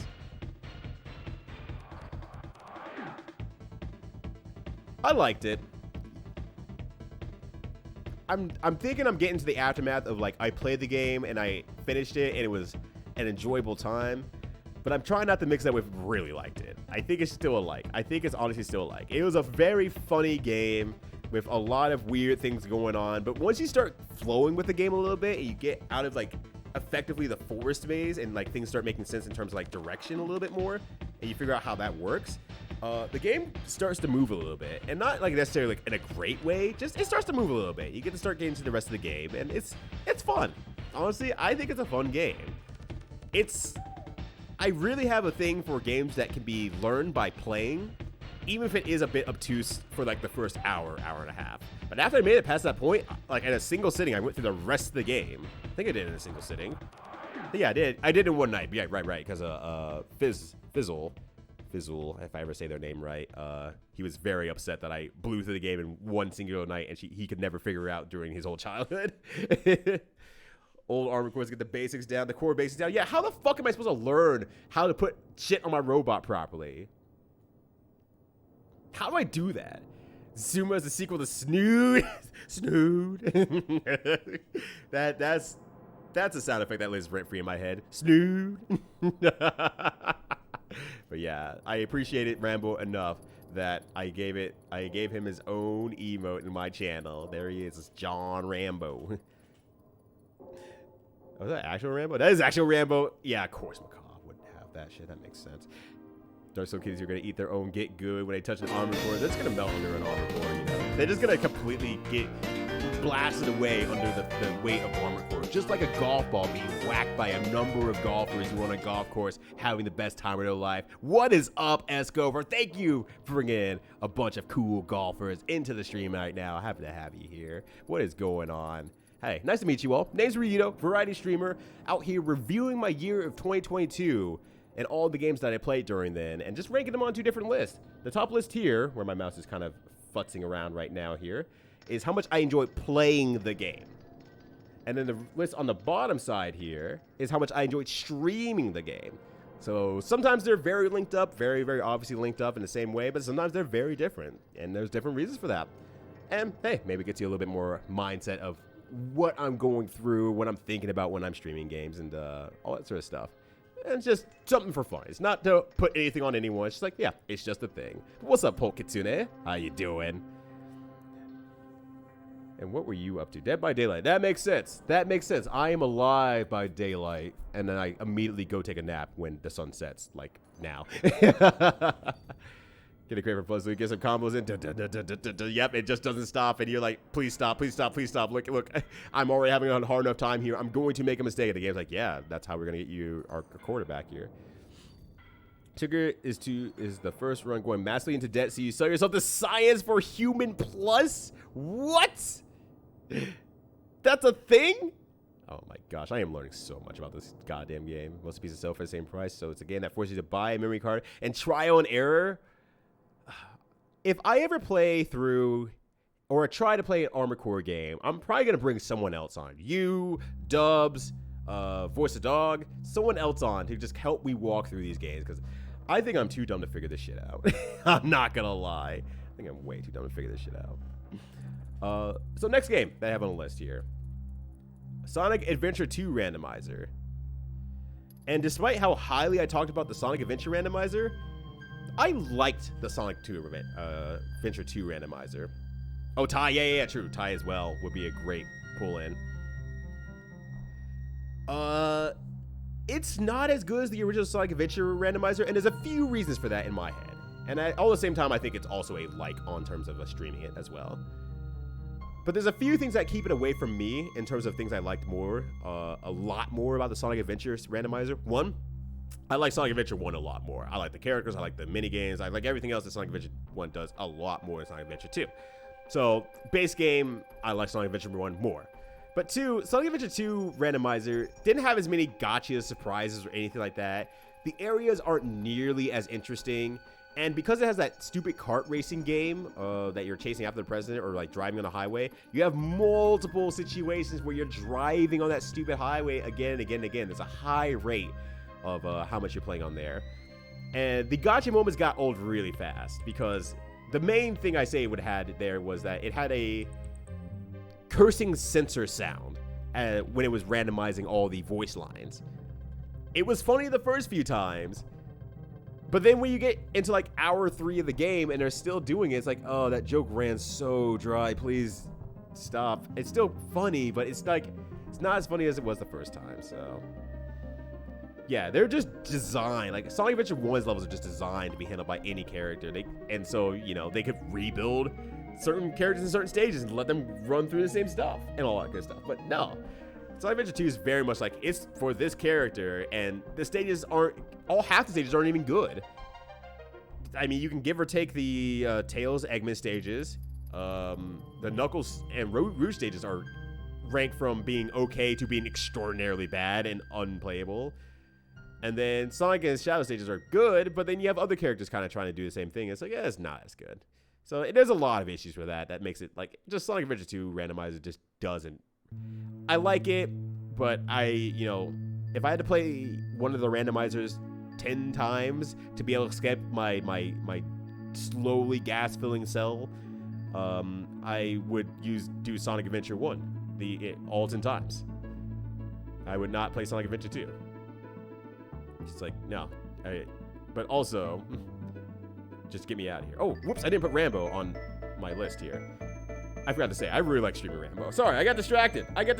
My bad. Yeah, I really, really like Streaming Rambo. I really like Streaming Rambo.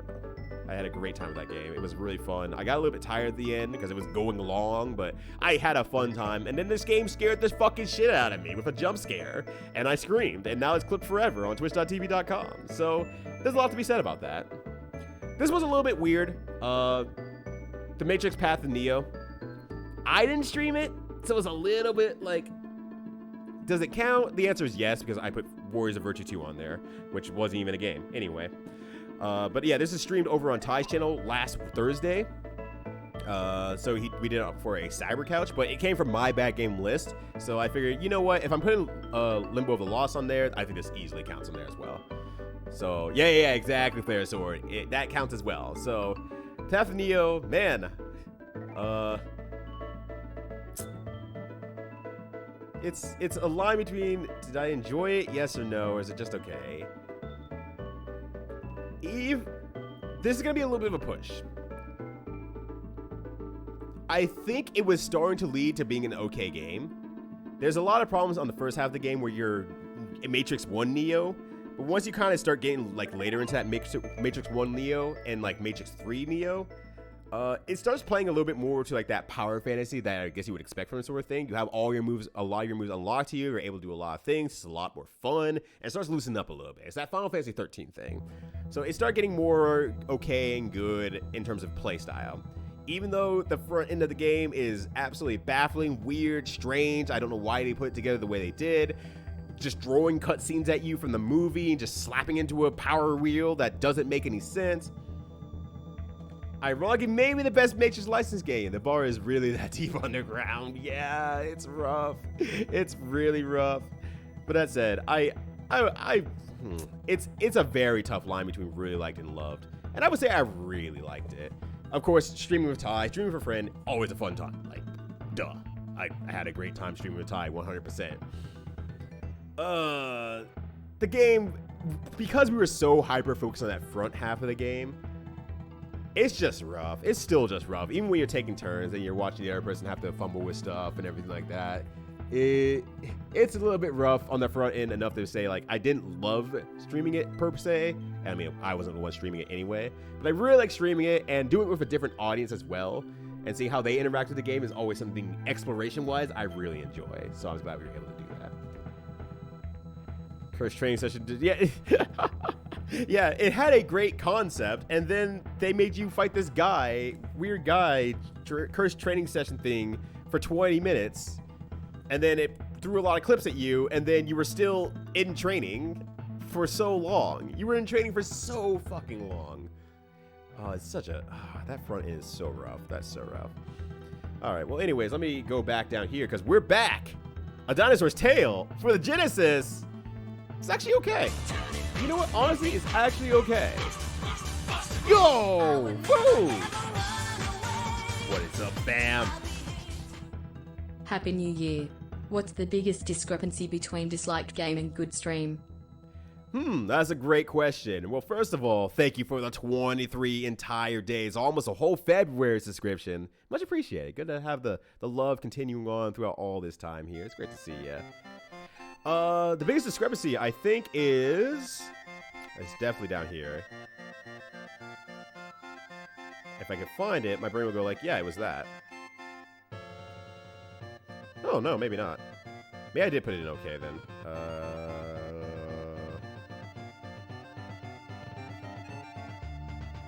It's a great question, actually.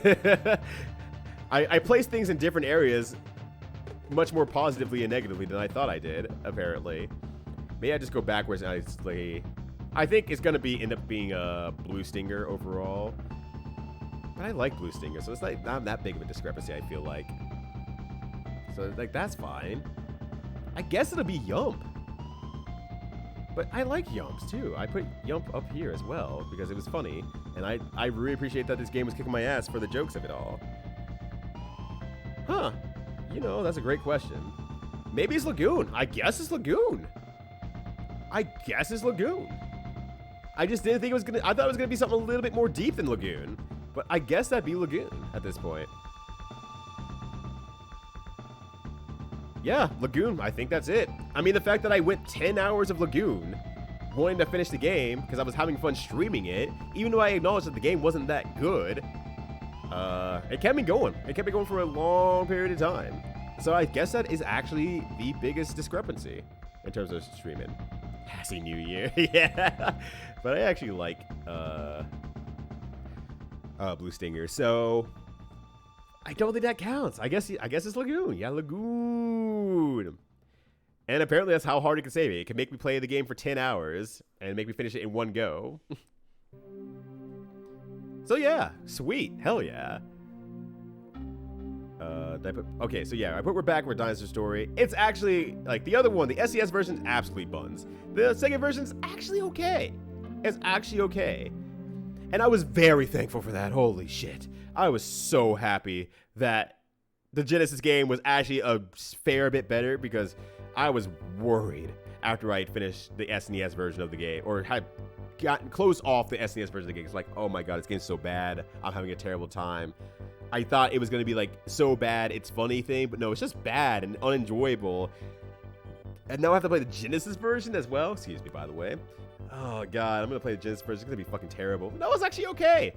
And it made it so that I could actually play through the game and enjoy it a little bit more. And I was super appreciative for it. So while the game technically is just okay, it saved my mentality for that stream. Holy shit.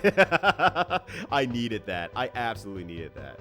Ghost Lop, we already reviewed you. Put you to the bottom. I accidentally did a lot of two stuff there. We're getting to the end. We're actually very close to the end now. I would say maybe about 15 more. We're at 15 more. Yeah. Time Cop made for good discussion. It's a bad game, but I did like streaming it. But sometimes games are just bad and it doesn't promote any discussion because I haven't seen the source material of We're Back, A Dinosaur Story. So I'm like, I can't say anything about the movie. This is the entire joke. The joke died on its way. It tripped on its way in, and it's carrying me super fucking hard right now as a low quality game to get myself back into streaming. All right, the Bionic Arm is here now. I really like Bionic Commando. Like when that game started getting going, I was having a great time. It finds its footing, ironically, because, you know, you don't jump in this game. Like, it was my first game of the platforming month that I was doing and playing a bunch of different platform games, and then I played a game that you don't actually truly platform on. You don't jump at all. So that was very, very funny. Yeah, that's the best David Cage game as well. The music in that game was good. That's true. That was also good. But I really like Bionic Commando. I won't say love exactly, but it's on the edge, actually. I know it's such an older game. It's on the edge, but I think it falls a little bit short. But that said, I still really like streaming it. But you know what? I think I actually really like streaming it overall, honestly. It's a little bit much on the side of, like, I struggled for that first hour and a half, but when I finally made it over that first hump and got the game going, it was rolling. It was rolling at that point. It was a good time, and I was having a really good time with it. So, yeah, that was really good. I like that. Contravania. And I don't know how many people got this catch at the Contravania stream, and so I might show that on video really quickly here. I say overall though, I generally really liked it outside of the one major falling of that game, and I'd say I also really like streaming. You know what? I actually like streaming it as well, but because I feel like halfway through there was like a boss that was just like really heckin' dumb, and it just got you stuck for no reason, and I did not enjoy that part of it there. Just the learning curve is just like, yeah, okay, ramp up, you're doing it, wall, fuck. Yeah, it's a little bit rough, but let me pull up Contravania here real quickly.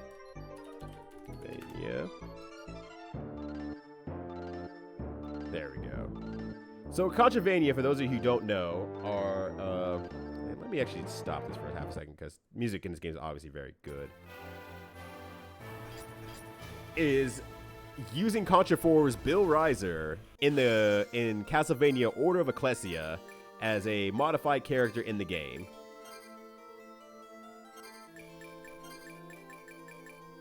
Companies have learned, but you can't play with the controls because the controls work perfectly, exactly. And then when you start actually figuring out how to do that, and you start doing stuff, you're moving, you're schmooving throughout everything. So it feels good. Shoot out demons, let's party. So yeah, you have different capabilities for your character and everything like that. But then you go into the castle, you start doing your thing. It replaces most of the game with really good music, except for one special track that was fucking awful. But the difficulty is just about right overall. You take a lot of damage in this game, so you die. You still die. So it feels like almost an old school Castlevania, but you have all the tools to win. But ultimately, it's good. It's a really, really fun and good modification on Castlevania Order of Ecclesia, and really borrowing into that stage heaviness of it to make it like an old Castlevania style. It's really, really cool. If you have not played this before, I know Andy AML also played it afterward, all at the same time, and he really enjoyed it. Atomic Collider also played it. It's fun. It's absolutely worth the while to play it. It does get tough at the end, though, and there's one boss that seems to be universally not liked from all the other streams I've been watching of it. But beyond that, it's like a really fun experience otherwise. So definitely check that out if you get the opportunity. I almost closed out that window. There we go. Again, when you fly around the screen, is the most... You're swinging around the screen, and it's such an obvious decision for Marvel vs. Capcom 3 when they put him in Spencer into there. It's like, yeah, he moves around the screen really good. He doesn't need to have a great jump. I mean, he has a great jump as well, but yeah. So that was really, really good. And speaking of DuckTales Remastered, someone asked about it earlier. I can't remember who now. DuckTales Remastered, I really liked it. I hated the ending scene of it. I hated the last little bit of it, but it was good. It was a very good game.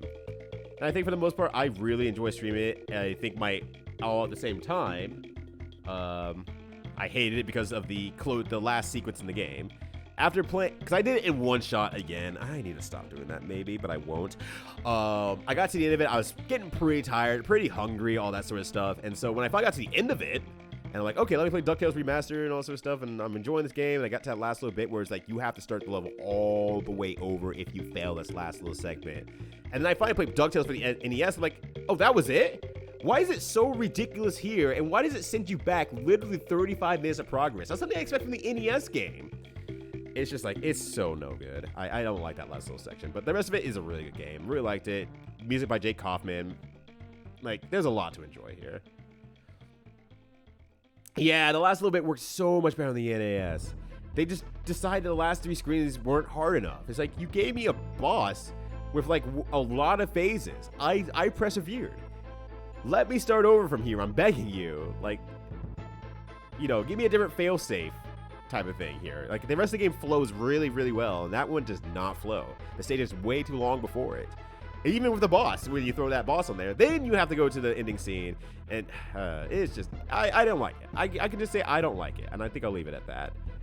Oh, Guilty Gear Plus R. I love this game. Guilty Gear Plus R, amazing game. Really enjoy it. I'm glad I got into it. I'm glad that it came around to have rollback as well, because it's my first time really getting into the game. I'm having a great time. I'm still playing it now. shocking fighting game player enjoys fighting game that they've been into the series for the last 10 plus years. Love Plus R. Love Plus R. Need to be playing it even more because I'm really enjoying it. But I've been playing kind of like midday as like breaks from work since, you know, it works right here. So I'm like, cool, I can play a few matches every now and then. So yeah, that's really, really good. A tier list on the spot, huh? What you got thinking? Well, I ranked the next game here. So we got Metroid Other M. I did not enjoy Metroid Other M. But nonetheless, I did really like streaming it. I would almost, maybe, if I had to do it again, I'm just thinking, like, if I had to stream it again, could I do it? And the answer that's coming to my head really fast is honestly, yes. So I think it actually goes into loved. I think that might be the highest discrepancy now, Fu.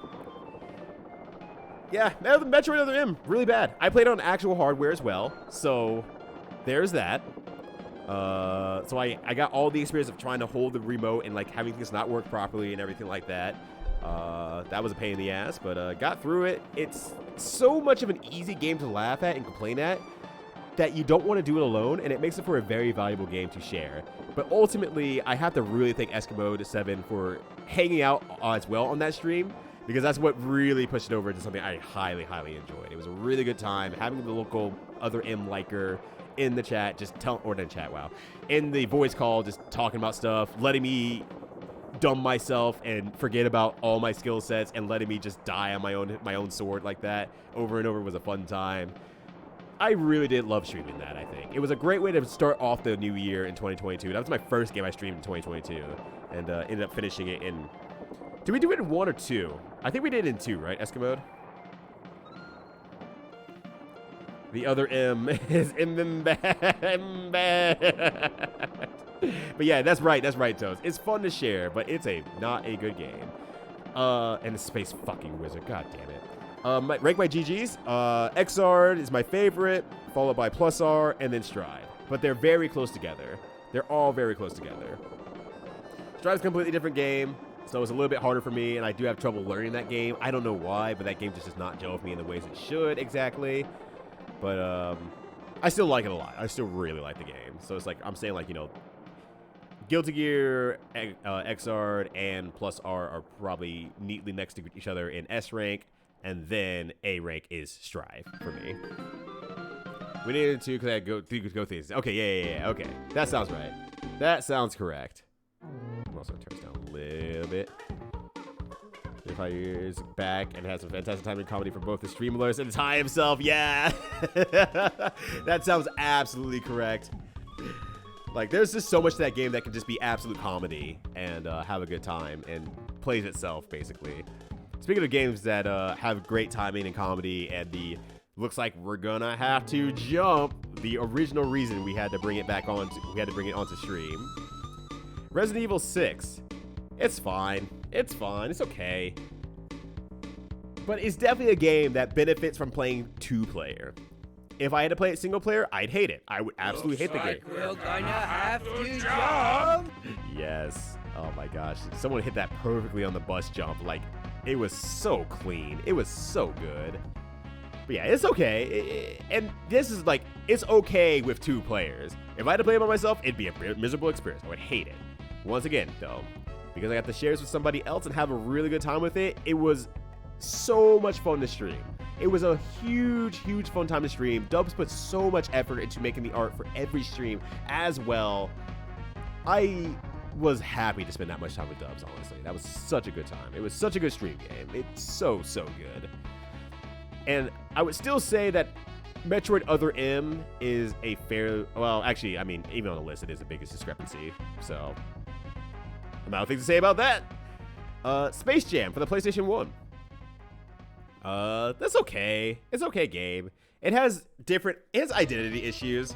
It wanted to be a fun cartoon, funny game, but they didn't know how to fit that in with like all the basketball stuff. So there's just 2 games in parallel with one another that tries to build into one another. It's like, if you do well in this mini game thing, then you'll get more stats for your basketball players, for your Michael Jordan, Bugs Bunny all-star team. As far as good as prequel NBA Jam. So unfortunate. Turns out that, you know, going to space was not the way for this game. But this is a game that me and Minimat played one time on one night when we did a co-stream together for cooking food, and then we played a few variety versus bad games during June as well. So we did that. It was fine. The stream, nothing wrong with the stream per se. Actually, I think I was gonna put that okay meh as well. The big thing that happened. Okay, actually no. Let me put it like, but there's a reason why here.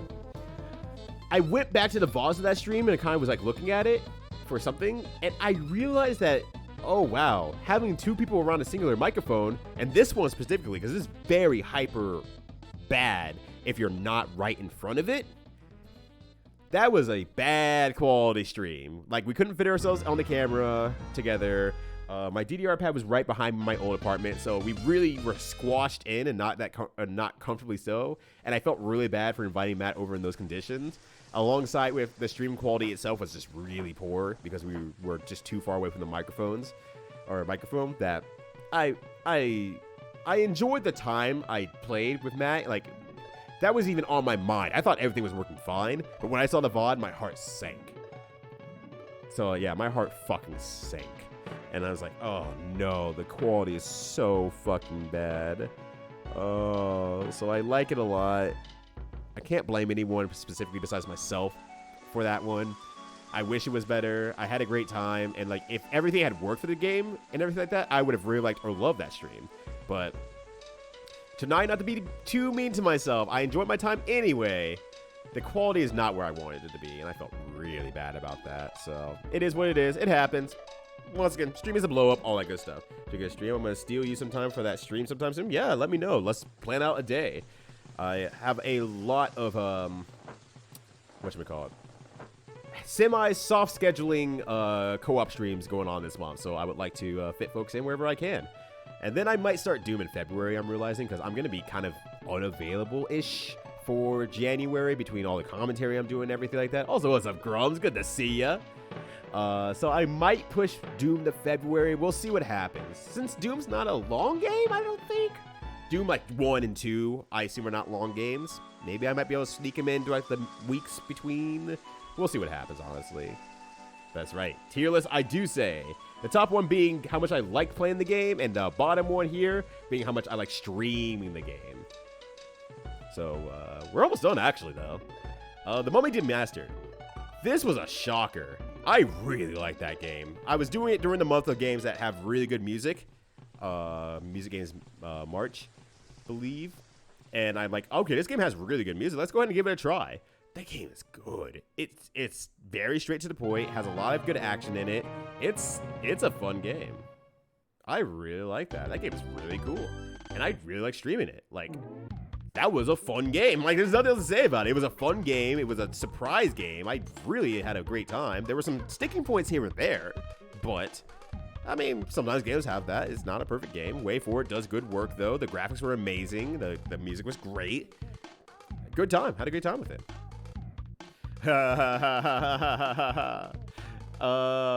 Winnie the Pooh home run contest.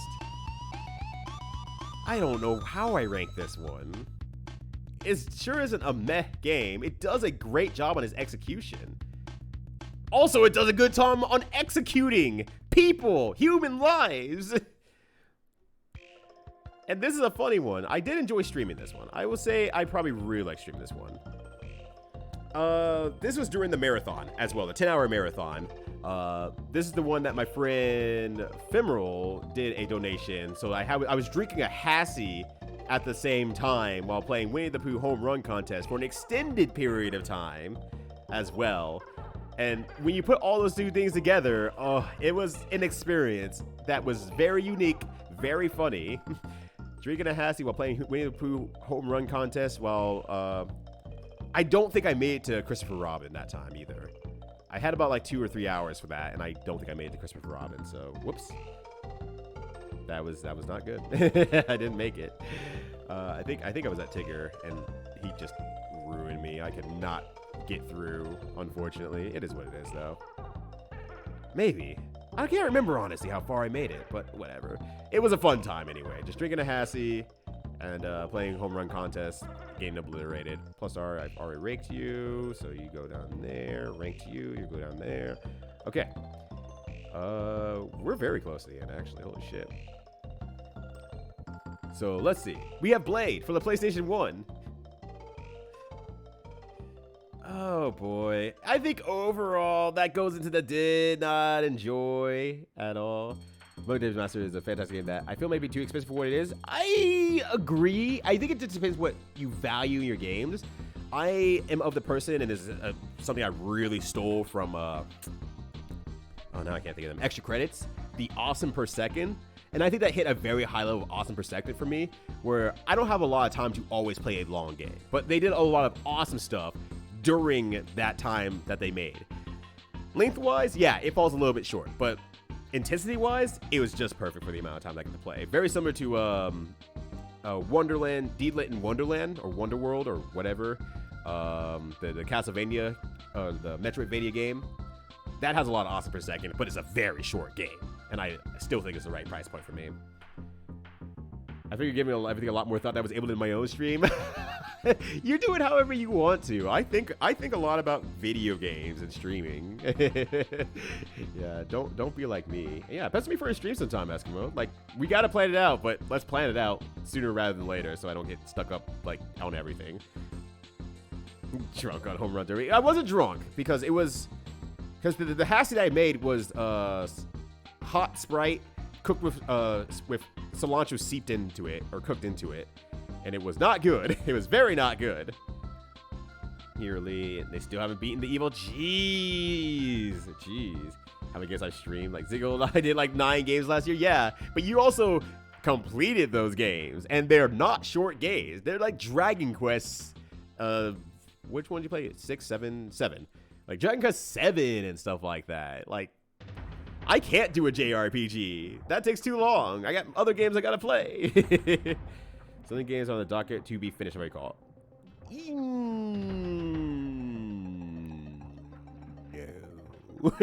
Honestly, no. Is there something specific that you might be like, I would be interested in seeing you finish this game or something like that out of curiosity. I can't promise anything, but out of curiosity. But for the most part, and by most I mean like nearly all the parts, either it was already finished or I'm not gonna go back to it. So we'll see. Also, what's up, Petty? How you doing? How was the gameplay? Time for dollars a bad metric to rate for. I mean, I won't agree entirely. I'm on the same boat, but I think it's absolutely fine to say I want a certain amount of time for this game to be played if I'm going to be spending that many dollars on it. But I think I'm getting to the point where it's like I like the experience of going out to, like, example, a nice restaurant, and while I won't get a lot of food for a large amount of money, the flavors that I get from it are so unique, good, and interesting, and it's somewhat different from anything I would ever prepare for myself or would be able to skill set prepare for myself, that it's worth the money for me for that awesome per second. And I'm just getting to that point in my life, I think. Still playing 6? No, I'm giving up. I've given up on 6, honestly. I gave up on 6. I'm like, this game is not holding my attention every time I try to sit down and force myself to play it. That's a poor metric. Okay, so the statements on Rad was I was hoping to play a lot more this past week when I was off work. Just didn't happen. I ended up just getting too busy and not getting the extra days of streaming that I wanted to. Alongside with like finishing games like Lagoon, I thought I was gonna be like, oh, I'll start that Saturday and then I'll finish it Monday, and then I end up playing Lagoon the entire time. And then so when Tuesday rolled around, I'm like, I really don't want to stream. I already did 10 hours yesterday. So no, you didn't misremember anything. I wasn't gonna try to finish it either, though, I would say, but I do maybe want to return to it still. I will say that it's still on my mind. Maybe I want to return to it and play it a little bit more because it's a fun game. But as you can see, I play a lot of games as well, and I have a lot of games in my mind already for this year. So we'll see what happens, but I would like to return to Rad. And it's probably the closest one to saying I would return to that and play it. So no, you good call me out on that, though. Like, actually, good call me out on that. You did not misremember. That is on me. All right, next game, Darkwing Duck. it's fine. I feel like I should like it more, but I think there's just enough about it that just made me go like, I stopped looking forward to pressing that continue button. And I know I started hitting save states on that one, but I just stopped looking forward to hitting that continue button. I was just like, this game's just a little bit rough. Oh, sorry. I was on Blade 1. I forgot. I was doing Blade 1.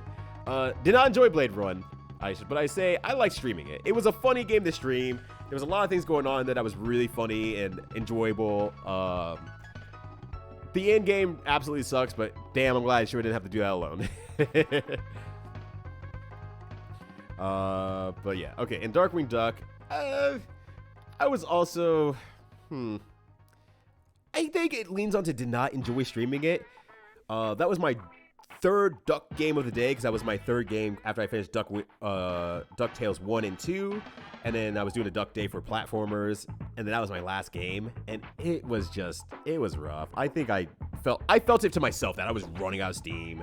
I was starting to get a little bit more frustrated than I normally would have liked to personally, and I think I was just drained out of energy, and I was not truly enjoying myself all the way through, because like I said, I was starting to not look forward to hitting that continue button. I'm like, I could quit at any time, but I'm not a quitter.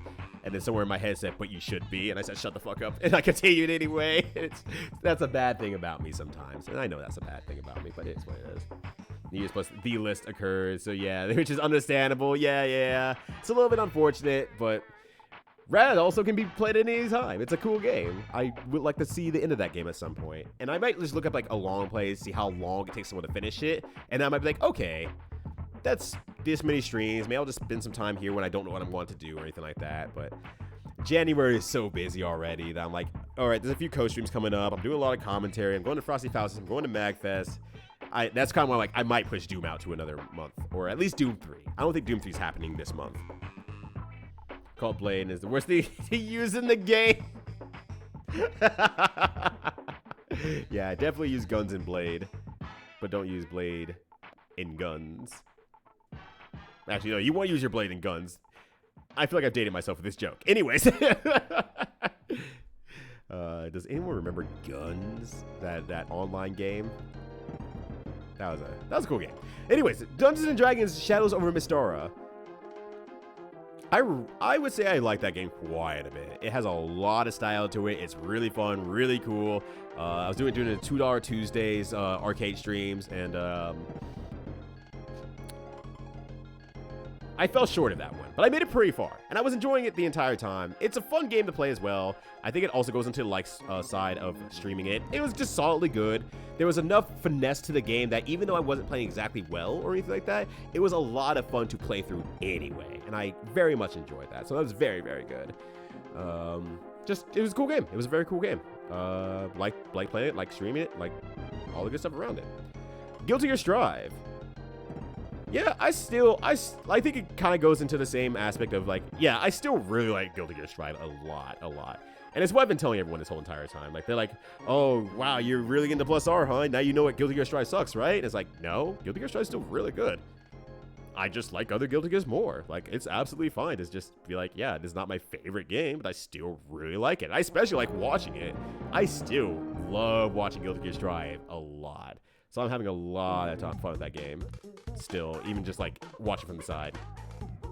I think this goes into my personal things about streaming fighting games, and sometimes I get too focused on the fighting game and I just don't feel like I'm streaming anymore. So when I feel a little bit removed from that, like a step removed from that, it feels a little bit worse for me in terms of streaming, but it's not, once again, not a bad thing, not anyone's fault. It's just how I am as a person. So it moves down kind of into the like section. Like, I like streaming it. I like playing with other people. I do enjoy that. But sometimes I get a little bit too into the game and I don't feel like I get to focus on the chat as much as I'd like to. And it's getting harder for me, as I realized that days ago. Gun stream when I am never doing a gun stream. Holy shit, I was buns at guns. What's up, Growing Grover? How you doing? Yeah, same Toast. I will always remember Guns. What a wild time for that game that came out. It was honestly way too early for its time. If it came out now, I bet it would be hella popular. All the Melee kids who like their APM, all the Fortnite kids who like their APM, all the fighting game players who want to like figure out the tech, it would thrive now. But it's been too long. It just happened. The D&D bars have aged about as poorly as most beat 'em up. No, I don't think so. I think it did. I think it ages really well, honestly, as a beat 'em up. It's just a different type of beat 'em up is all. Like if you want like the flashy combos and stuff like that, you're not going to get that from that game. But you're going to get a very intricate system that actually meshes the RPG elements of D&D into a game that nothing else besides maybe, and Sarvez was talking about this damn game earlier and I forgot. There's a Saturn game that's very similar. Guardian Heroes. Yes, Guardian Heroes. That does a very similar thing. And I have not found many other games that do something similar to that, where it's like, hey, we really want you to use items as part of this game as a mechanic. And it's really good. And I think D&D still holds up as a game today, honestly. It was still brutal, yeah. But it's 1C seeable. Well, does 1C seeable, but it's very accessible. Once you figure out what every item does and how you want to plan around that, you can do it. Because the firebombs are really good in that game. Get tired of Strive hate its own thing? Yeah. But I mean, that's the thing. It's just communities in general. This thing has the same name as other things. So I have to rank it as the same way as other thing. And it doesn't compare to other things. So it sucks. Your dash catch will fly around map tech? I tried. I sure didn't do. I did it a handful of times. And then once the match started, I'm going to slash the wall and fly across the map. Well, I missed. That guy's shooting me now as he zooms past me. He's like, oh my God, I'll never be that nice. I might be nicer at it now because I'm better at understanding game mechanics and timing instead of just me kind of mashing against the wall and trying to figure it out. So it's kind of interesting. So I've hated about people gotta be normal what they don't like. Yeah, it's fine. You can just say, I don't like the game. Great. I like the game. And the other person goes, great. We move on. Like, it's so easy. It's so freaking easy. But let me finish this list. Well, not finish this list. Let me finish this next one, and I'm going to go into story time. Not story time, but, you know, introspective thought. Fucking hell, I spelled it wrong. Don't hate me for this. Michael Jackson's Moonwalker. I really like this game. I'm surprised, honestly. It's a very accessible arcade game. Like if you want to try 1cc something or like get far into an arcade game, it's very accessible. It's great music all the way through. The game is good. And I'm a little bit surprised because I remember playing it once when I was younger, and I'm like, oh, this game's bad. And I played it here, I'm like, no, this game's really good. And I really enjoy streaming it as well. It was a really, really fun time. Arcade Moonwalker, yes, Arcade Moonwalker. Yeah, not the Sega Genesis one, which might show up on technically a music game Mars because it technically has good music, but nonetheless, yeah, Michael Jackson's Moonwalker is a lot of fun. And from prior times, I played it with multiple players, and it's a lot of fun with multiple players as well. Or actually, no, I played it multiple players recently, actually, right before I left Colorado, because I was waiting for my friend to show up at the barcade, and so me and my lady actually played it for a bit. And then her control stick didn't work, and I felt really bad, but she doesn't play video games anyway, so she's like, yeah, this is an excuse for me to not play Michael Jackson's Moonwalker. And I'm like, that's fair. But yeah. So kind of going back to my earlier conversation real quick here. The problem with me being that honest about Strive and how people perceive me kind of saying that sort of stuff about Strive is, I mean, I'm not like a super face of Strive or anything like that. I'm not like a great player or anything like that. I'm not like one of the biggest main commentators of Strive or anything like that. But I am a commentator of Strive that people have recognized throughout these years. And so I think there's an expectation that whoever's commenting a game must love the game with all their soul and heart, and anything short of that means that they don't like the game. And it's really hard to kind of parse it out and say, I can really like a game, and it may not be my favorite game ever, and I might like this other game more. And if given the opportunity to commentate one or the other, you know, my strengths are going to be in these ones I love, and not just this one I really like and watch a lot, because I'm better at these other games or any reasons like that. So it's just a weird thing that's like, you got to be okay with just saying like, hey, I don't like Strive as much as other game. And despite being a face of the game, I have to be very careful about how I espouse that language, because I don't want people to think that I'm not passionate about the game or something like that. I really love the game, and I still really enjoy it, and I love commentating it. I love watching it, and I would love to share that energy with everyone else, but You know, people are very black and white sometimes in nerdier fandoms to mean that's like, if you don't love it, then you must hate it. If you like pancakes, you must hate waffles. No, that's a completely different sentence type of stuff. So it is, I don't know, it's interesting. I enjoy Strive a lot more than Xrd, but I feel part of it is delaying that code. Yeah. No, I mean, I will not play Xrd until it gets rollback again. I just don't like playing Xrd without something that really closes the connection, either playing offline or playing at the rollback. Until then, I'm not playing Xrd. No matter no matter how much I love Xrd, I do not enjoy it online without a rollback. Can't believe Ryudo hates Faust. I still love my baby Faust. I barely love Faust. I have to commentate 3 different Faust tournaments this coming month. I got a lot of Faust ahead of me. Strive is going to be a little bit of a struggle, but I think I've watched enough Nerd Josh to really still be in the know of like what Faust does, and how I play against Nerd Josh is because I played Faust at a higher level. So I can't believe Ryudo hates waffles. No, don't cancel me, Hamlin. That's a lie. I actually like waffles more than I like pancakes, but pancakes are far more accessible. That's the problem. Also, what's up, Hamlin? How you doing?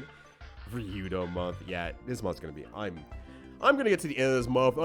I'm going to take a month break. Goodbye. I'm not gonna do that. Does craft beer count as a nerdy fandom? Yeah, absolutely. 100%. 100%. Look, sports is a nerdy fandom. If you are going into the numbers and statistics of a thing that's happening and are trying to distill it down to a fine art and logic and science, it's a nerdier thing. It's just going to be a nerdier thing, and it's not a bad thing. But once you get to the hyper focus of any community and the really passionate side of any community, you're going to get those bad actors who think that things should be a certain way, and it's very negative in that regard. Sports is extremely nerdy. They don't want to act like it's extremely nerdy, but it is extremely nerdy. Street Fighter 6 is going to be a very cool era. Between Street Fighter 6 and Tekken 8 and Strive, continuing its build-up, we are in an amazing section for fighting games. I'm really excited. This is after 5 years of commentators doing this to best to keep the Street Fighter 5 hype up. Yeah, it is rough. That's really rough, because I'm sure that they really like the game as well, but sometimes you just have to look at the game like, yeah, that sucks, but I can't say that sucks. I cannot say that sucks. So that sucks for them. Not my problem, though. So, but you love fighting against all your heart. Yeah, that's a good way of putting it, actually. Yeah, that's a very good way of putting it. And so it's really nice when I can talk with other commentator folks where we get to just go up to a room, like a suite, a hangout, and we get to talk about whatever's going on. Because you get some of that real opinions that they've been holding back for so long. It's like, no, I completely get that. This thing does suck, but man, we sure can't say anything about it. We're canceling you for not liking Toast. No, I love Toast. I'm a fan of Toast. Don't tell Toast that, though. He doesn't need to get his ego all wrapped up into that. All right, let me get one game out here before I get too distracted, because this is a game I really want to talk about here. Resistance 2040X. I don't know how you pronounce this. Just Resistance 24X. This game rules, and I really hope that if you did not catch this one, that you go find some footage on this game, watch the VOD or something like that. This game was so much fun, and I was playing under bad circumstances because we were doing Parsec. And so I was parsecing into Minimax Computer, who was the person I was playing with. The creator gave us both a beta key. So I was playing on Parsec, and there were some issues with the Parsec. Very clearly there were issues with the Parsec. In terms of my being able to rack this stuff and everything like that, but I was having such a good time regardless of that. That is a beyond and good sign that this game is going to rule when it comes out officially released. Yeah, Footsie's Nidhogg, but like with actual combos and stuff like that, it's really good. Like, it's really, really good. So I really, I'm shilling for this game super hard. I like this game a lot. Please check it out. Please play it. It's really, really good. And how deep you can do it. Yeah. It's less the size of the niche itself and how deep you can do it. So, when people say like, oh, my fandom is just the worst, I'm like, no, your fandom's just big. So you have more people who watch someone have bad opinion on something, and then there's a lot more people to look at that and say, yeah, I agree with that thing. And an interesting take of that as well is that these last 2 years being online, and this came up in a recent conversation, the last 2 years of being online has really exacerbated that whole mindset of the very extreme folks in all these communities. Because if you're in person and you hear someone have a weird take, and you're kind of just sitting there watching these two extremes argue against each other, and you agree with some things and not other things, you're with probably another group of people who are standing by watching this thing go down and just kind of shrugging at each other. Like, you're kind of that side shrug looking at each other like, I don't know, fucking what the hell's going on? And it's a very visual and physical aspect of, I'm not interacting with this. Whereas then you go onto something like Twitter and someone has a really loud opinion about it. The people who agree with it are going to swarm on in, so there's already a group there. And the people who disagree are going to swarm onto your side. And the people in the middle are invisible in that situation. There's no one shrugging at each other, per se. So you have to almost make your own take out there as well to get that, let's be reasonable ground to happen in any sort of way, shape, or form. So, I don't know. Communities are just weird. And then when it gets bigger, more people can agree with stuff and so on and so forth. So, I don't know. Yeah, crepe style. I read what you said, Amber. Yeah, the chunky American ones and the crepe styles are completely different. But they're both extremely good. You know, she's starting to drop for SF6. Really? Okay. I'm curious to see what happens when it comes out. That's all I can say. That's all I can say. Because this is 204X. That's a lot of X's. 24. Oh, gosh. But yeah, my chat slowed down. So here we go. Yeah. Yeah, there's a Final Fantasy Mystic Quest randomizer. It's pretty fun, honestly. Expect to grind, but it's fun. Expect your characters to potentially suck beyond all means as well. It's fun. The only good big fandom is Kirby. It's definitely way up there. I will agree with that. But yeah, there's a lot of randomizers. I have a lot of bad opinions. Yeah, I've never heard of Kirby Discourse. Not gonna start now. Can agree with that. There's definitely some, but I will say it's the most hidden discourse of all. I feel like I've not seen anyone come up to like Kirby with Kirby opinions so strong as like this is worth fighting over. Now you're making it up. There's also Kirby not safe for work. That's two different things. That's a completely different sentence. Of course, there's Kirby not safe for work. There better be Kirby not safe for work. Otherwise, the internet's not doing its job out there. Something happened. So I stopped using Twitter for a while. Maybe reflect on my social media, which is say, damn, people act different on Twitter. Oh, 100%. Like, absolutely 100%. All right, we got Spider for the PlayStation 1. I've gotten a few days of stew on this, and by a few days I mean like 2. I have 2 days of stew on this, and I think I'm coming out with the long run of it's fine. I could say I like it enough. I wouldn't exactly look forward to playing some of those back-end stages again, because the back-end stages get to like, as someone put in Dino's chat, and I thought that was really perfect, it gets a European difficulty, where the game just ramps up its difficulty for some reason. It just says, now you can instantly die. It's like, I liked it when I couldn't just instantly die the moment I made a singular mistake. That was good. I like that. But I think overall, I think it did enough to the degree that's like, if I were to play through the game again, I would find some fun in that very first half of the game. That was like, okay, I do like this a lot and everything like that. The structure of some of the game is a little bit weird, but it starts moving into that NES difficulty stuff that you just have to know. So it's like that weird line between like okay, meh, and liked. And I would lean on liked just because the rest of the presentation of Spider, between its music, its graphics, its animation, are really good. And I think I would lean over and say, yeah, you might. I would tell someone like, yeah, you might like Spider. I can actually say you might like Spider. If I can suggest that with that, then I think we're good to go. Spider was just interesting. Kind of rocks. It's super jank. Yeah. Flimbofication. Saves mess, but only just. Yeah, barely. Oops. Sorry. Resistance 24. I love streaming it. I don't think there's a surprise there. I will also say I like streaming Spider as well. I was struggling a little bit at the end there because it was going a little bit long and I was getting to those difficult stages. So my energy was starting to peter out a little bit there, but we made it through. We finished it in one sitting with the help of save states. It was still funny at points and here and there, so we made it through. We got there. I'm around to see Verse X stuff. As far as the games, I'm out. Damn. Okay, so let's see here. The Ren and Stimpy show, Buckaroos. Holy shit, this game sucks. This game does not know what it wants to be. It's a bad platformer slash bad Lemmings style puzzle slash bad effects on the screen. I didn't enjoy playing it. I didn't enjoy streaming it. And I still play through the entirety of it because I kept thinking, oh, we're almost done. It's almost over. And it was just not over for so fucking long. But I got through it. And I will never acknowledge Ren and Stimpy Show Buckaroos in a positive light ever in my life. That sucks. Never streamed together though, huh? Nope, we have not streamed together quite yet. So we should make it happen. Like I said, I'm trying to do a little bit more with other folks this year. As folks know, I've already done a lot in that regard in like the recent months. So hopefully I can do more. All right. The last game, actually. This is the last game. Yeah. Wolverine Adamantium Rage was not a good video game. Maybe surprising no one.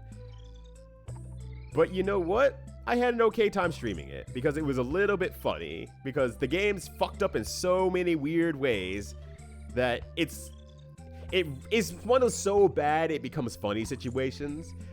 And when the title screen hit, I knew I was in for something special. But then when that doll comes out of nowhere after you run out of time and kills you the moment it touches you, there's something special about this sort of level of bad. Like, they couldn't just make a bad game. They had to make a bad game that makes sure that you return it back to the video store and don't rent it again.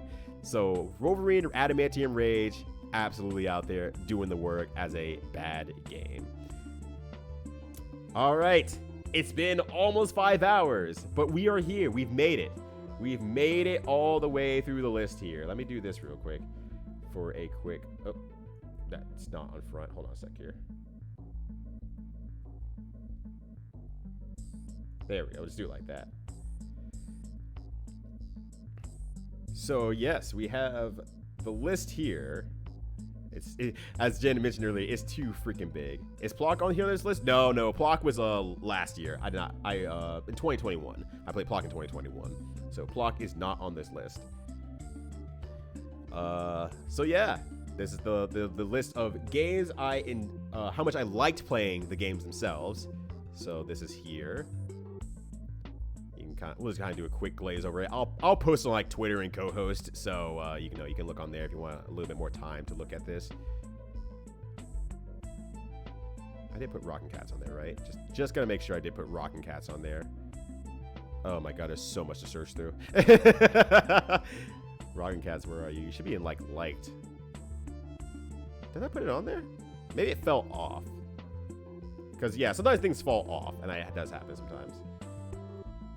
Okay, I guess I don't have it on there, so I thought I put it under like, but maybe I screwed it up or something like that.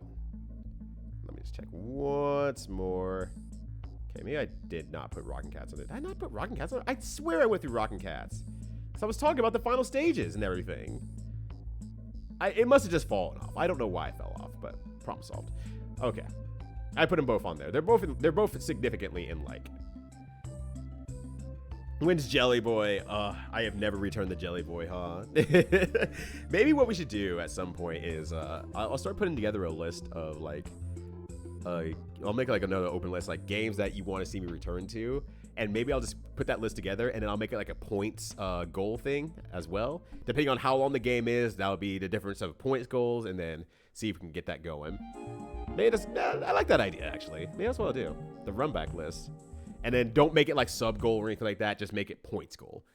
I'll say sub goals for other things instead. But yeah, there's all that for that one. Flip the switch on that, and then open this up. Yeah, I mean you already know that. I put that there, but let me move that upward. Move that down. There we go. And then there's some of this over here. Like I said, I'll post it on co-host and Twitter at the same time. And then you can take this at your leisure. But yeah, maybe that's what I'll set up for next time.